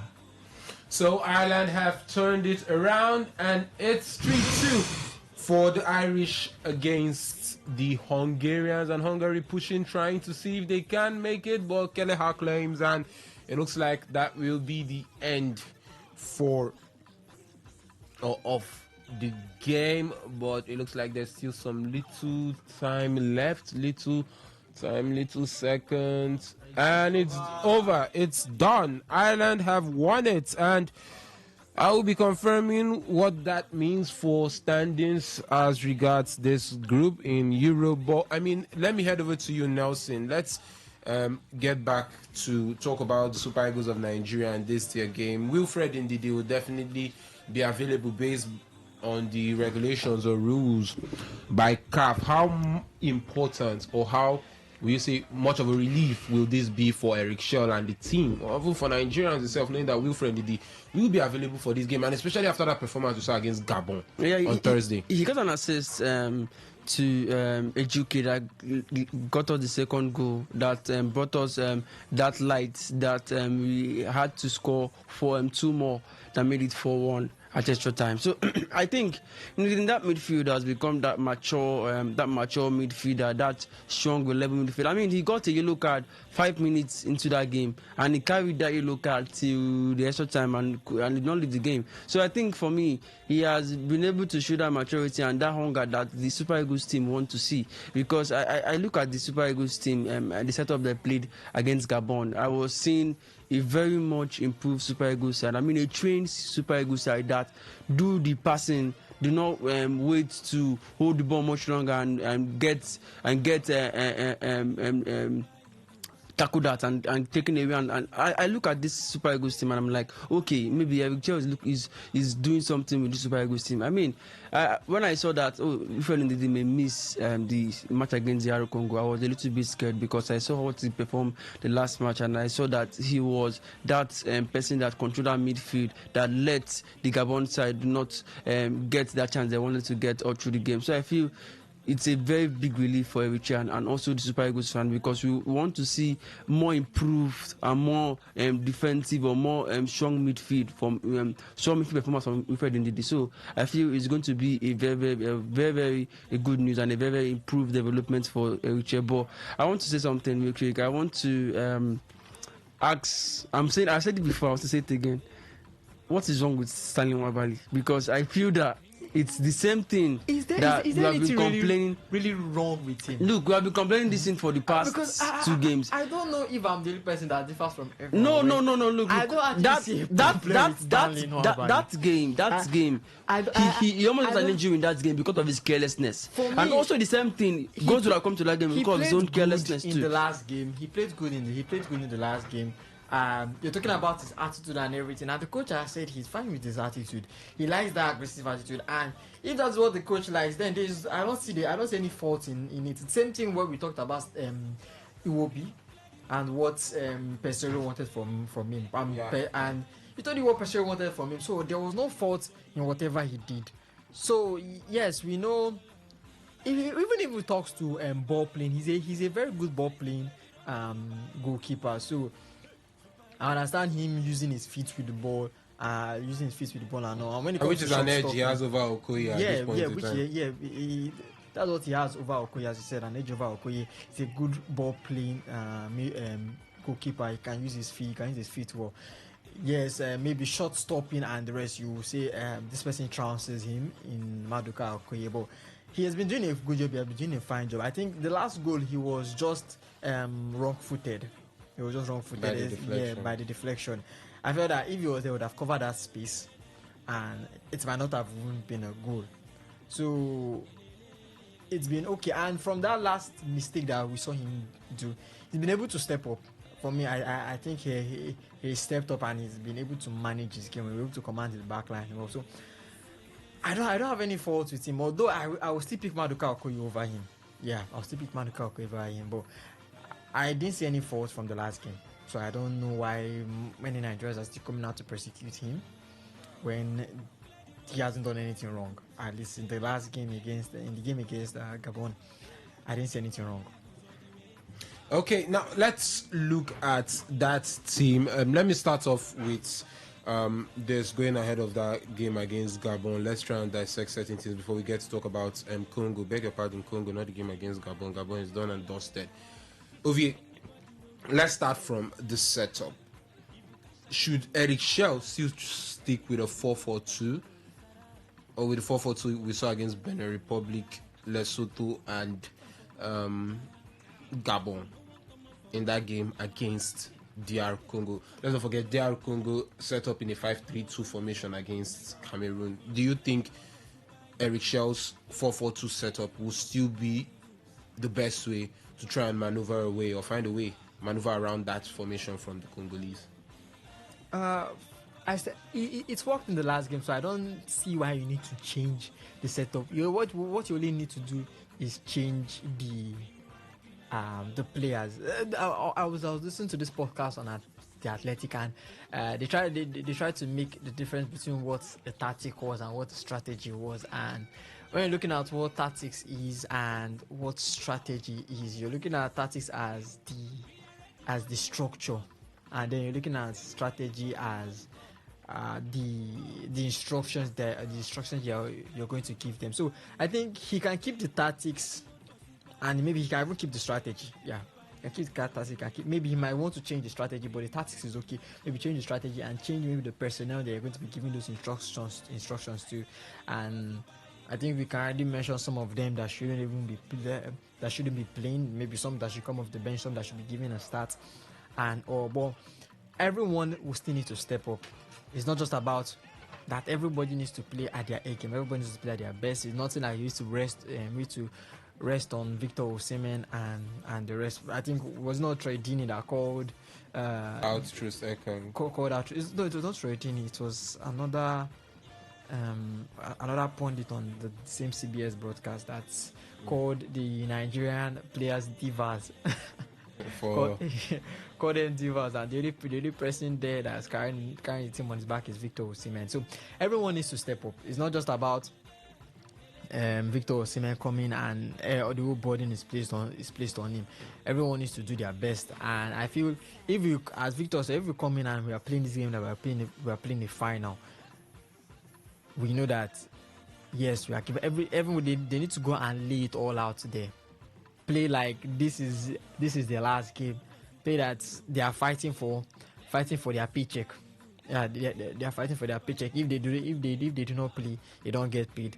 Just like how you used to play football when you're young. All of you contribute money and you have to form set, and then if you win, the other side they go, you use their money, you carry their money and go. So that's how it is. Everybody, if you play those kind of matches, after you've already put like 100 naira, especially when yourself, you put 100 naira to play those matches. Now, I was a defender then. Anybody that see I carry the ball, wipe the ball outside, I don't want to see anything in my foot. So you play like as if it's just your last paycheck and you lay everything out on the line. But the thing is that same thing, the Democratic Republic of Congo are also coming with that same mindset. So it's going to be a battle of views and a battle of willpower, and see who has who has a greater willpower to be able to overcome the other one. Democratic Republic of Congo, they are coming with a lot of things they are looking at. They want to get to their first World Cup in since 1970 something or so. 1974. Thank you. And then Nigeria have not gone to since went around for the last two World Cups. So for the last one, for the last one. So we don't want to make it back to back. And then you're looking at these players; they are in their prime.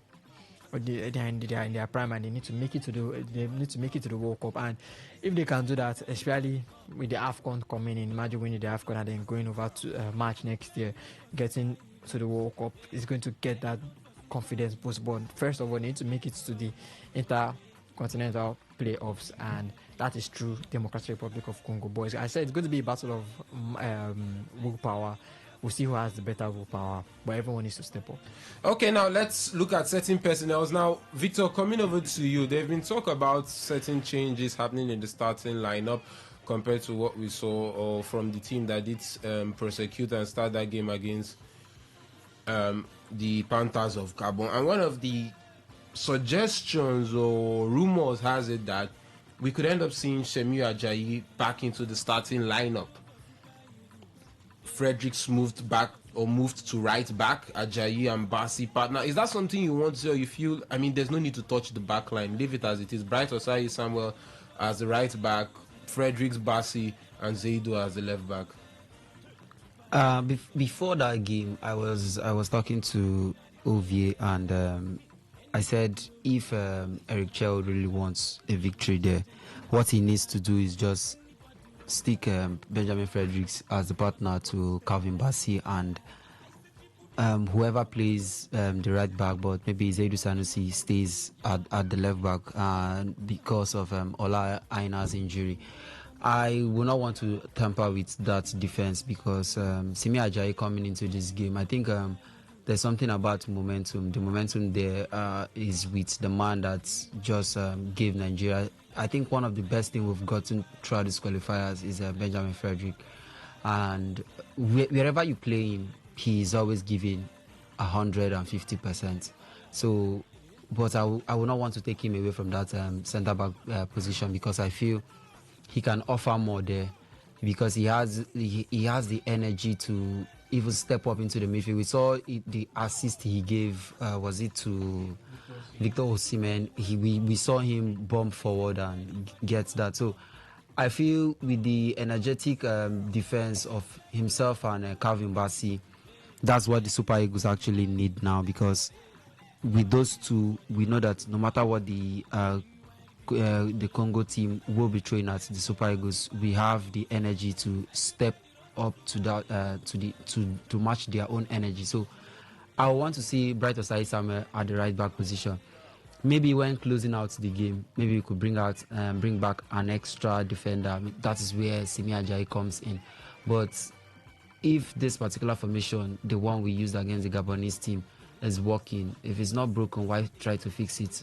What's the essence of bringing back Semiu Ajayi?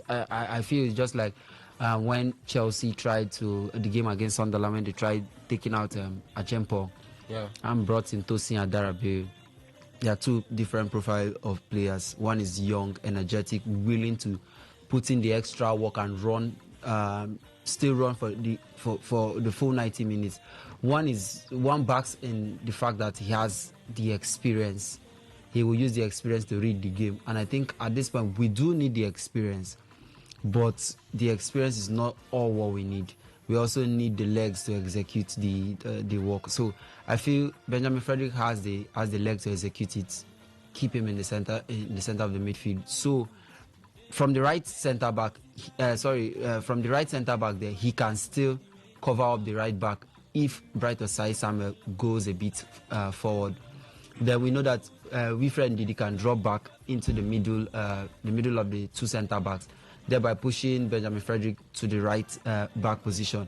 So, but if Simi Ajayi is the one there, we know Ajayi is good at what he does, but does he have the pace to keep up if the Congo team has a very pacey striker? So I feel Simi Ajayi should just maybe rest with Trusteko.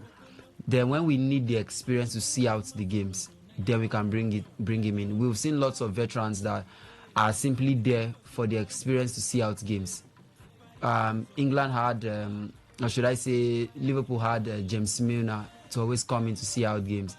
At some point, John Terry was a ceremonial captain in Chelsea, coming in to see out games. So what we need is let the experience be there to see out games. At some point, Joseph Yobo was also he was a bit part player, trying to bring in his calm head when we know that with a 1-0 victory, we will be the victors of that game. So we just need to see out the game. That is when you bring in the calm heads.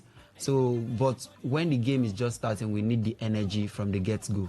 But I mean, some people did raise, I know as much as they were solid, some people did raise some questions still about Osai Samuel and his positioning against Bouanga, although I felt it was quite a decent outing for Osai Samuel. But I mean, do you think there's any cause for concern based on what you saw from Osai Samuel in that first game going into this game?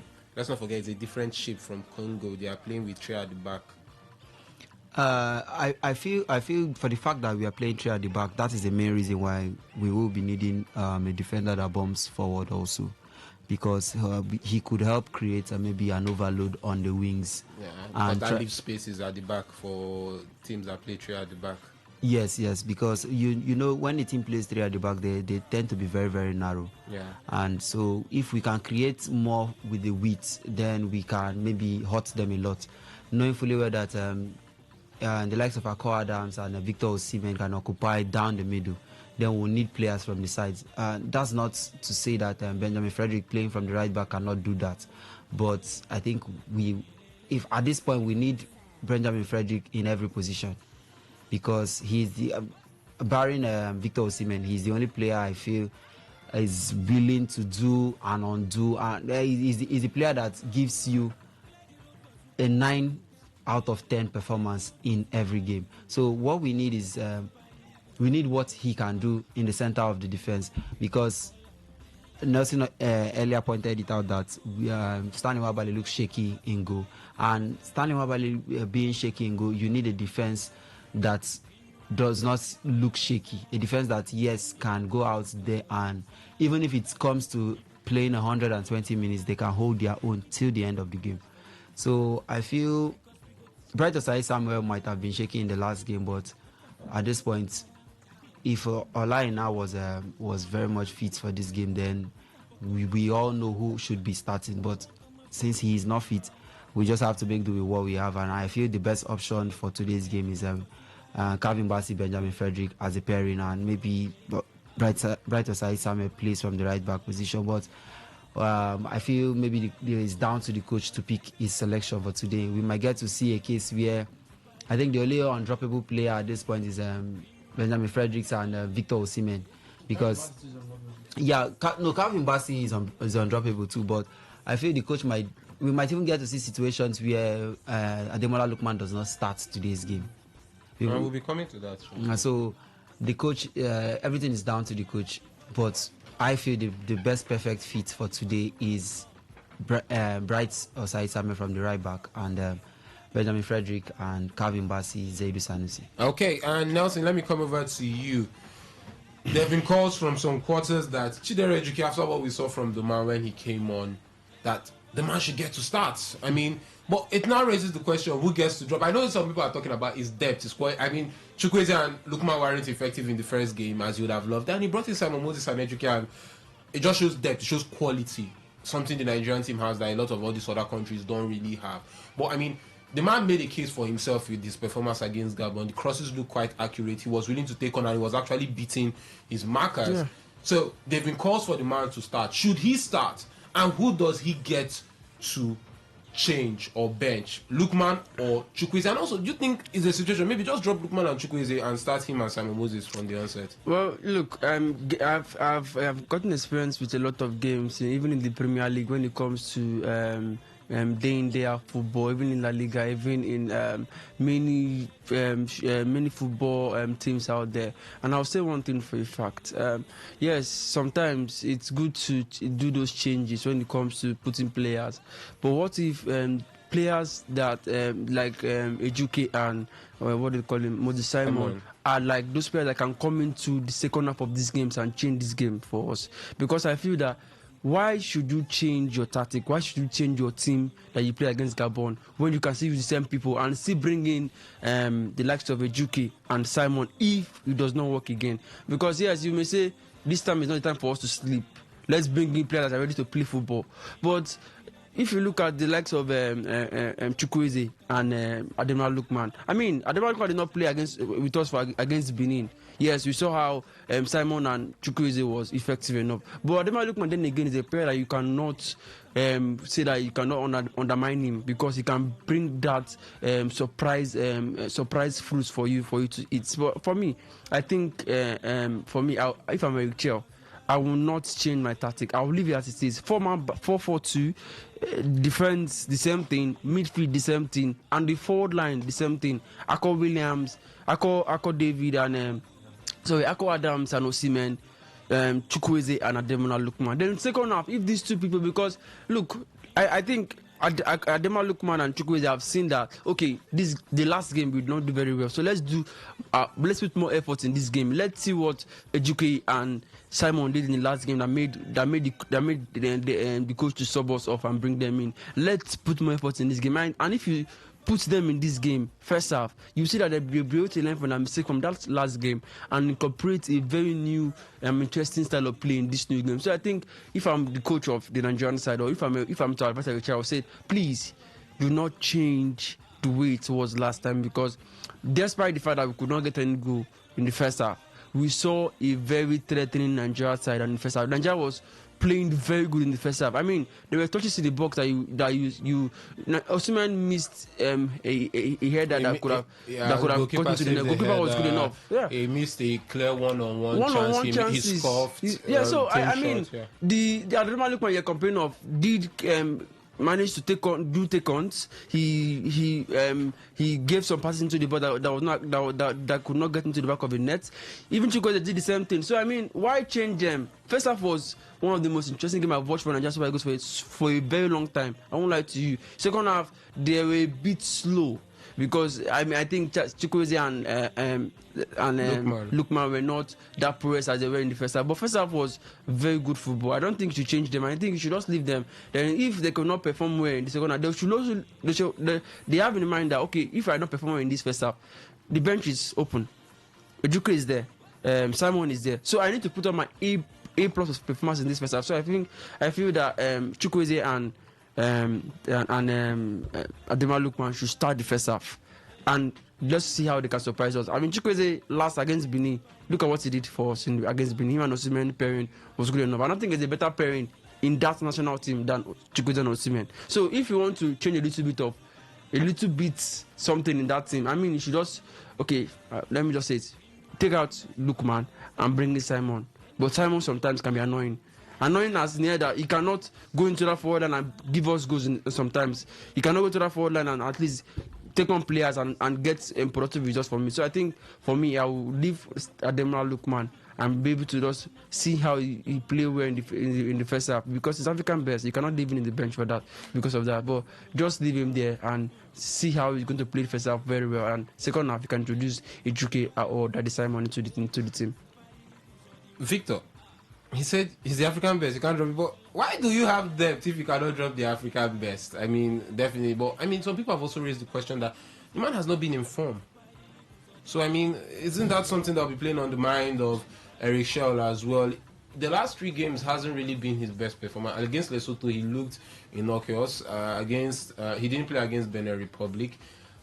Against South Africa, it was pretty much here or there in that game. Then you also have to look even against Rwanda, same thing, and you have to look at that last game, pretty much here or there also at the end of the day. So I mean, don't you think his form could be a cause for concern, or could actually be a major reason why Eric Chell looks at it and say, okay, Ademola, sit out this one first. Let's see how the game goes. If we need you, you come into the pitch.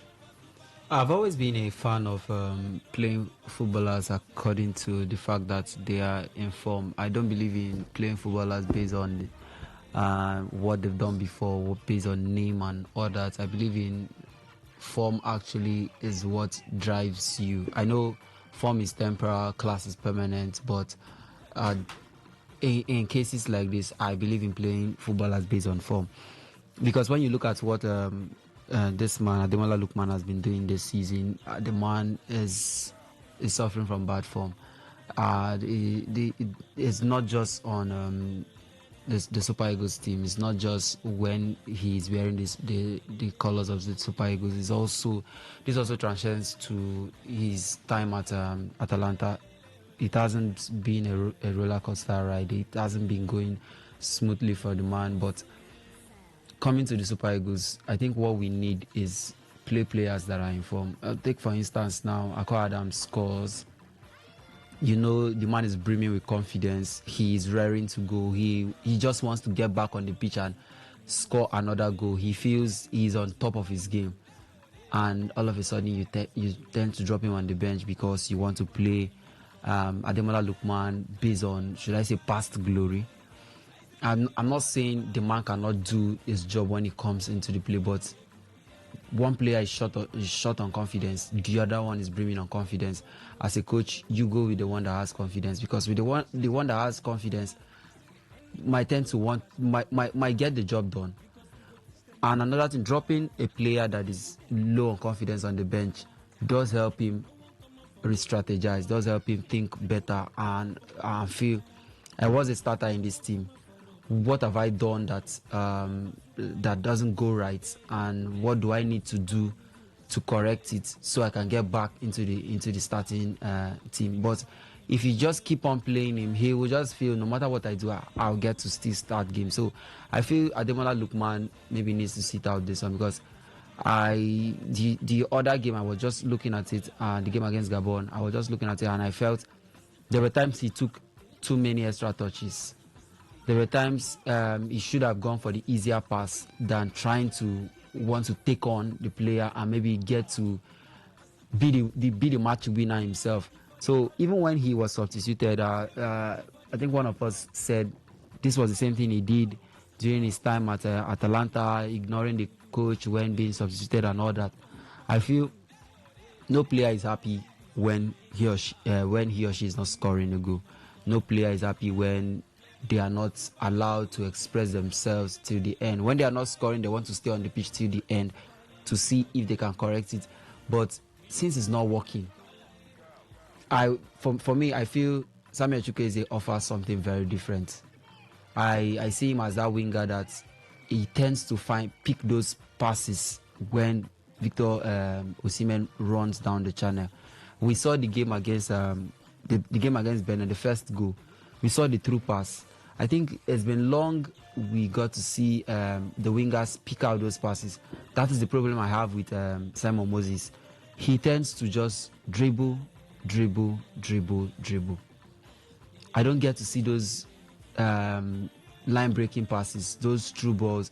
I don't want to feel that he just gives me this vibe of Doku, but a Doku that downloaded and stopped at 30%. Because the end product is the end product is never there. How many games we've seen Simon Moses be a mainstay in this team, but the numbers are not there. Now we are seeing Akko Adams coming in, and we are seeing what he can do. I know it's still very much early to make comparisons, but we are seeing what this man is doing. So I feel for me the front line currently, there was a time I even made claims for we to play two strikers up front. play Tolu Arokodare and Victor Osimhen. Maybe one holds up. Maybe one does the hold up play for one, while the other holds up the ball. And we know Victor Osimhen can his hold up play is very good. Yeah, I've seen it before. It did not work actually. It did not. So I at this point I just felt maybe that is what we needed. But looking at the Gabon game, let's just go with that. Play Chukwueze from the right, Victor Osimhen from the middle, and maybe throwing Akko Adams also in the attack there. We need players that are brimming on confidence. Players that feel, I scored a goal yesterday, I can get 2 today. So that is what we need, not a player that, even his time in his club is actually suffering. And he comes here, he might just want, we are seeing it with Salah. Salah is low on confidence. He just wants to score in every opportunity. To pass the ball to the other player is a big problem because he feels he just wants to get the job done. So concerning the for today's lineup, I will be going with the front line. I want to see Victor Osimhen, Chukwueze, and Akko Adams. I feel Akko Adams is a left footer, right? I will confirm. Because I'm looking at his games at Sevilla, I see him using the left foot more, though I'm not sure. But irrespective of the stronger foot, he just needs to play maybe those 3 men. Behind them should be Alex Iwobi also. So that's what we just need to get. Maybe sometimes the starters don't win you the games. The bench also is very, very important. So Ademola Lookman coming in is actually a good one for us too. Okay, so Akko Adams is actually right-footed, but we do have to go pay some bills. When we come back, it will still be today's Sports Live on your premium talk news and sports radio station, Today 95.1 FM. Do not go anywhere.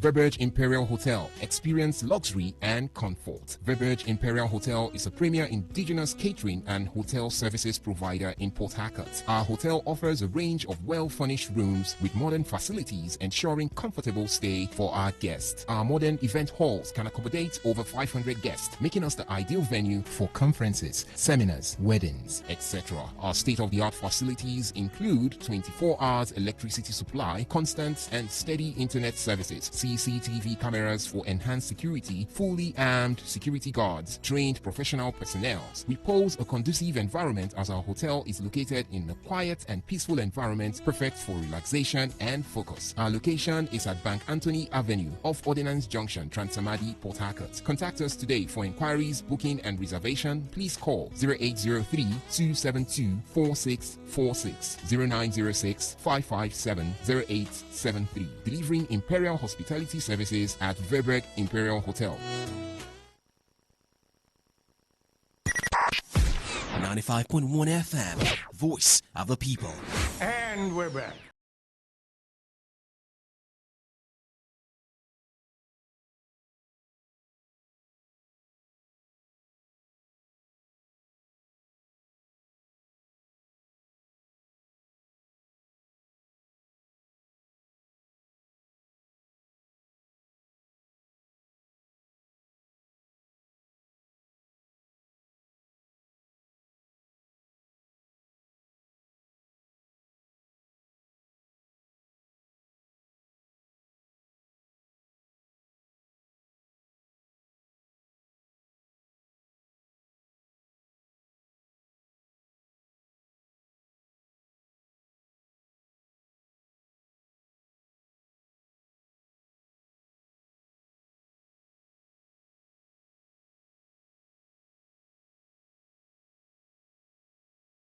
The DRC. Now, the three-time African champions earned $120,000 for the 4-1 victory over the Panthers of Gabon last Thursday. Eric Shell's men got $30,000 for each scored against their fellow sub-Saharan African side. Now, the gesture was initiated by the National Sports Commission and an unnamed corporate body. And unnamed corporate bodies, not just one body. Unnamed corporate bodies. I mean, Nelson, is this some sort of distraction or maybe motivation? It's not about a player, it's the team now. So the more goals you score, every goal 50,000. So do you think this is more like motivation, or is more like a distraction, or you think it's not even important in the grand scheme of things? The players are just focused on the game. It's about the World Cup. It's not about money now. I think it's about the World Cup, like you rightly said, because it's not an important thing to do at this point in time. The boys have already gotten that motivation they already need. I mean, and the game against Benin has shown us that, okay, these boys really want to go to the World Cup, because we needed a 4-goal margin and they gave us a 4-goal. Even in the 9 minutes, Fakonyeka came through for us. So I think the NFF or any NSC or anybody, corporate commissioner out there that is unnamed, that want to try doing this, is just wasting his time. Yes, the money can influence a lot of things, and I personally do not even like when any corporate board or any as a person, or what they call it, even the NSC, coming out to say I want to give $50,000 for a goal. It's not very keenly for me, because I do not find that a very good or very motivational for the players or the team itself, because they already know what is in stake for them. I mean, if you not go to the World Cup for 2 times, your neighbors, the Ghanaians, will use you as laughing stock. Yes, they are in the World Cup already, so they use you as laughing stock. So what I want to say is the fact that this thing keep happening time and time again for over many decades now. I've been hearing important games, even when we want to the AFCON finals, if you win $30,000 each players. I think it should not be in the case, because we are not seeing that thing happening in Europe. I mean, we cannot see the time Argentina went to the World Cup finals, we did not hear any corporate body or the president or the federation of Argentina come to say that if you guys win, we'll give you guys $30,000. That is passion. You are playing for the country. You should be passionate like that, not for the money. So I think for me personally, I do not want to. I just plea there should be a law against that, for you putting out that funds to make players or to make team feel agitated or to feel motivation. I think it should not be happening again. So for me, I feel that money is not and void, because the players, as far as I'm concerned, are already motivated and are very, very onward to victory. Just one more game and up to the international playoffs. So I feel the players and the coach know what they want to do. I mean, 7 wins in 7 games, unbeaten run. I said, okay, he did not win all the games, but it's an unbeaten one for Eritrea. So it's just another day in the workshop for him, and he'll get the work done as far as I'm concerned. Okay, let's look at that team now. Let's look at the middle of the park, the midfield. I mean, a lot of people still not satisfied. They had the super game. A lot of people still question certain moments in the game for Alex Iwobi. But now that 4-4-2 leaves us light in the middle of the park. And Congo playing a 5-3-2, and knowing how energetic and physical their midfielders are, Noah Sadiki, Charles Piquel, Nathaniel Mbuku, like, these are the guys we are going to come up against. I mean, do you have your concerns about if our midfield can hold its own in that game, especially in transition moments for the Congolese national team? Well, we don't really have ball-winning midfielders that are, apart from Wilfred Ndidi. You will see taking the ball from. You see it's like a deep line playmaker, taking the ball from the midfield or from the defense, and then taking it all the way to the attack and linking up with the attackers. Then again, in the middle of the park, also you also have Alex Iwobi. Alex will be there. So it's still shaky. We're not really a side that know how to retain or how to move the ball around the midfield, as you would say. But I think against Gabon, I think as you say, if they got the stronger midfielders and all, I think we should just let them hold the ball and we press them. We win the ball high up and counter and catch them on the counter. I don't think we need to play those possessive football and then lose track of the ball. We don't really have. Yes, I think you can say Uobi is a ball carrier. He's a ball carrier. He knows how to play there. But then again, you see him. Look at Wilfred Ndidi. Wilfred Ndidi holding the ball. I think it would just be better off letting the Democratic Republic of Congo hold the ball, and then we just try and press them high and get the balls from them. So that should just be the game plan for me. Okay, 0810-951-0951, 0810-951-0951. That is for the phone line, and we are heading over there to get to hear your thoughts. But you can send your thoughts to the SMS and WhatsApp portal as well. That one is 0701 933-9962 0701-933-9962. Let's hear your thoughts. Hello, caller. Good evening. Hello. Hello. Hello. Name and location. Good evening. Thank you. My name is Monday, calling from Sarkot. Okay, Monday, please go ahead. I want to talk about the military suspension. You want to talk about the what? Hello. Hello, we can hear you. You said you want to talk about the what? Hello. Hello? Okay, Monday, looks like network's not your friend at this point in time. Do well to try and call back. Hello, caller. Good evening. Good evening. Good evening, Kabari. Yeah. Please go ahead. About the match tonight, me I go tell Richard making no change any of those player when you play the last match. Making just maintain that lineup. But make them talk to one about it, make one about it calm down. Making leave all those overconfidence something when they do sometimes because those overconfidence they like to put on for problem. So make them feel like making calm down, but making lead the lineup. But I know say we go win the match. But I beg, they're gonna give us a result for Nigerian league now. I beg. Okay, thank you so much, Kabulu Barry. Definitely, we will do that. But the phone line is open 0810-951-0951, 0810-951-0951. In the NPFL, El Kanemi Warriors did defeat Kwara United by 2-0. Bayelsa United are leading Abia Warriors by 2-1. That game is in the 46th minute. Enimba are currently still losing to Wiki Torres. Okay, I will confirm. Yes, they are currently losing to Wiki Torres by 1-0 still. It still stands as it was at the halftime mark in that center. Ikorodu City are 2 goals up against Plateau United. Niger Tornadoes leading Katsina United by 2-0, while Rivers United are leading Warri Wolves by 2-1. So that's how things will stand in the NPFL at this point in time. But do let's keep the calls coming in. Should Chidere Ejuke start? Should Ademola Lookman be dropped, or will it be, or should it be Samuel Chukwueze? Do you think there's a need to bring in Semi Ajayi into the defense? And I mean, what is your take on that game of the Super Eagles of Nigeria against the Leopards of Congo tonight by 8 p.m. Nigerian time?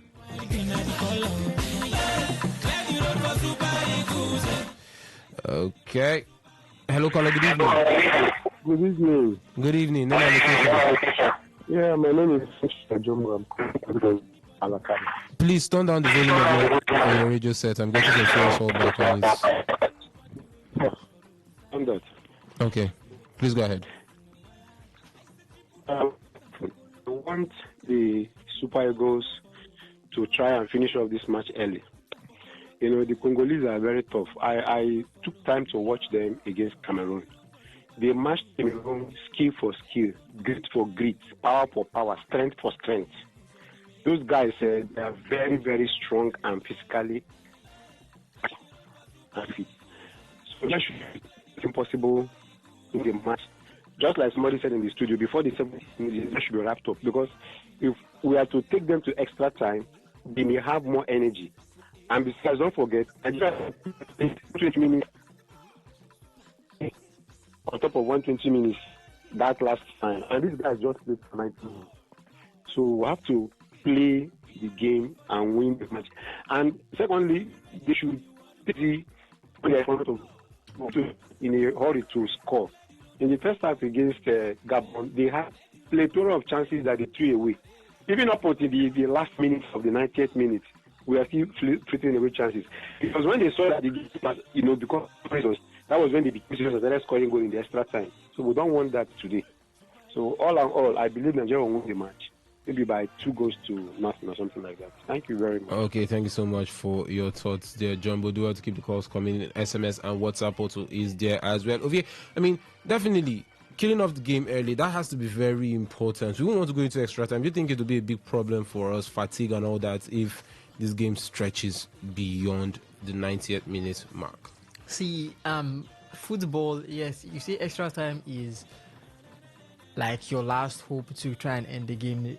The game should be ending in 90 minutes. You're also looking at fatigue, playing in, and then again, if you make the wrong changes during extra time, which could lead to sometimes the coach might want to make those changes knowing that he wants to win in extra time, and then it leads to penalties, knowing that he does not have his penalty takers there. Sometimes you remember the change that we made after we were already a goal up against Gabon. We made the defensive changes to try and hold out the game, and then before you know it, they scored, and then it looked like as if it was a bad change, and they were able to get those 2 goals and hold out for the rest of the game.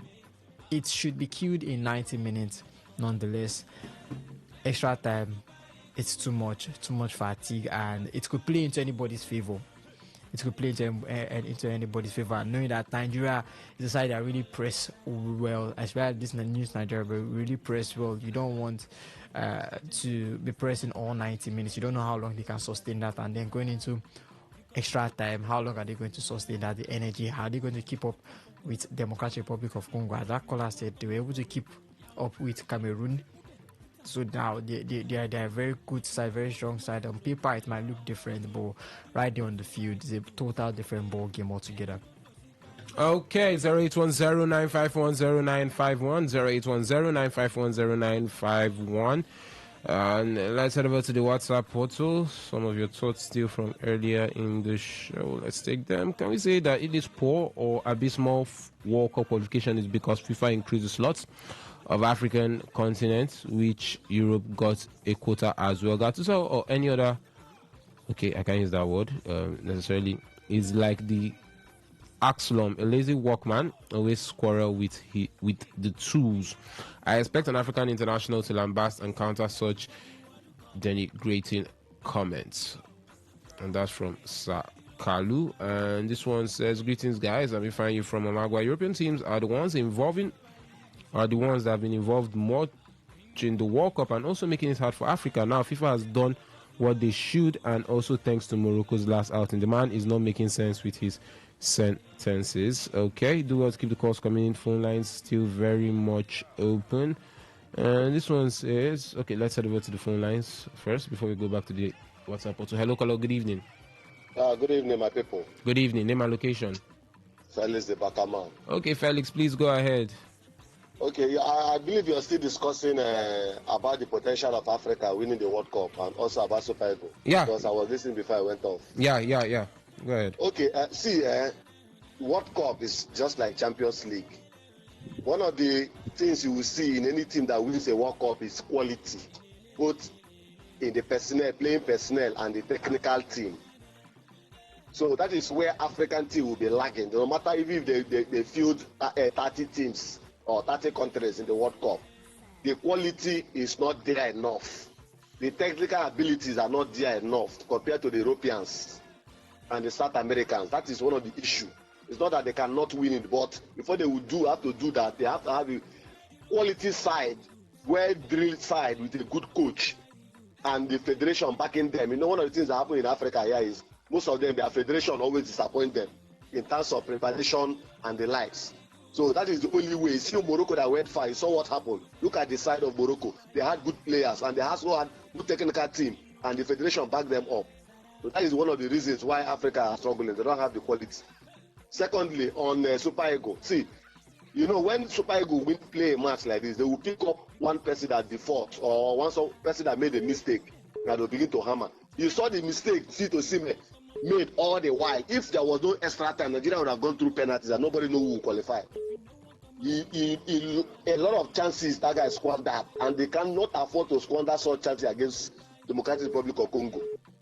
They can't. I remember if Nigeria is playing a very physical side, an African football side, like Congo, Burkina Faso, Ghana, and Cameroon, they struggle a lot because a physical side normally bully them.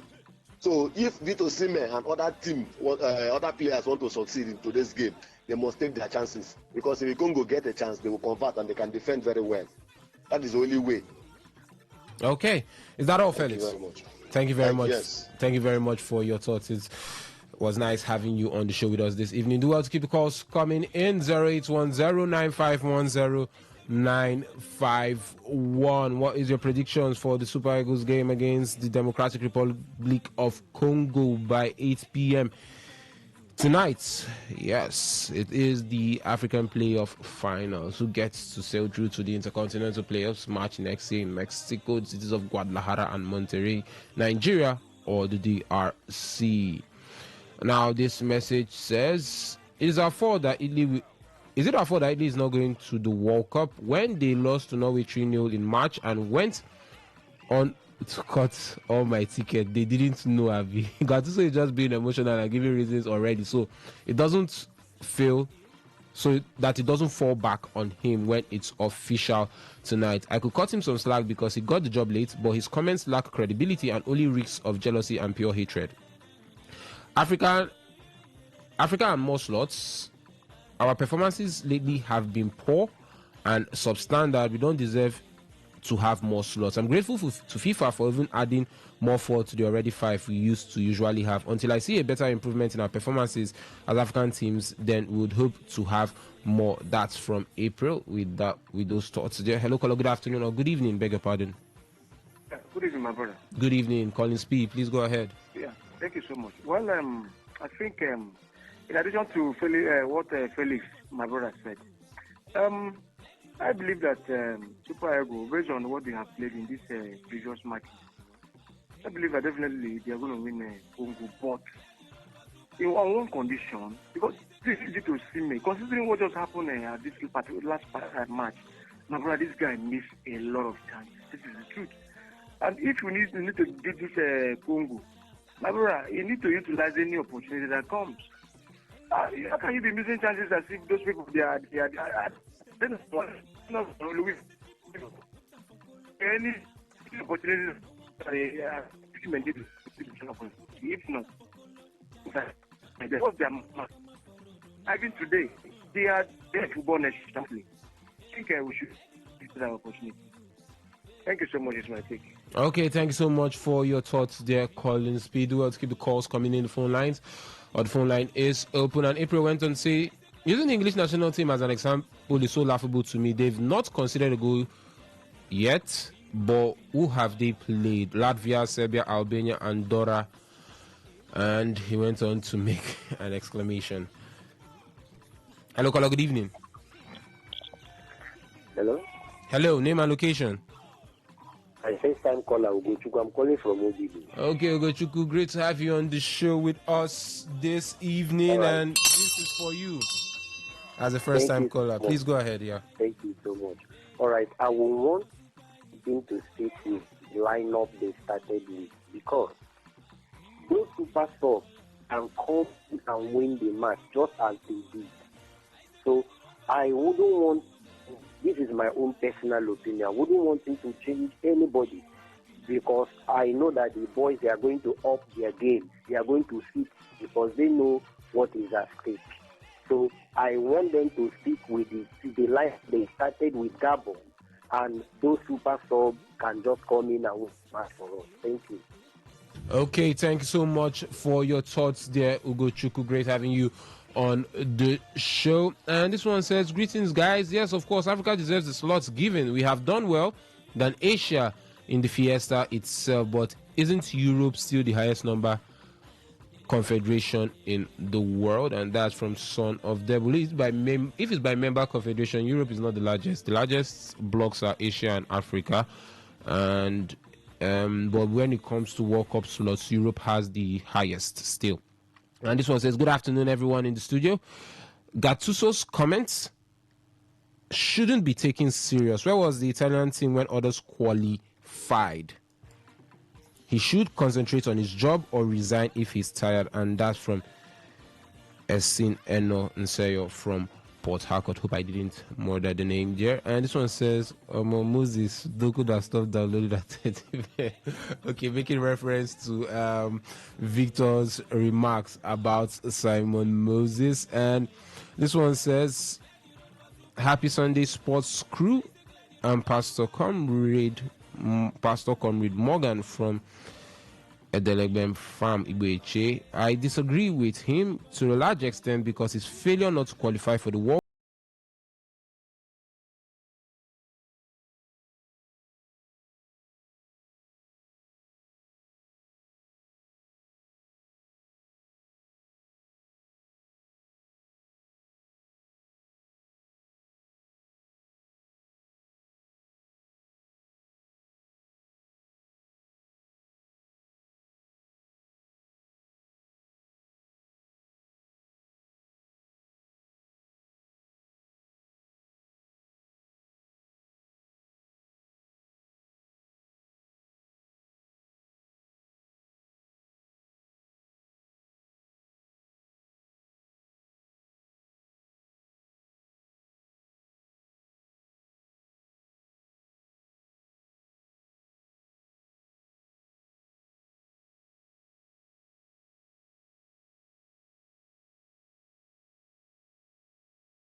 Plateau United just pulling one back against Ikorodu City. So it's Ikorodu City 2, Plateau United 1. Niger Tornadoes still leading by 2-0. That game is in the 87 minutes.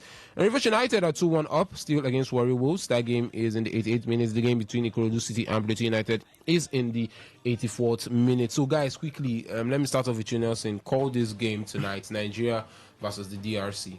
Well, DRC have shown maturity in the last game against Cameroon. Cameroon did not take a chances. So I think this game is going to be a cautious game, but I think Nigeria is going to walk through with 2-1.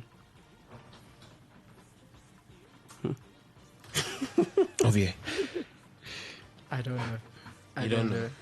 I don't want to call it, because if I want to call it, I'm going to call it in favor of the Leopards. Why?